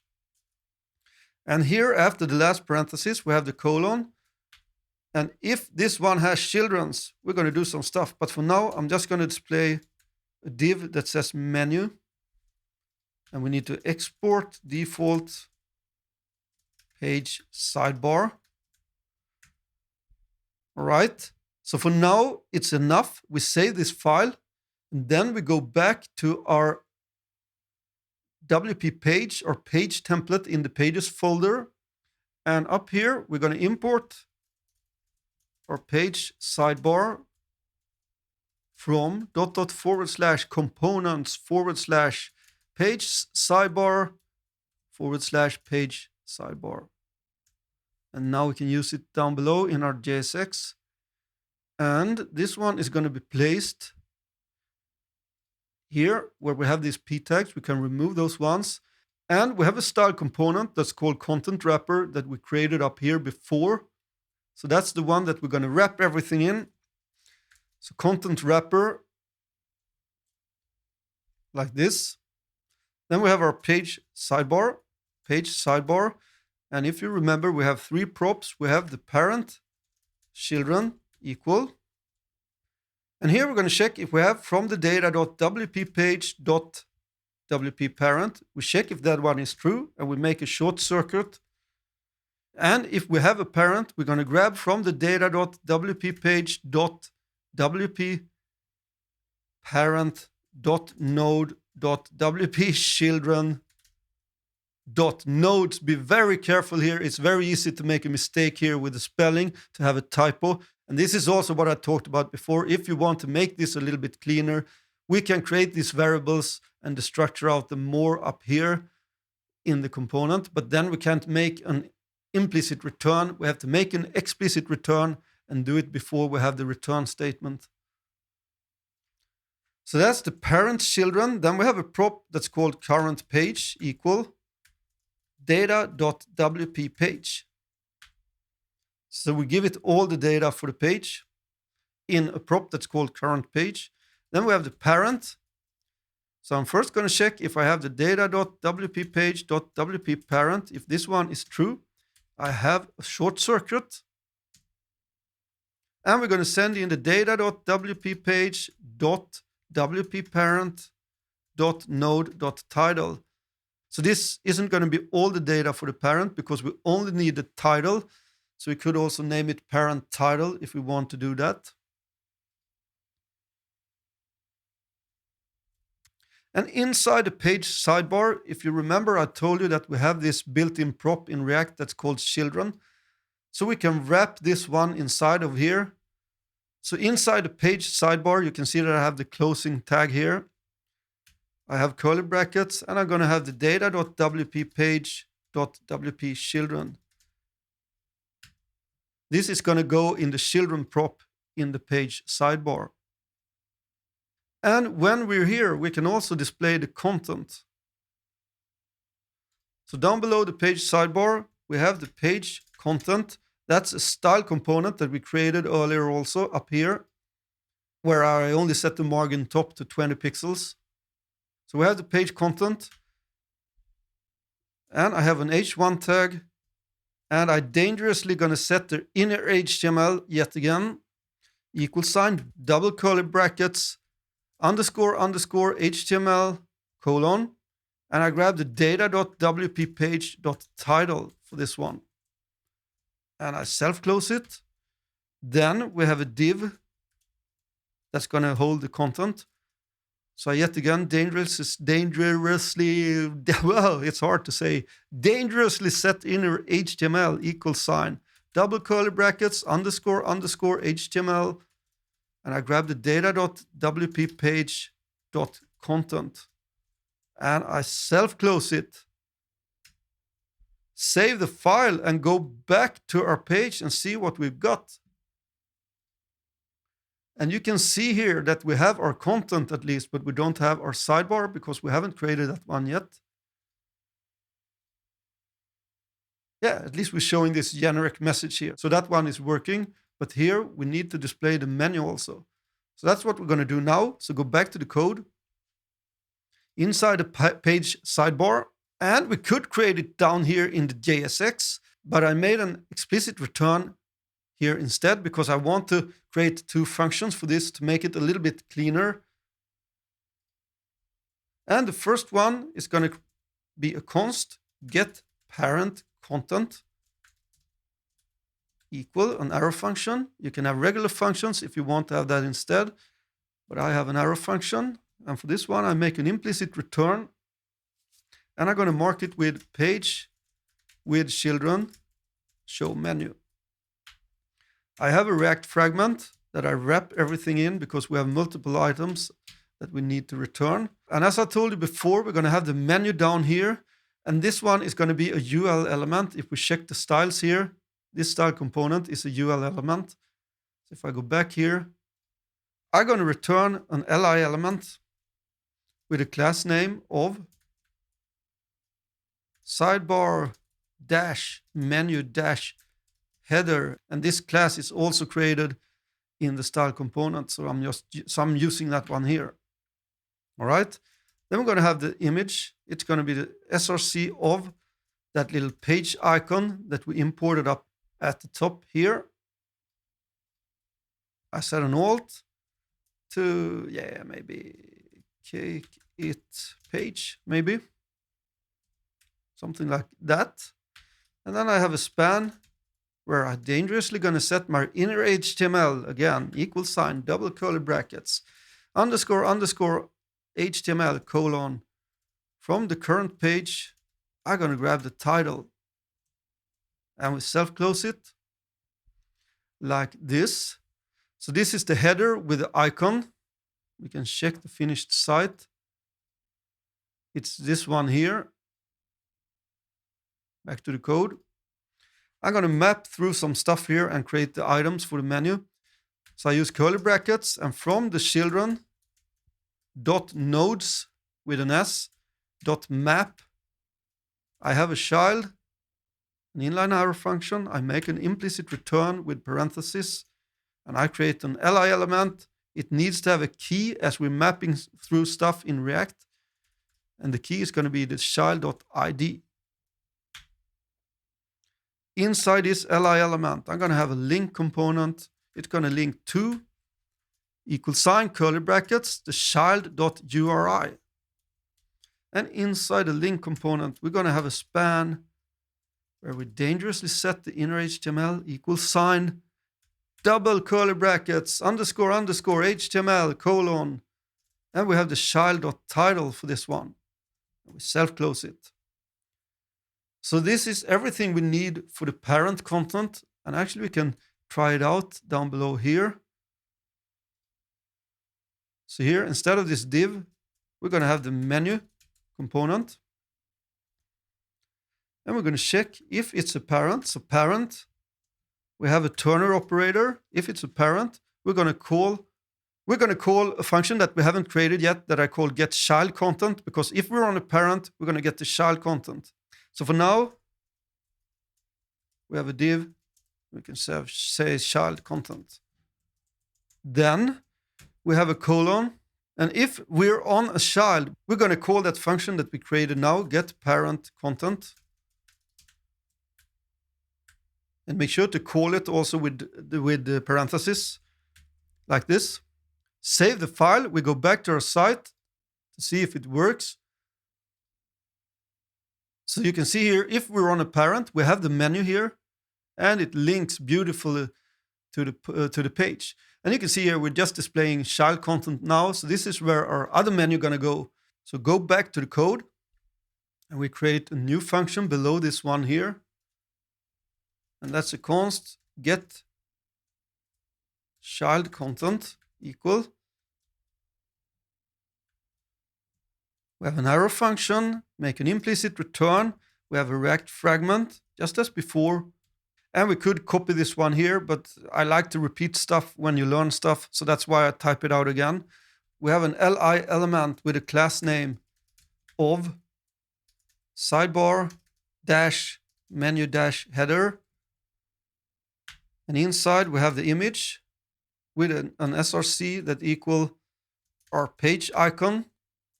And an alt, what did we have as an alt? Cake it page. Cake it page, yeah. All right, that will work. We self-close this image. Then we have a span where we dangerously set the inner HTML equal sign, double curly brackets, underscore, underscore, HTML, colon. And we have the parent. And this one is only going to hold the title, so that's why we can just use the parent prop. All right, then we're going to map through the items just as we did before. So curly brackets. This time we map through the parent children dot map. We have a child, an inline arrow function, parenthesis.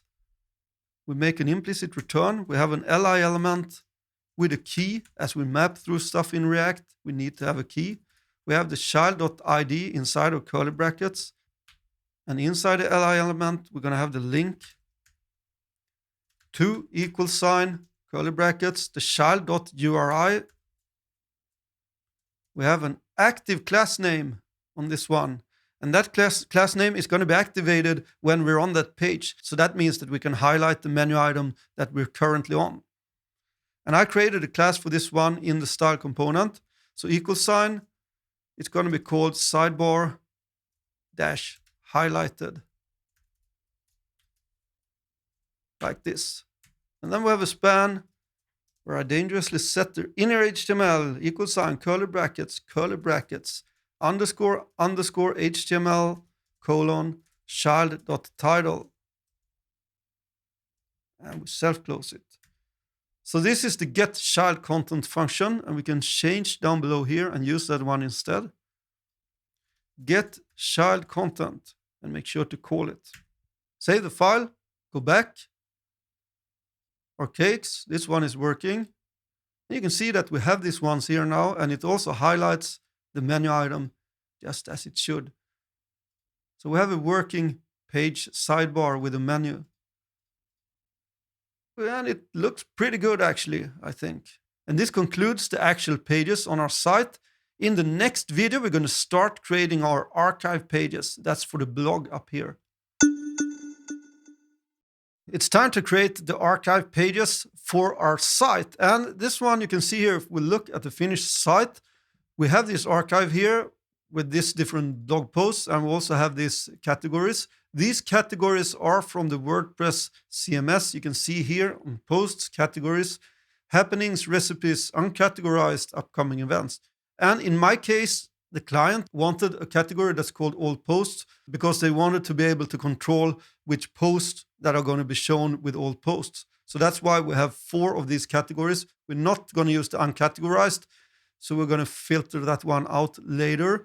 But these are the categories that we have to grab in a GraphQL query and create our pages. And before, when we created our pages, we did that here for our pages with just this little naming of the file name with the Gatsby Route API. We can't really do that with our archive pages because the archive pages needs more than the ID for the GraphQL query. Because in this one, we're going to have pagination, for example. If we check that one out down here. So we have different pages that we can navigate back and forth. So that's why we need more than the ID, and we have to build this one in the Gatsby-node file. But first, we're going to create the GraphQL query, and then we're going to start creating our Gatsby-node file. So move back inside the GraphQL editor. Okay, it seems to be broken. Yeah, there we have it. All right, I removed this one. So first, we're going to need something from the WordPress CMS. If we look in settings and we have the reading, you can see that we set the blog pages show at most. We can grab this number here so we know how many posts we want on each page. So back to the GraphQL editor, we have a query here that's simply called WP. And from this one, the blue ones here, we have the reading settings and the post per page. And if we click play, you can see that we see the number 10 here. So this is great. We're going to use this number to calculate the total pages on our Gatsby site. Then we're going to grab the categories, and we have one that's called all WP category up here. And from the edges, we have a node, and we're going to grab the ID. We also need a name. We're going to need a count. We're going to need a URI and the slug. And we press play and see what we got. So we have all the data here that we need. You can see, we see the count for the different categories here. We have the URI, we have the slug. Great. This is all the data that we want. So we copy this query. Then we go back to our code, and inside our Gatsby-node.js file, we can remove this text here. And now we're in Node land, so we can't really use regular ES6 imports. So we're going to import something that's called path from node. And we do that with a regular common JS import, const path equal require path, like this. And Gatsby provides us with an API for creating pages. The thing we have to do is to use exports.create pages. So we have to export this function here. It's going to equal, and it's going to be async or async. I haven't figured out yet how to pronounce that. Right? We have parentheses, and we destructure out some stuff here. We need the GraphQL tag. We need something that's called actions. So this function, create pages, will get called with an object with this stuff that we destructure out here. And there's also more stuff that we can destructure out, but we're not going to use it in this course. So if you're more interested in learning about that, you can read more about it at the Gatsby page. Then we need something called reporter. And I'm going to show you this one. It's pretty cool, actually, when we get an error. If we get an error, hopefully we won't get an error. All right, we have an error function and curly brackets. We're going to destructure out some more stuff from the actions that we destructure out here. We're going to create a const, and we have curly brackets. We destructure out something that's called create page equal actions. And then I'm going to create a const that's called result. That's going to equal. We have to await this one here. So await GraphQL. That's the one that we destructured out here. We have a parenthesis, and inside of this one, we have double backticks. And inside the double backticks, we can paste in our query like this. We don't need to have the query, my query here. So I'm going to remove that one. And this should be it for our query.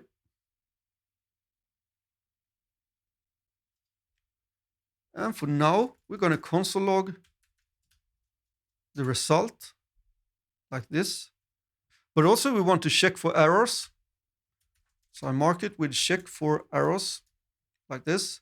So if result.errors with an S, we're going to use the reporter that we destructured out.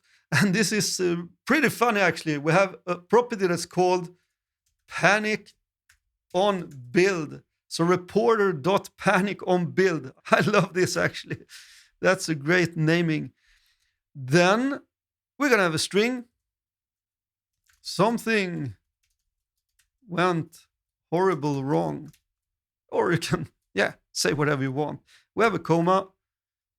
And we have the result.arrows.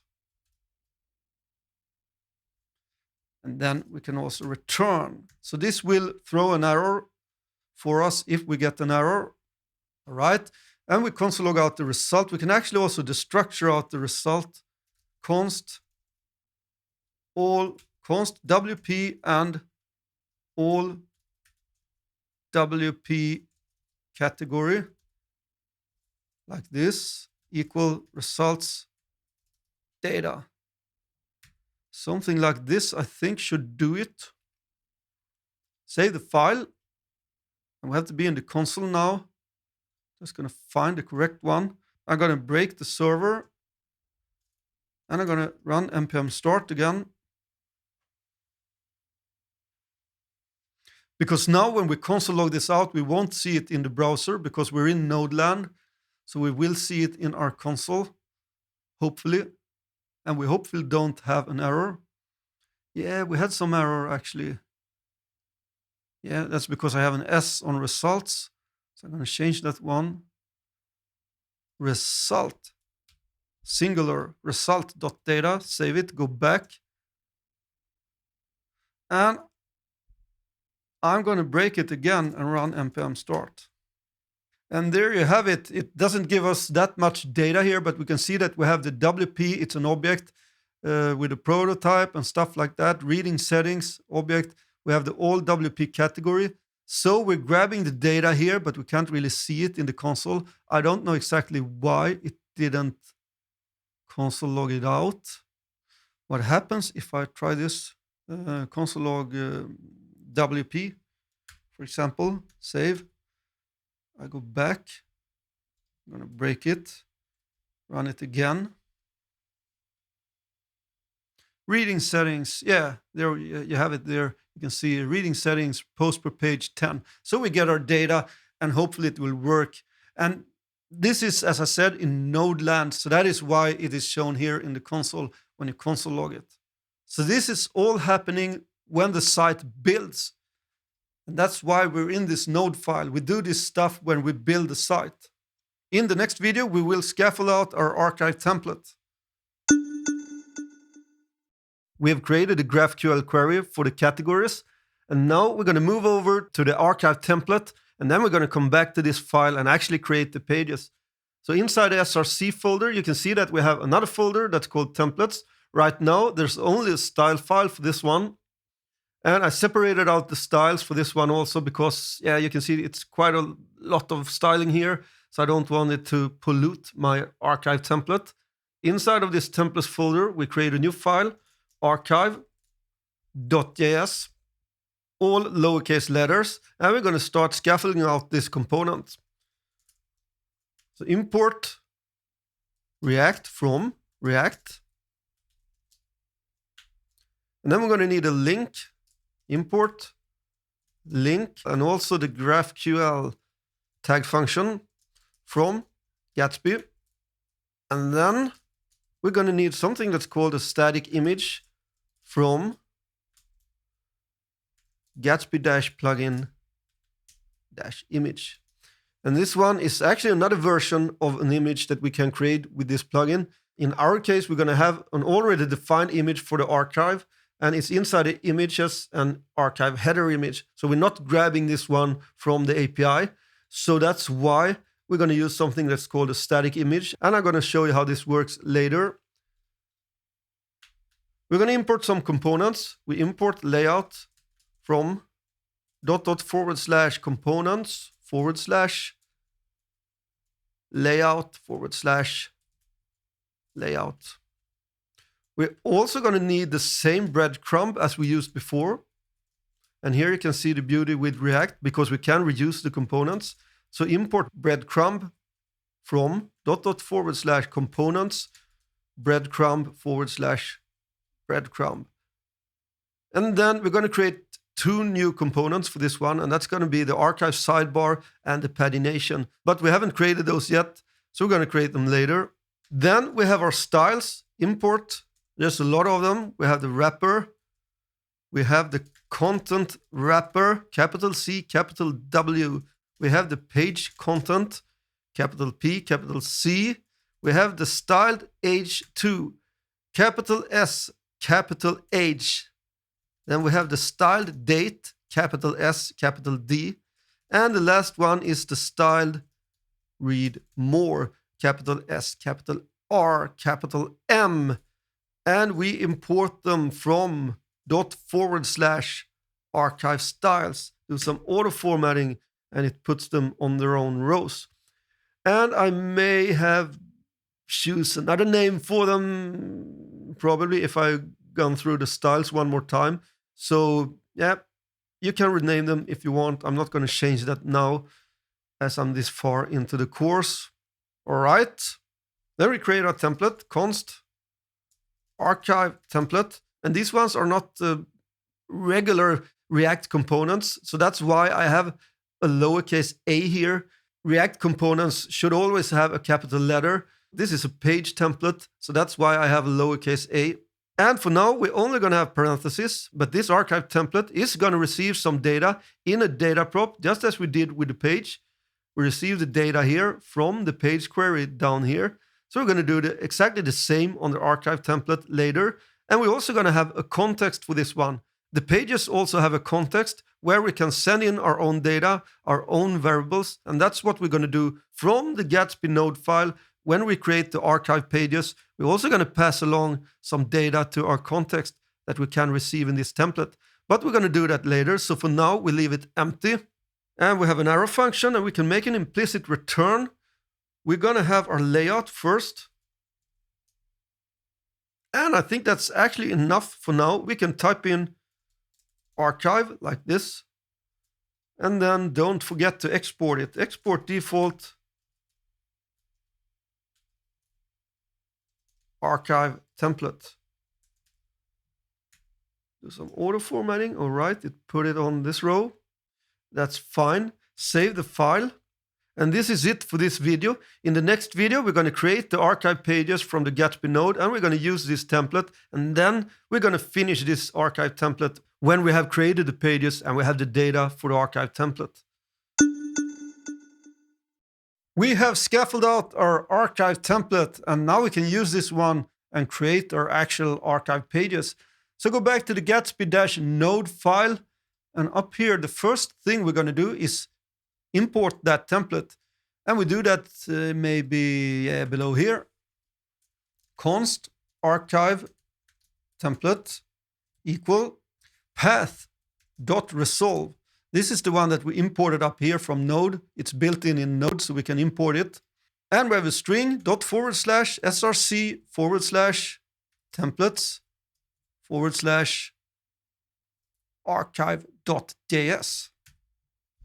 So that's our template that we're going to use down below here. So move back below here. We can remove the console log and make sure that you're inside of this curly bracket, because this is the function that we export here that's called create pages.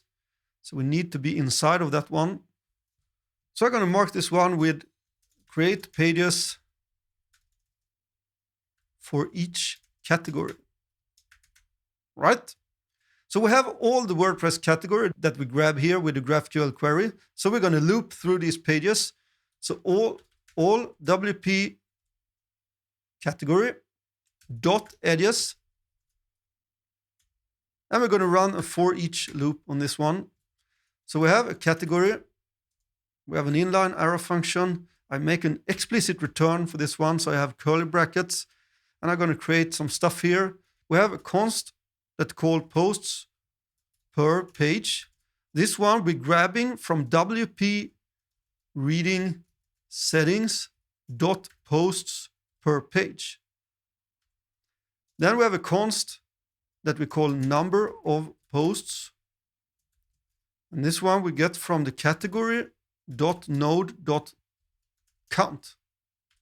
Right? And then we have a const that called num pages, and we have to do some calculations here. Then we have a const that I call num pages. And this one I'm going to round it up first. So math.ceil. And then we have the number of posts divided with posts per page. And this will give us the total amount of pages for each category. And the reason that I'm round this up is because if this one is, for example, 3.58, then we have to round it up because we know that we need 4 pages. So that's why I round it up to 4. We only need whole numbers here for the pages, of course. All right, then we can create our pages. But first we have to take something into consideration. So I'm going to create a little comment again.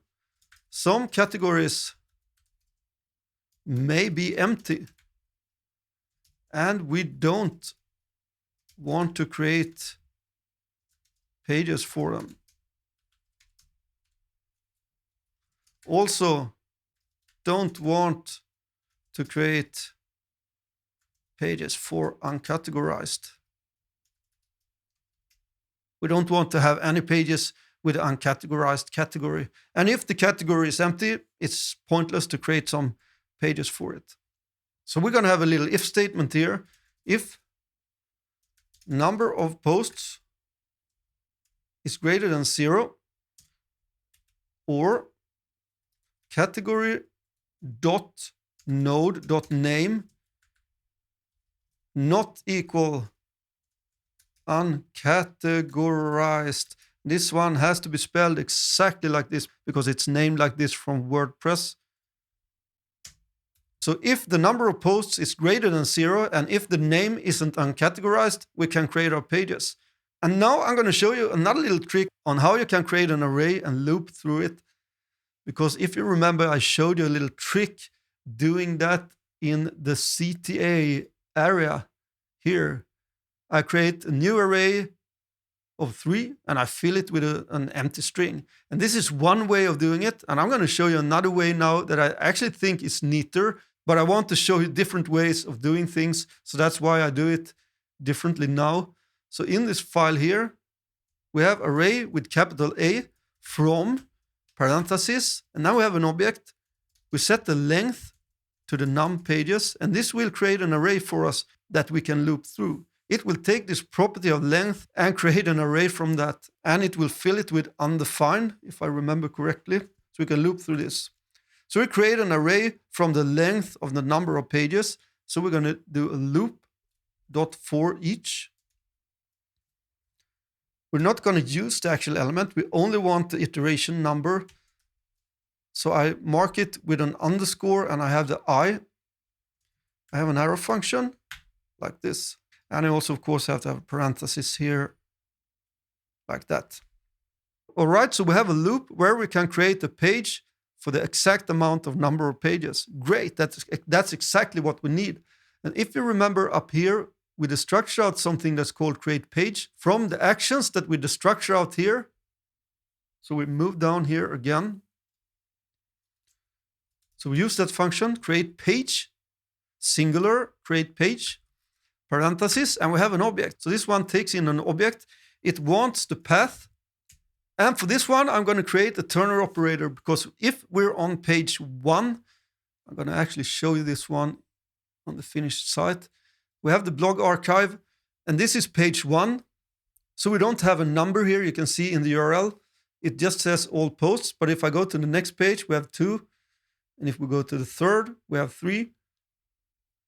So we have to take this one into consideration, that we don't want it to say number 1 here on the first page. So that's why I have a turner operator here. So I'm going to check if I equals to 0. We know that this is going to be the first page. I have a turner operator, and then I can build the URL. And in this case, we can return from the category .node.uri. And this will create the URL that we want. Otherwise, we have a colon. And in this case, we want to add that little number because we're not on the first page. So I have a template literal, double backticks. I have a $sign and curly brackets. And I yet again grab the category .node.uri. And I have another $sign, curly brackets.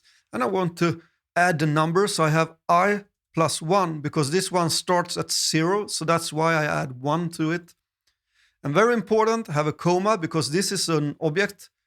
So we have to have a few more properties. We need to provide the component when we create the page. And this is going to be the archive template that we imported up here. So we provide that template. We're telling Gatsby to use that template to create the page. We have a comma.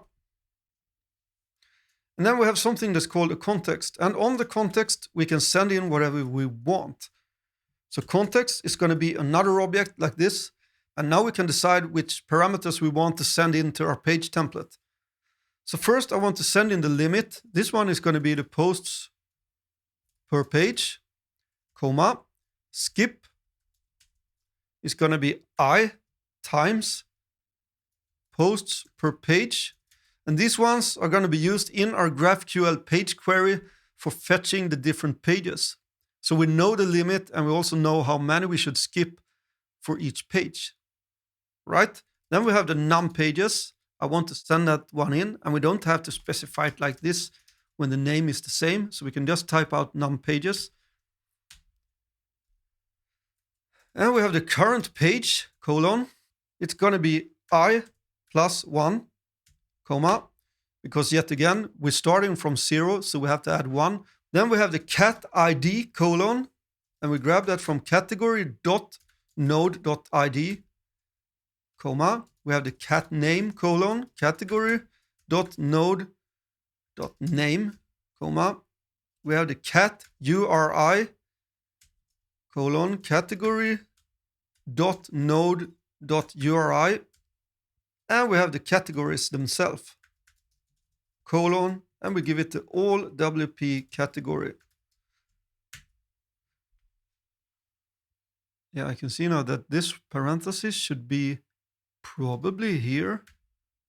Yeah, we have to have that one also. So add that one here, very important. It's a little bit nested here, but we need to end this for each loop. We have to have that little parenthesis there also. And also you may wonder, okay, we're giving it the old WP category with all this data inside of it. Yeah, we do, and we could actually use this one. But sometimes I like to be extra specific, especially when I teach something. So that's why I created specific properties for these ones also, so we can use them instead of fetching them from this one here all the time. I don't know if it's good or bad. Actually, you can have your own opinion about that. In this case, I thought it was more readable to do it this way, but it's a little bit of redundant data here because we can grab all this stuff from this one here. But that's why, if you wonder, save the file and yet again, add that parenthesis if you didn't have that, and be very careful here with all the nested stuff and make sure that you get it correct here. Because this is a little bit tricky, I think. So what we're doing here, I'm going to recap it. I loop through all the categories that we fetch with the GraphQL query. Then I create a const with the post per page. We're grabbing these ones from the GraphQL query. So we're assigning them to this variable here, this const. And then I have a const number of posts where I get the count of the posts for each category. And then I calculate the number of pages here so that we can use that when we create our pages. We don't want to create pages if the number of posts is 0 or if the category is uncategorized. Otherwise, we create the pages. So I create an array just to loop through to get the iteration number like this. And then we create a page for each iteration. It needs the path. I have a turner operator here because we don't want to add the page number to the first page. So that's why I do it like this. Then we provide it with a component that we created before. We're going to continue with this component in the next video because we have just scaffolded it out now. And then we have a context. On the context, we can send in whatever we want that this template will get access to. So that's why I send in all this stuff so we can use them in the archive template later, and also for our GraphQL query, because we're going to have a page query in this archive template. So that's what I'm doing here. Save the file, go back to the console. I'm going to break it and run npm start. And hopefully we won't have any errors. Yeah, these are just warnings because we're not using these ones in the template now. So that's why. So no worries. I'm going to reload the site. And if we look here on our archive, it says archive. So that's great. It has created this page here, blog/all posts, happenings, recipes, and upcoming events. And we're not creating any archive page for the uncategorized. So it seems to be working. Sweet. So that's everything we have to do in the Gatsby-node file. And we will continue creating our archive template in the next video. We finished our Gatsby-node file and we're successfully building our archive pages. So in this video, we're going to create the page query for the archive pages. And I'm going to do it a little bit differently because in this case, I'm going to write out the query manually in the archive.js file in the templates folder. I'm not going to use the GrqphQL editor. As I told you before, I think it's great to do stuff a little bit different from video to video so you learn different stuff. And also in this case, we have a few variables in the GraphQL query, so it will be harder for us to query for that data in the GraphQL playground. We're going to get these variables in the context that we send in from the Gatsby-node file, and we're going to use them in our GraphQL query. So let's be sure that you're inside the archive.js file in the templates folder, and just below here where we export default the archive template, we're going to create our page query. Export const. Page query equal, we have the GraphQL tag function, double backticks, just make sure, so we imported it up here. Yeah, we did, great. And then we have our query, so query, parenthesis, and we're going to specify the different variables for this query. So we have a $, we're going to have the cat ID, colon, it's going to be a string, capital S, exclamation mark, because it can't be null. We have the $skip. It's going to be an int, an integer, and exclamation mark. We have the limit colon int and an exclamation mark. Right? Then we have curly brackets. And we can query from the all WP post. Because now we're going to grab all the posts in that specific category. So we have parentheses, and we're going to do some filtering and stuff here. So we set the filter colon, curly brackets. We have a filter that's called categories, colon. This is going to be quite nested, I can tell you that from the start. Then we have the nodes, colon, curly brackets. We have something that's called match, colon. Then we have the ID, colon. And we have another pair of curly brackets. So we have 5 pair of curly brackets for this one. It's going to EQ. And then we use the $cat ID. So that's the one up here, of course, that we use here. So we're grabbing the posts from this specific category by filtering it like this. Then we also have to take into consideration the pagination. So we have a skip, and we use the $skip for that one. And we have a limit, colon, and we use the $limit. So this will also take into consideration on which page we're on. So we're grabbing the correct posts for that specific page, all right? And here, after the end parentheses, we have curly brackets, and we can query the data. So from the edges, curly brackets, we have a node, curly brackets. We have the ID, title, the excerpt. We have the URI, not cat URI, URI. We have the slug, and we have the date. And this one, we can format this date to the way we want it. And I want it as a format of day, month, and year. So date, parenthesis, format, string, colon, quotes. It's important to have double quotes in a GraphQL query. DD for day, MM for month, Y for year. And that's our page query. So up here, just as before, this one is going to be sent into data prop to this template.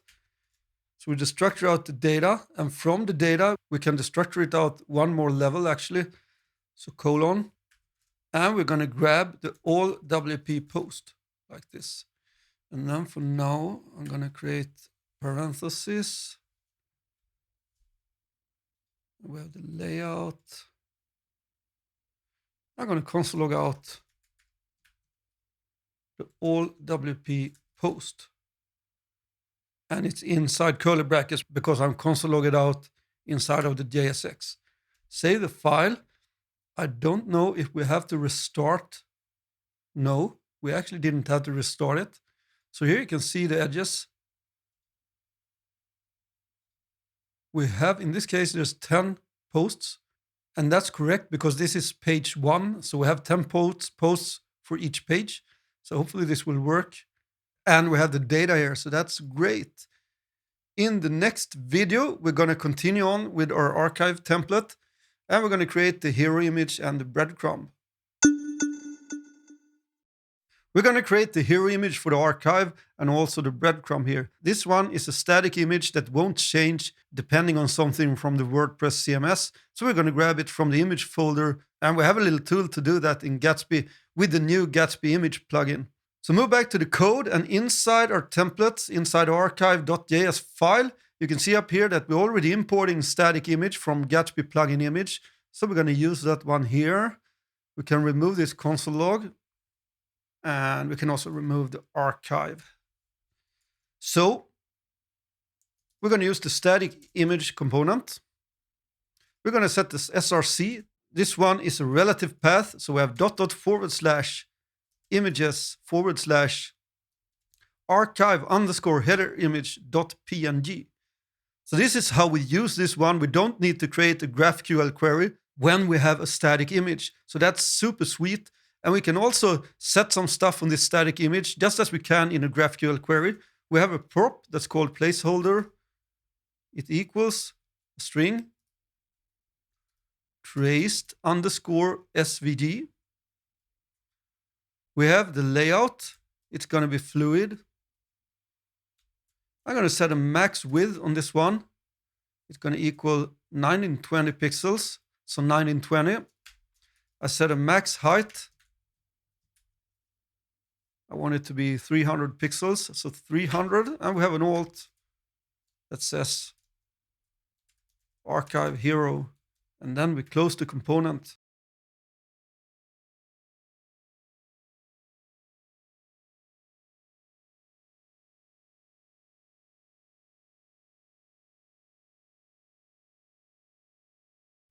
Save the file, go back to our site. You can see that we have the image here. So it's working great without a GraphQL query. And this is new with this plugin. Before we had to do it in a GraphQL query. But now we can do it like this. And this is so much better, I think. All right. So that's the static image. It's going to stretch from left to right. And then we have the wrapper. That's the style component. The wrapper. Like this. And then we have our breadcrumb. We're already importing it up here. So we can use it here. Breadcrumb. And this one takes in a prop that's called parent. And it wants an object. So we have double curly brackets. The URI is going to be a string. And in this case, I hard coded in. So /blog all-posts. It is possible, of course, to retrieve this from the CMS also, but I think it's enough to actually hard code it here. So it will go back to the old posts. Then we have the title. It's going to be blog. Then we have to self-close this component. All right, save the file, go back to our site. And here you can see we have this little nice breadcrumb. And this one leads back to the all posts, as you can see here. So it's working beautifully. So that's the hero image and the breadcrumb for the archive page. In the next video, we're going to continue on and create the sidebar. Time to build a sidebar for our archive pages, and it looks something like this in the finished one. We have all the categories here, and we also have this little pill here that shows the amount of posts there is in each category. So let's go back to our code, and we have a folder in our components folder that's called archive sidebar. Let's create a new file and call it archive sidebar, capital A, capital S.js.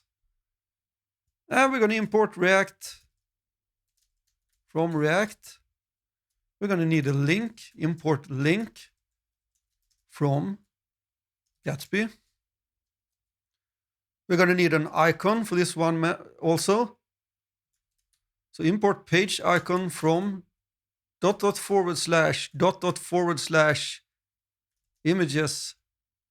page-icon.svg. We're going to import the styles. So we have the wrapper and the menu, just as we had in the sidebar for the pages. From /archive sidebar styles. All right. Then we have the component itself, const archive sidebar equal. We have some props for this one. So we just structure out the cat ID and the categories.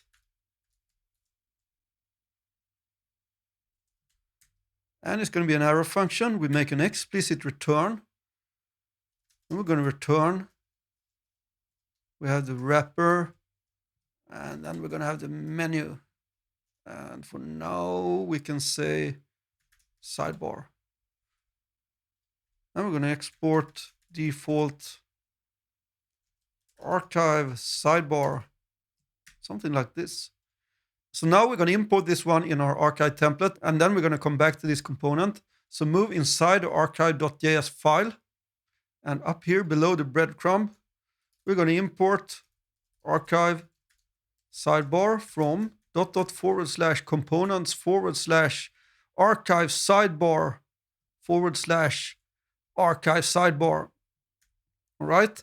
Then we move down to our JSX, And we're going to place it somewhere below the breadcrumb, but we're going to wrap it inside of a style component that's called content wrapper.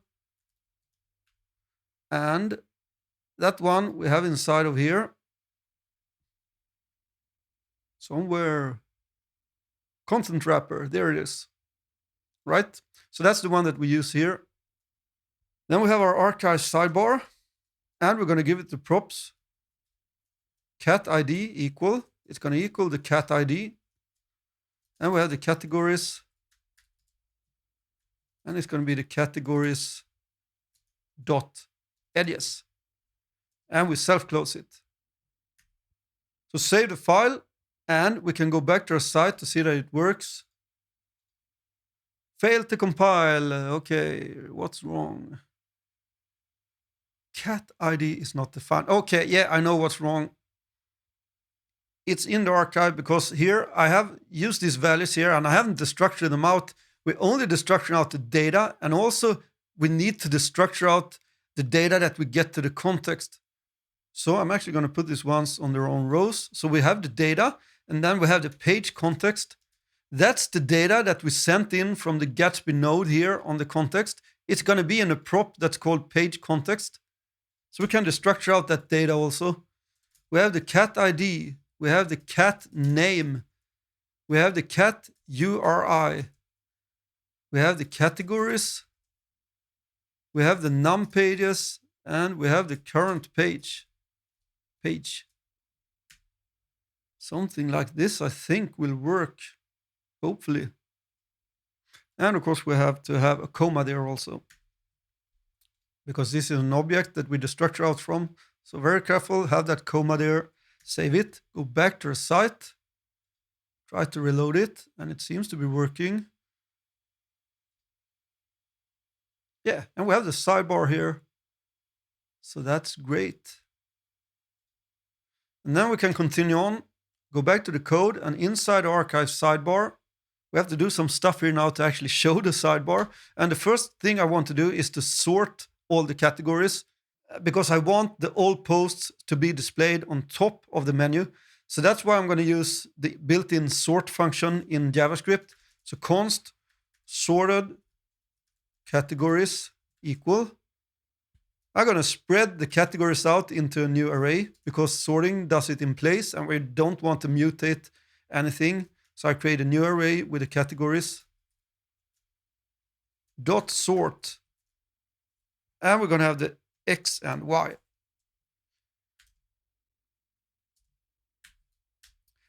So what I'm going to do here is to create two if statements, and I'm going to return -1 or 1 if they are true.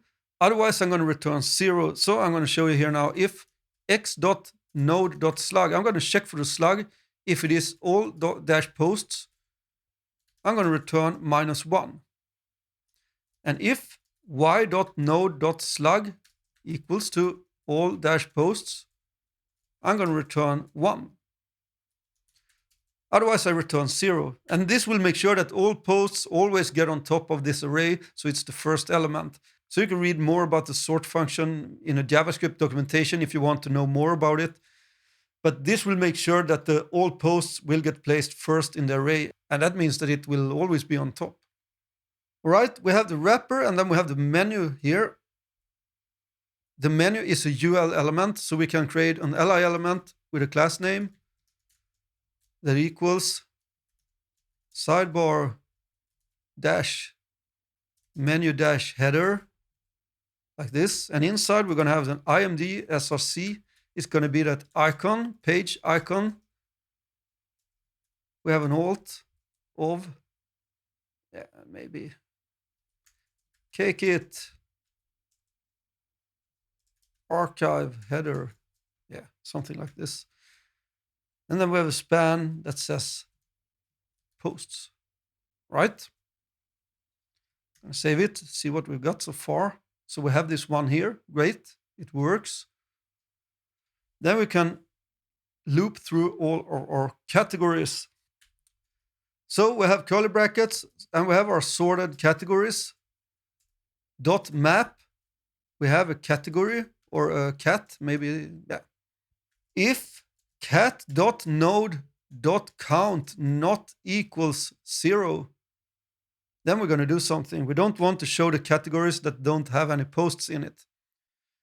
Then we're going to return the cat.node.slug.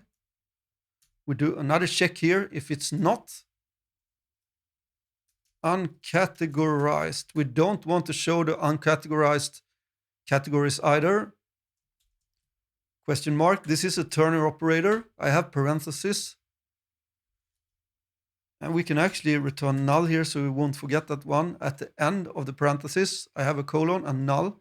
And inside of the parenthesis, we're going to do something. We have an li element with a key because we're mapping through stuff. So we need to have a key, cat.node.id. Then we have a span with a class name of count. And all of these classes are, of course, created by me in the style components. And inside here, we're going to have the cat.node.count. So this is the little pill that we create here that shows the amount of posts in that category. Right? Then we have the link component. It's going to link to cat.node.uri. And I'm going to set the active class name so that we can highlight this one. And it's going to be sidebar dash highlighted. And I'm going to close the link component. And inside the link component, I'm going to have a span where I'm dangerously going to set the inner HTML =, double curly brackets, underscore HTML, colon. And it's going to be the cat.node.name. And we self-close that span. Do some auto formatting, and it will look a little bit nicer. And also we have this if statement here. So if this isn't true, we're going to return null. Save the file, go back to the page, and it seems to be working. We have our nice little menu here with all the categories, but we're not showing any posts here. So that's what we're going to do next. We're going to show some content, and then we're going to create the pagination. We have our sweet little sidebar, and we're going to create the content now. So go back to the code inside of the archive page, the template for the archive. Down below the archive sidebar, we have another style component that's called page content. And first we're going to have an h1 tag, but I think I'm going to remove this sidebar. h1, dangerously set inner HTML =, double curly brackets, underscore HTML, a bit repetitive now, this stuff. We have a colon and the cat name. And this is, of course, destructed out from the page context up here.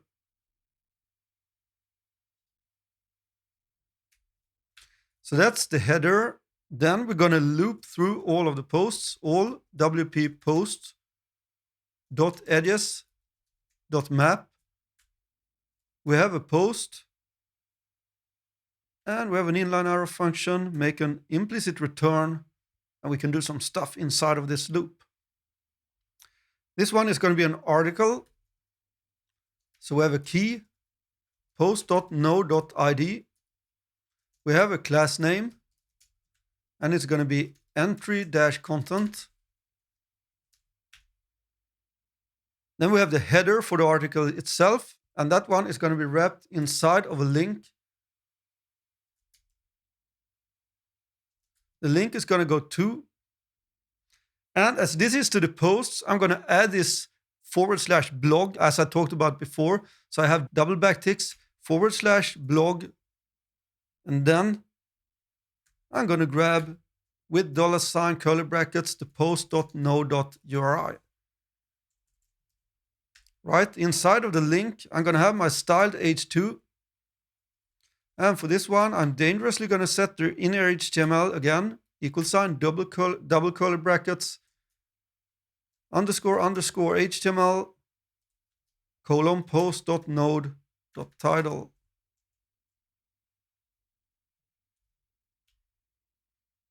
We can actually save this and see what we got so far. So here's the title. We haven't created the posts yet, so that's why it won't work, but we have the title. And now we're going to continue on creating the date. And that goes below the link. We have our styled date. We're dangerously going to set our inner HTML yet again, equals sign, double curly brackets, underscore underscore HTML colon post.node.date. Self-close it, save it, go back, and here we have the date. Great.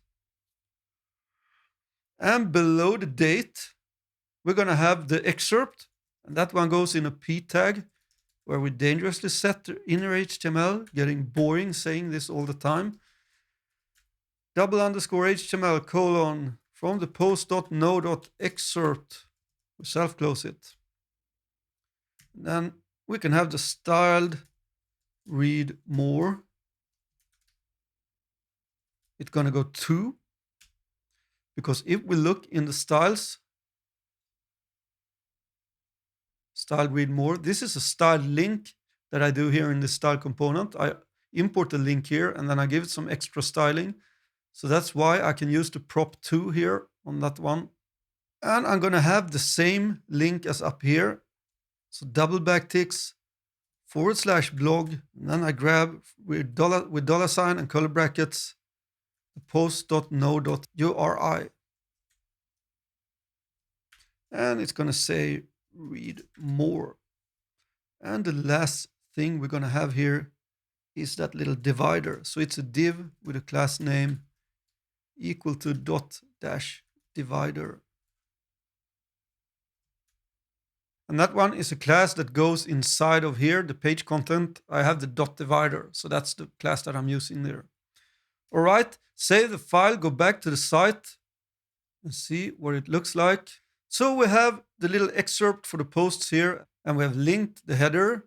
The post doesn't work yet, and we have linked this read more. But you can see that it links to this Swedish post here. So it works as expected. In the next video, we're going to create the pagination, and then we're finished with this blog archive. We have one more thing to do on our archive page, and that is to create this pagination down below here. And the great thing with React is that if you want this to go on top also, you can place it there instead. If you don't want to scroll down all the time to change page, you can have it up here, or you can have it both at the top and the bottom if you want that. But I'm going to place it at the bottom here. So that's what we're going to create. Move back to the code. And inside our components folder, we already have a folder that's called pagination. Create a new file that's called pagination, capital P.js. We're going to import React from React. And then we need a link, import link from Gatsby. Import wrapper from /pagination styles. So that's the styles for the wrapper, just as before. We create our component, const pagination equal an arrow function. And it's going to take in some props that we're going to destructure out. We're going to have the cat URI. We're going to have the page, and we're going to have the total pages. And we can make an implicit return on this one. But first, I'm going to export default pagination, so I won't forget that one. All right. I have a React fragment because we're going to return multiple elements. First, we have an h2 tag that says navigation page. Then I'm going to grab the page. And I have a / and I'm going to grab the total pages. So it's going to show us the current page and the total pages. Then I'm going to use my wrapper. And for this one, we're going to send in a prop that's called isFirst equal. And I'm going to check if page equal to 1. This will return true then, otherwise it will be false. And if we look in the style component, you can see that I use this prop here and I change the flex direction depending on if we're on the first page. If we're on the first, I'm going to set the row reverse. Otherwise, it's as usual, it's row. And that's because if we look in the finished one here, if we're on the first page, you can see that I'm only showing this next button. And if we don't make a row reverse, this one will go to the left. So that's why I do that little check there with that prop. And that's also what's so great about styled components, because you can make your styles dynamic by sending in different props. So that's exactly what I'm doing here. Okay, so that's the wrapper. Then we're going to create the back button first, because that's the one that goes to the left. So inside curly brackets, I check if page is greater than 1, and I have a turner operator, parenthesis. Otherwise, we're going to return null. So inside here, we're going to do some stuff. So if page is greater than 1, then we want to show this button, the back button. We don't need to show it if we're on the first page. We have our link component. It's going to go to, and inside these curly brackets, I'm going to have backticks, double backticks, because I want to grab from $, curly brackets, I grab the cat URI, that's fine. But then we also want to add that little number if we're not on the first page. On the first page, we won't show the number 1, but if we're on the second page, we want to show number 2. Otherwise, we want to show number 3, 4, 5, and so on. So I have another $, in curly brackets, and I'm going to create a turner operator here, page. If that one equals to 2, then we're on the second page. I'm going to move back to the first page. So we return an empty string. Otherwise, we have page -1. So we add that page number to the URL. We're going to set the class name to back on this one. We close the link component and we type in some text, previous. Something like this, I think. Save it. And we're going to create the next button. So just as before, we have curly brackets. We check if page is less than total pages. And we have a turner operator, parenthesis. And down below here, we're going to return null. So we won't forget that. And inside the parenthesis, we have a link component. It's going to go to, I have double backticks, $, curly brackets. I grab the cat URI. And then I have $, curly brackets again. And I have the page +1. There's no need for us to check like we did here, because in this case, we're always going to add the page number to the URL because we're moving forward. And I set the class name on this one to forward. Close the link, and inside the link component, we type out next. And this should be it for the pagination. Save the file, go back to the archive template inside the templates folder. We're going to first import pagination from .components/pagination/pagination. Right. And then we can use the pagination. We're going to use it last, as I told you. It goes here, just above the closing page content. We have the pagination. We send in the props, cat URI equal curly brackets. And we have the cat URI from the context, the page context. And we have the page prop. It's going to be the current page. And we have the total pages that is going to equal num pages. And then we close the component, save it, go back to our site, reload it just to be sure. Yeah, we already have it here. And what is it's upcoming events. We have the old posts. We have 4 pages. And it works beautifully. Sweet. I'm pretty happy with that. So that concludes the archive page. And in the next video, we're going to start on our posts because we haven't created the posts, the individual posts themselves. So that's what we're going to start doing in the next video. All right, we don't have that much to do left on our site, but you can see these little sad arrows here, and that's because we haven't created our posts yet. We have the routes, but we don't have the posts themselves. So that's what we're going to create now with that new nice little sweet Gatsby route API. So go back to the code, and inside the pages folder, if you remember here, we created the pages like this dynamically by naming the file name to this. We have the query and then the field that we want the query. And also I have my posts in a URL here that says blog first. So we have to take that one into consideration. So how do we do that with that API? Well, it isn't that difficult actually. Inside the pages folder, we create a new folder that's called blog. And this is it. We can create our post inside of this folder. So I create a new file. I have curly bracket, WP post in this case, .uri, just as we did with the pages, and we have .js. And I'm going to scaffold something out here. So import React from React. Then I have a const post template, capital P, capital T, equal an arrow function. For now, I return a div that says post. I export default post template. Save it. I'm going to restart my dev server, so I break it and run npm start. Just to be sure, I'm not sure if we need to restart it.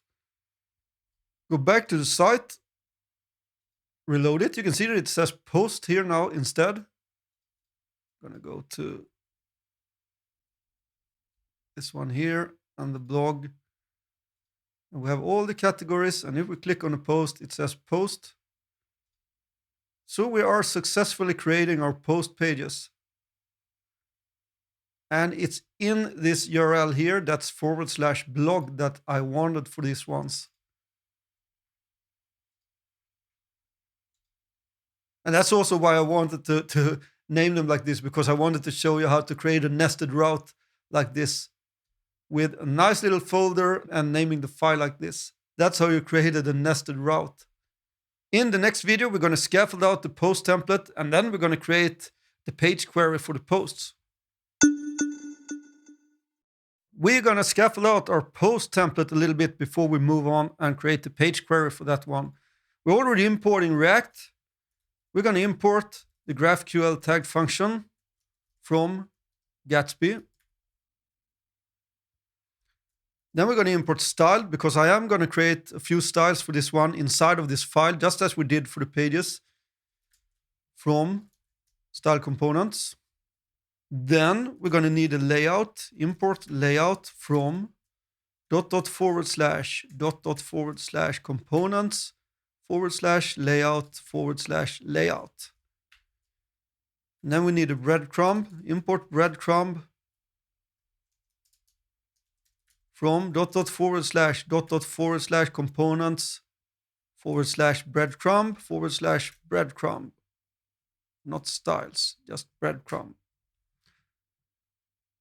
And then I'm going to create a few style components here. Const wrapper equal styled.div. We're styling a div here. Double backticks, and I set the max width to 1180 pixels. I set the margin to 0 auto. I set the padding to 20 pixels, and that's it for the wrapper. Then we have a const content wrapper equal style.div, double backticks. I'm going to display this as a block. And then we have a media query. So at media min-width colon 992 pixels. I'm going to display it as a flex.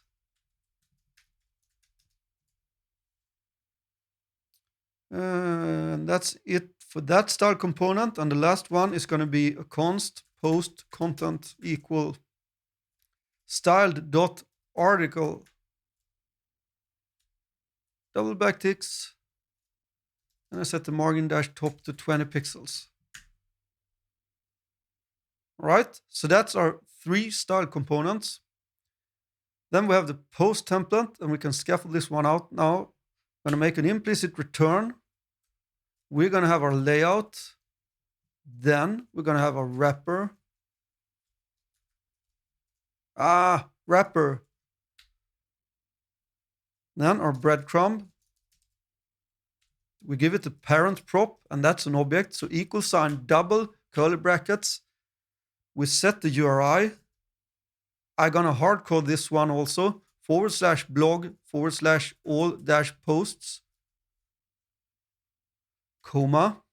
Because we're in an object, we set the title to blog. And we close it. So that's the breadcrumb. Then we have our content wrapper. And I'm going to type in sidebar goes here. And then we have the post content like this. We're going to have an h1 tag. I type in header for now. And we're going to have a div with the content. Something like this. And I save the file, go back to my site, and let's see how it looks. Sidebar goes here. We have the header and the content, and that's great. We have no errors, just some few warnings because we're not using the GraphQL tag function. That's why. So that's it for the scaffolding. In the next video, we're going to create the GraphQL query, the page query for our posts. Okay, time to create our page query for our posts. So inside this file, wp-post.uri.js in the blog folder, just below where we export the template, we're going to create our page query. So we export this page query. It's very important to export it, otherwise it won't work. I don't know if I said that before. Export const page query. You can name it to whatever you want. It doesn't need to be named page query. And we have the GraphQL tag function, double backticks. And just as before, I'm not going to use the GraphQL editor for this one. I'm typing out the query just as it is here. So query, parenthesis. We're going to have a parameter for this one. ID. It's going to be a string. And it can't be null, so we use an exclamation mark. Curly brackets. I'm going to rename this query to post instead of WP post, just to show you also, again, that you can rename stuff. So we have post colon and then the query WP post. We have the ID colon, curly brackets. It's going to EQ colon, and then we grab the parameter ID. And we have curly brackets, and then we have our query. We're going to have the title, the content. We have the author, and that one is going to be an object. So we're going to grab the node and name. Then below the author, we're going to grab the date. And yet again, I'm going to format this one. So format string, colon, double quotes. Really important to have double quotes in your GraphQL queries. DD space space y. Then we have the categories for each post. Curly brackets. We have the nodes because there can be multiple categories. So nodes, curly brackets, ID. We grab the name.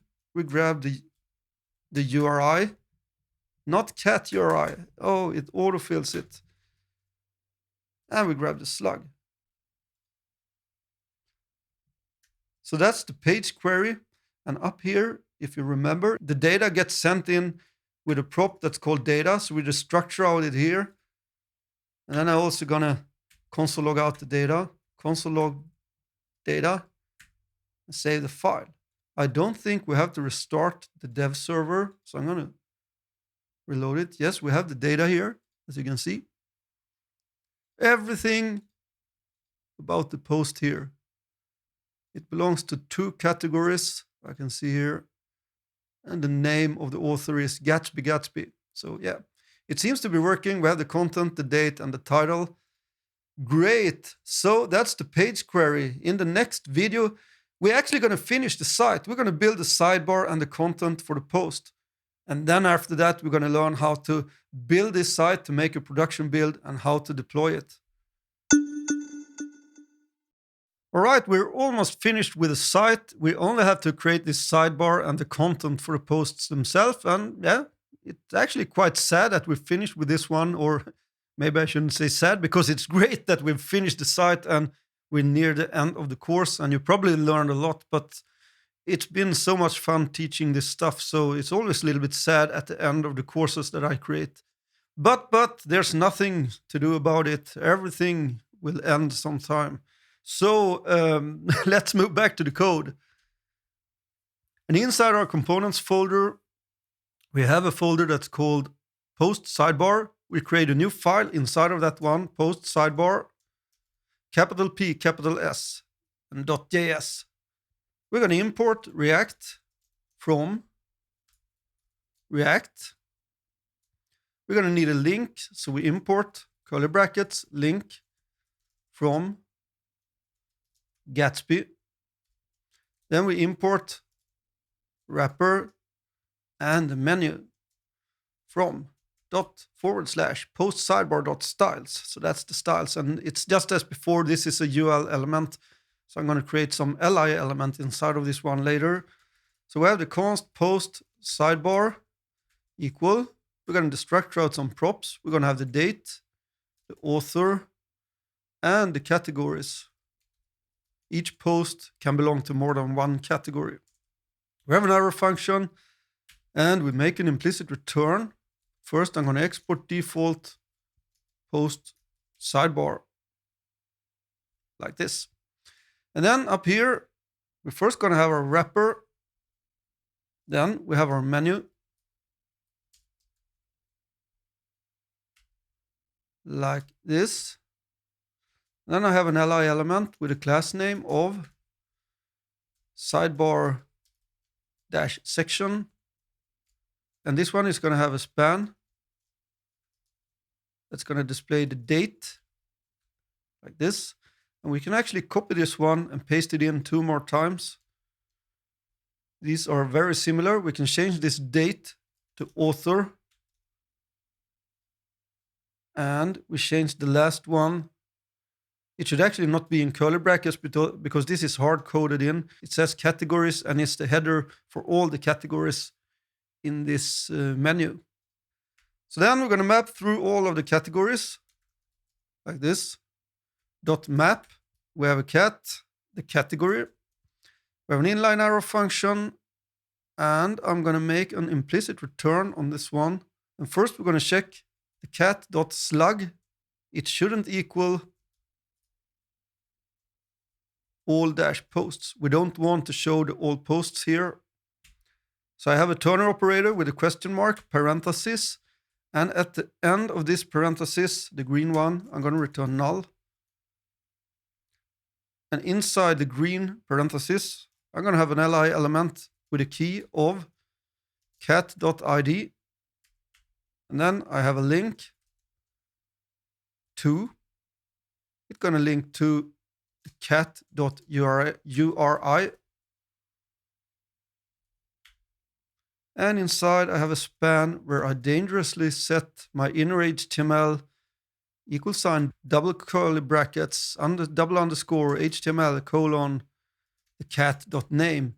And we also make sure to self-close this span. Do some auto formatting. And this should be it for this component. So save the file. And then we go back to our pages folder, our blog folder, and the wp-post.uri, our template for the posts. And the first thing we do is to import our post sidebar from ../components/ post sidebar /post sidebar. Then we scroll down in our JSX. We're going to place it somewhere here. Sidebar goes here. Instead of that text, we have our post sidebar. We give it the props that we specified, the date equal curly brackets. We're going to grab from the data.post.date. Then we have the author equal curly brackets from the data.post.author.node.name. And then we have the categories equal sign curly brackets data.post.categories.node. And we close this one. Save the file, go back to our site.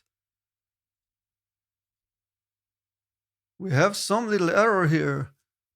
Cannot read property map of undefined. What did I do wrong here? Yeah, it should say nodes with an S, not node. So .nodes, save it. Go back to our site, reload it. And there we have it. And we have the categories, but we're not showing the all posts. And they work. Nice. And we have the author and the little header, and we have the date. Now we need to create the content, and that one is not going to be much actually, because we are going to change these ones here. We have an H1.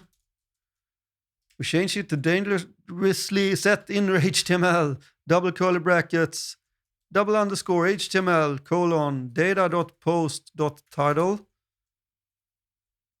Make sure to self-close it. And then we do the same with the div, almost the same.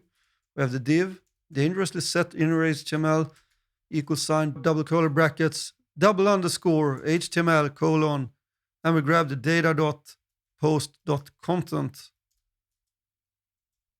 And we self-close it. Save the file. Do I dare to look at the site? Because this is probably the last code that we're going to do on the site. It should be finished. So I go back to my site, and there you have it. We have the post itself. So we have a fully working site. Everything should be working just fine now. We have different pages with a menu. We have a blog archive with different categories. We have our nice homepage.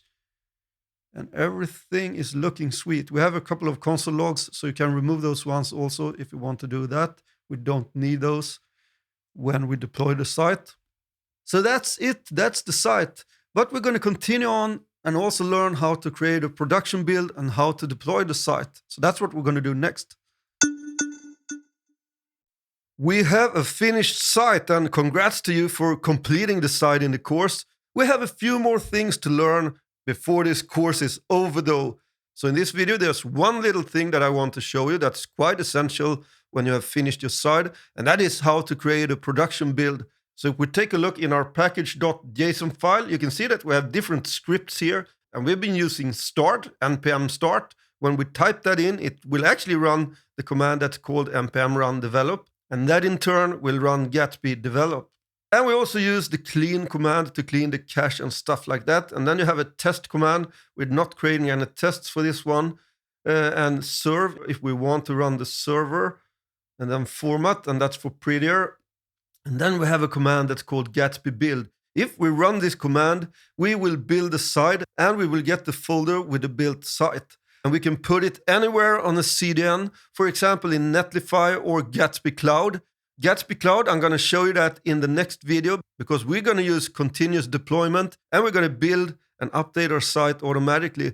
So that's what I'm going to show you in Gatsby Cloud. But in this little video, I just want to show you that you can run this command build to build your site. So I go back to my terminal and type in npm run build.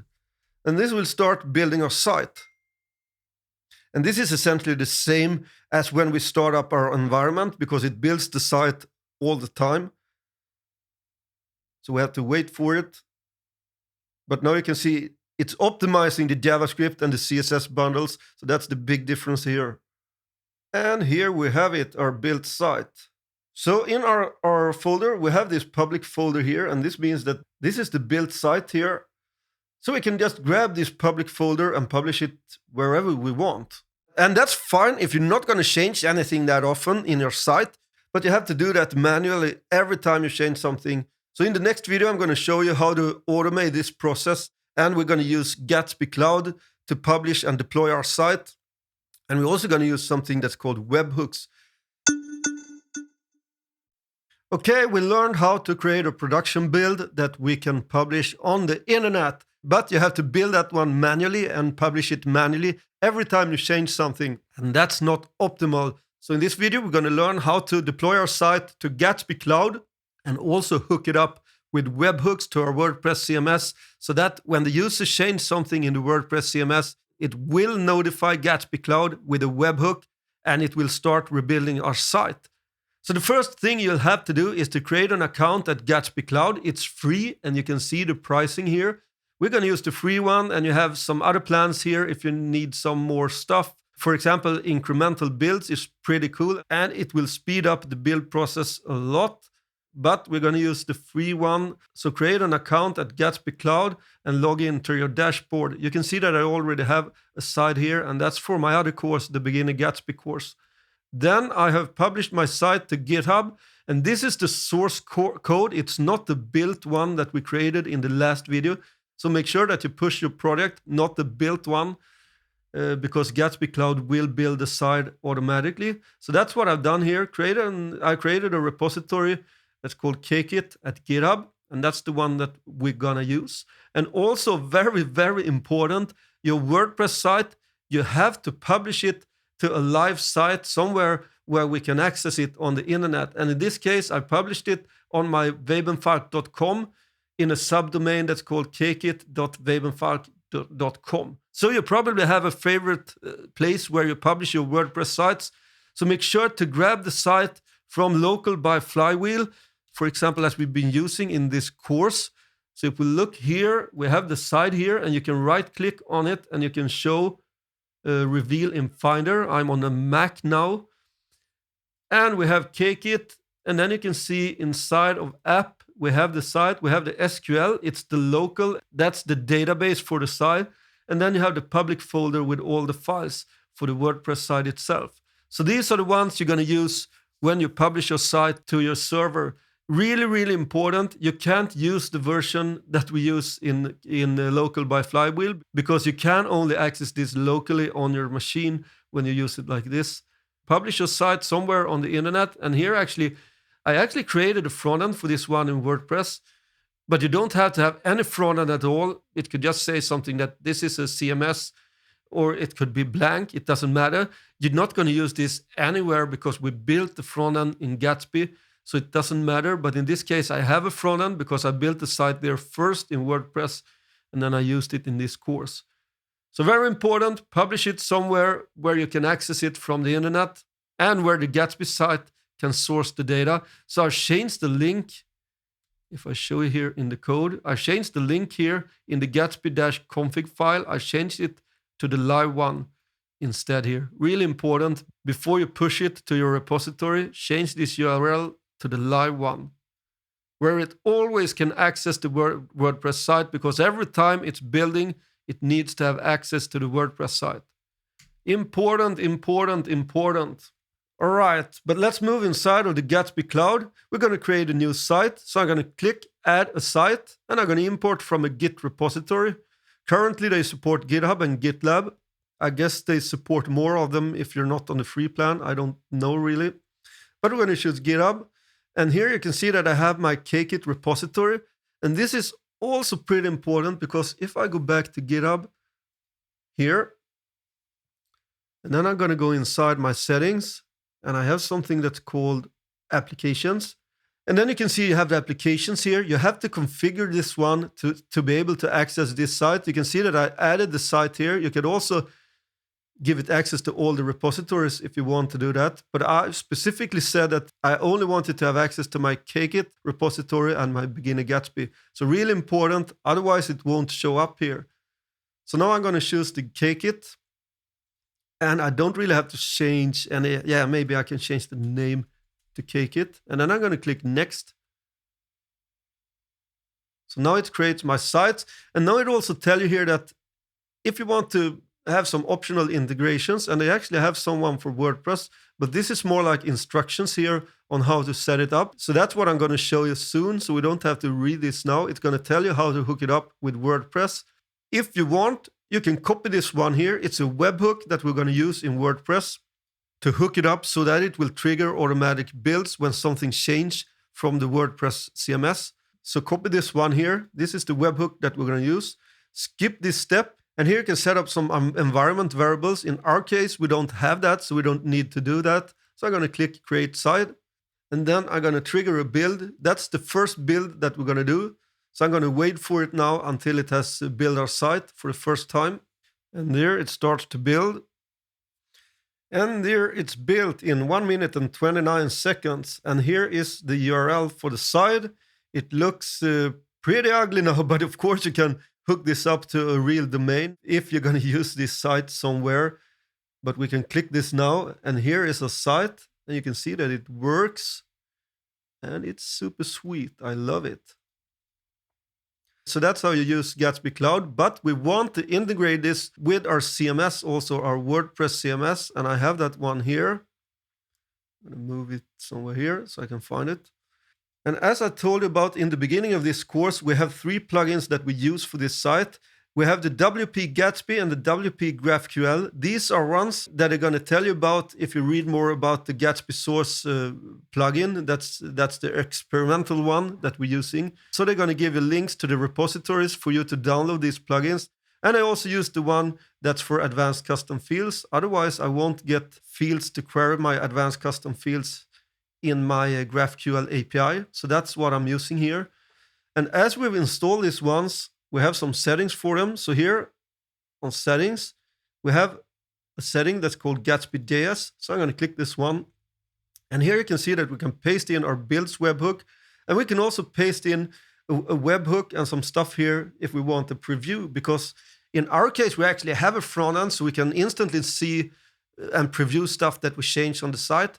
But you probably don't going to have a front end at all for your WordPress site. So then it can be good to hook it up with a preview that Gatsby Cloud can provide you. And you can paste in the webhook that will trigger when you want to create a preview. And you also have the preview instance. So if you, for example, here go to page, to our homepage, when you click preview here, it will use the Gatsby preview instead of the WordPress. That's probably going to be empty because you don't have a front end for your WordPress site. So I'm going to go back here to the settings. And these are the most important one now. That's the builds webhook. And I'll go back to the Gatsby Cloud. I have site settings here. And I have something here in the sidebar that's called webhook. So we both have the preview webhook and we have the builds webhook. And the builds webhook is the one that we're going to use. That's the same as I copied before, but I can copy it again here. And I go back to my WordPress CMS and I'm going to paste it in here in my builds webhook, and I save changes. And now if I go to my pages, for example, the home page, I'm going to change this to short about super cool cake it, and then I update it like this. Then I can go back to my Gatsby Cloud account and see what happens. I'm going to view the details. And now you can see that it triggered a rebuild here. So it's rebuilding the site because with that webhook, Gatsby Cloud knows when you change something in your WordPress CMS and it will trigger a rebuild of the site. And we have to wait for it now. And if you're on a pricing plan, you can have incremental builds and that will speed up the build process drastically. And now you can see that it built the site again and it provided us with a shorter, a little bit nicer link. So I'm going to click this one. We can use that link instead. And now you can see short about super cool cake it. So it works. It updates the site when you update something in your WordPress CMS. And that's how you hook up your Gatsby site with WordPress to trigger builds automatically when something changes in your WordPress CMS. And I love it. I hope you can see the power of using WordPress in combination with Gatsby. And if we look here on our site, you can also see the power of Gatsby. We have the lighthouse, performance, the accessibility, and best practices. 98, 100, and 100. It's pretty close to a full 100 here, and that's what's great about Gatsby. Hope you enjoyed the course. I hope seeing you in another course.